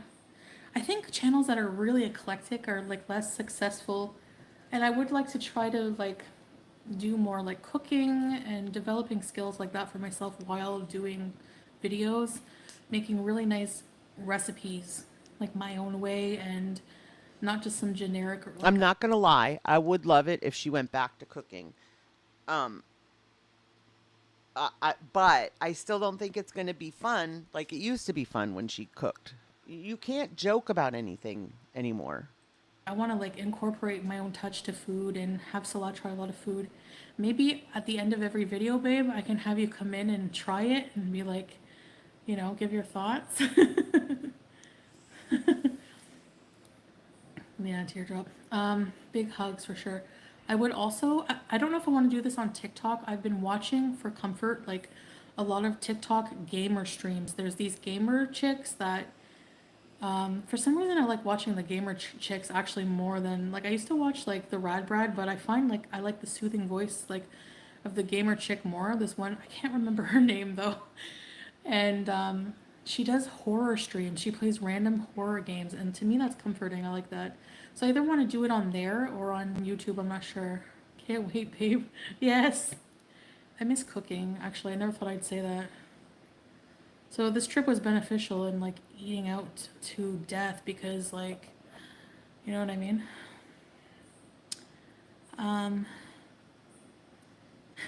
Tootsie Pie. That freckle on her There's only one lip that we thought handsomest was a man in the burn world. long time ago I gets have him, so darker and no darker. point. I'm kidding. Anyways. Oh, well, that's who she should take notes from, Blondie. Yes. There's a new Saw movie. I saw that. We're going to go to the movies here and try it out. Yeah, teardrop. And I want to see The Nun 2. I want to see the new Exorcist movie. I want to see... The bed in the hotel is like super comfy. So that's one of the things that makes it... I love staying in a hotel when the bed has to be comfortable. I think it's out now, creepy. New Saw. I haven't... The only Saw movies I've seen are 1 and 2. I have some catching up to do, but I don't know. The first one was okay. There's something dark about it, kind of like the Hostel movie. I don't like gore as much as I like psychological horror these days. I sound sick? No, I don't know. I think it's just from crying. Anyway. Why is she crying? Did I miss that? That's the story. They have a new Oh, yes, I saw that. Did you guys like the remake of Pet Sematary? At first, when I first saw it, I didn't like it. But then, like, I kind of just, like, kind of suspended that whole, like, I'm a Stephen King, like, snob kind of story snob. And, like, I'm very picky about, like, the remakes love and stuff. me, Lily. But it was actually pretty creepy. Okay, guys, I'm going to end the poll in another minute if anybody hasn't voted. Christy, there's one thing I don't miss is I have such a different view. You guys don't even know. I didn't really talk about it much, but I don't miss. I realize how much I disrespected myself and like just let people like use me, you know? And I don't miss that at all. I don't miss that at all. I really wasn't really happy. You know, I'd come on and tell jokes and stuff, but underneath that, yeah, I think I would come live and just be silly as a way to just kind of ignore what I was doing to myself, you know? So, no, I don't miss that. Yeah, but that's a good question. Saw is too much. It's deranged, exactly, Laura. Well, I don't think she knows her audience now, Jericho, you know? She can't really claim a Muslim audience because she doesn't follow the rules of the religion.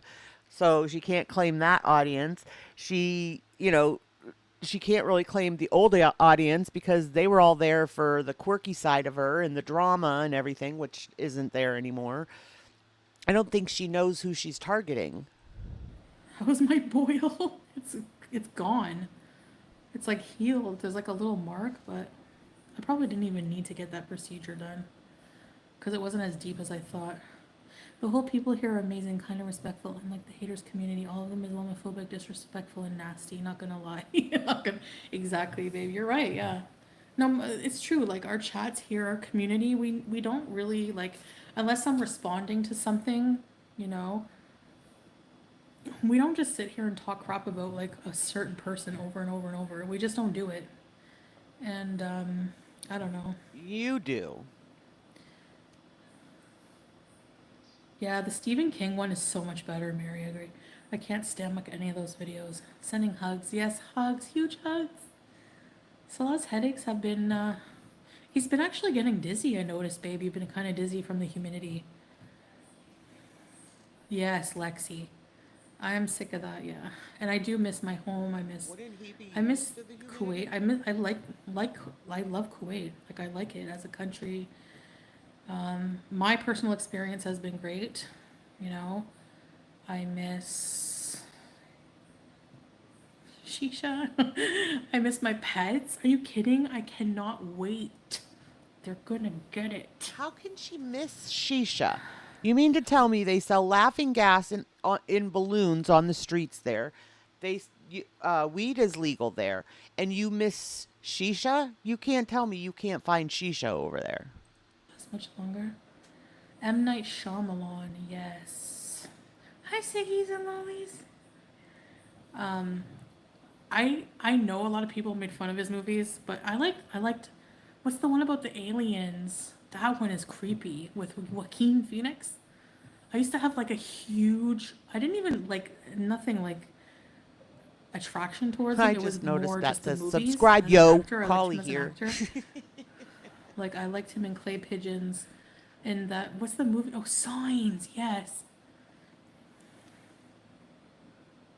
Danny Howlett, if we could come to Canada and live. No, I don't want to live in Canada. Like, it's there's so many like I don't know, so much else to experience right now. It's just not what I want to do right now. I'm not saying I'll never want to live there again. Who knows?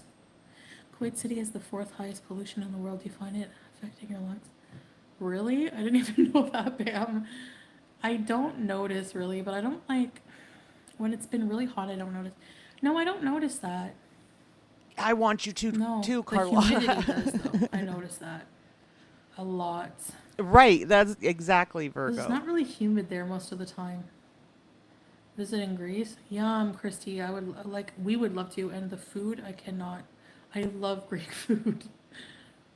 Canada's so pretty. I know. I do love Canada too, but for living wise, I don't know. Like as a Muslim too, I just like find it. I guess I just think that like I don't know. There's different reasons. You know, I've talked about them, but. Right, Bean, at this point, it's just our chat No, I'm not unhappy. that keeps us I'm going just, like, kind of, when we you know, watch. nearing the end of the trip, kind of like over it.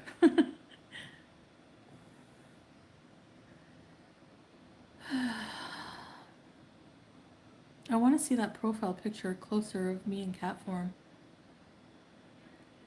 Napoleon? No way, creepy comfort. Really? My headache gone. I'm fine now, and I did a walking bees. The lizards, yes. That was so cute. Because I was in Almaty and the pollution was so bad. Ah.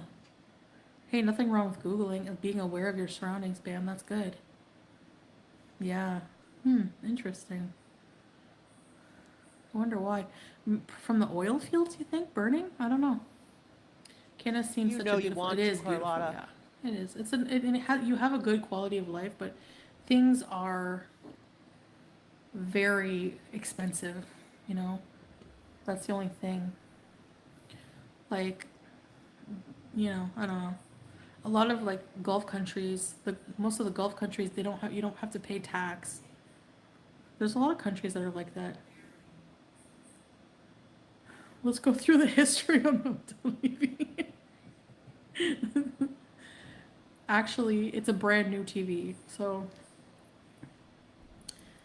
the TV we had before was like it was like something wrong with it, so they just like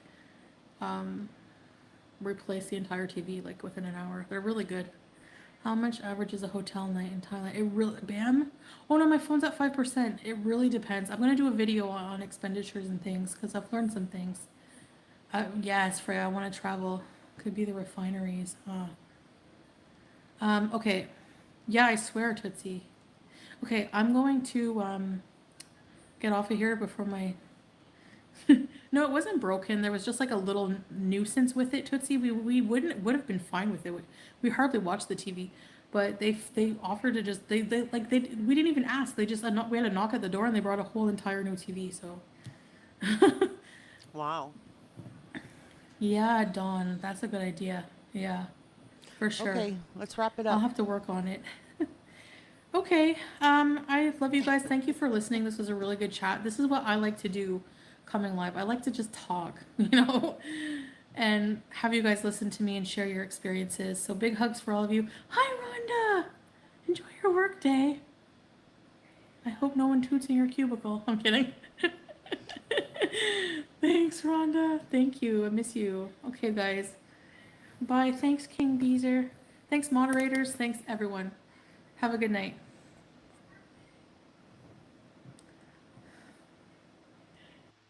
See, y'all are the only thing that got me through that. I'd have been sleeping otherwise. What is her and my phone is dying is going on like, oh, yeah, I think she does it on purpose, Blondie. That was actually, how long was that? That was an hour and a half. I guess that's not real long, but it's longer than her hour that she used to be allotted. That's what we're trying to do, Bean. No, I don't expect that we're going to spot her because of it being two clubs, but I do think that we could possibly spot Salah. Thanks, King Beezer. Right, Blondie? Yeah, really, Jericho. The questions were getting too difficult.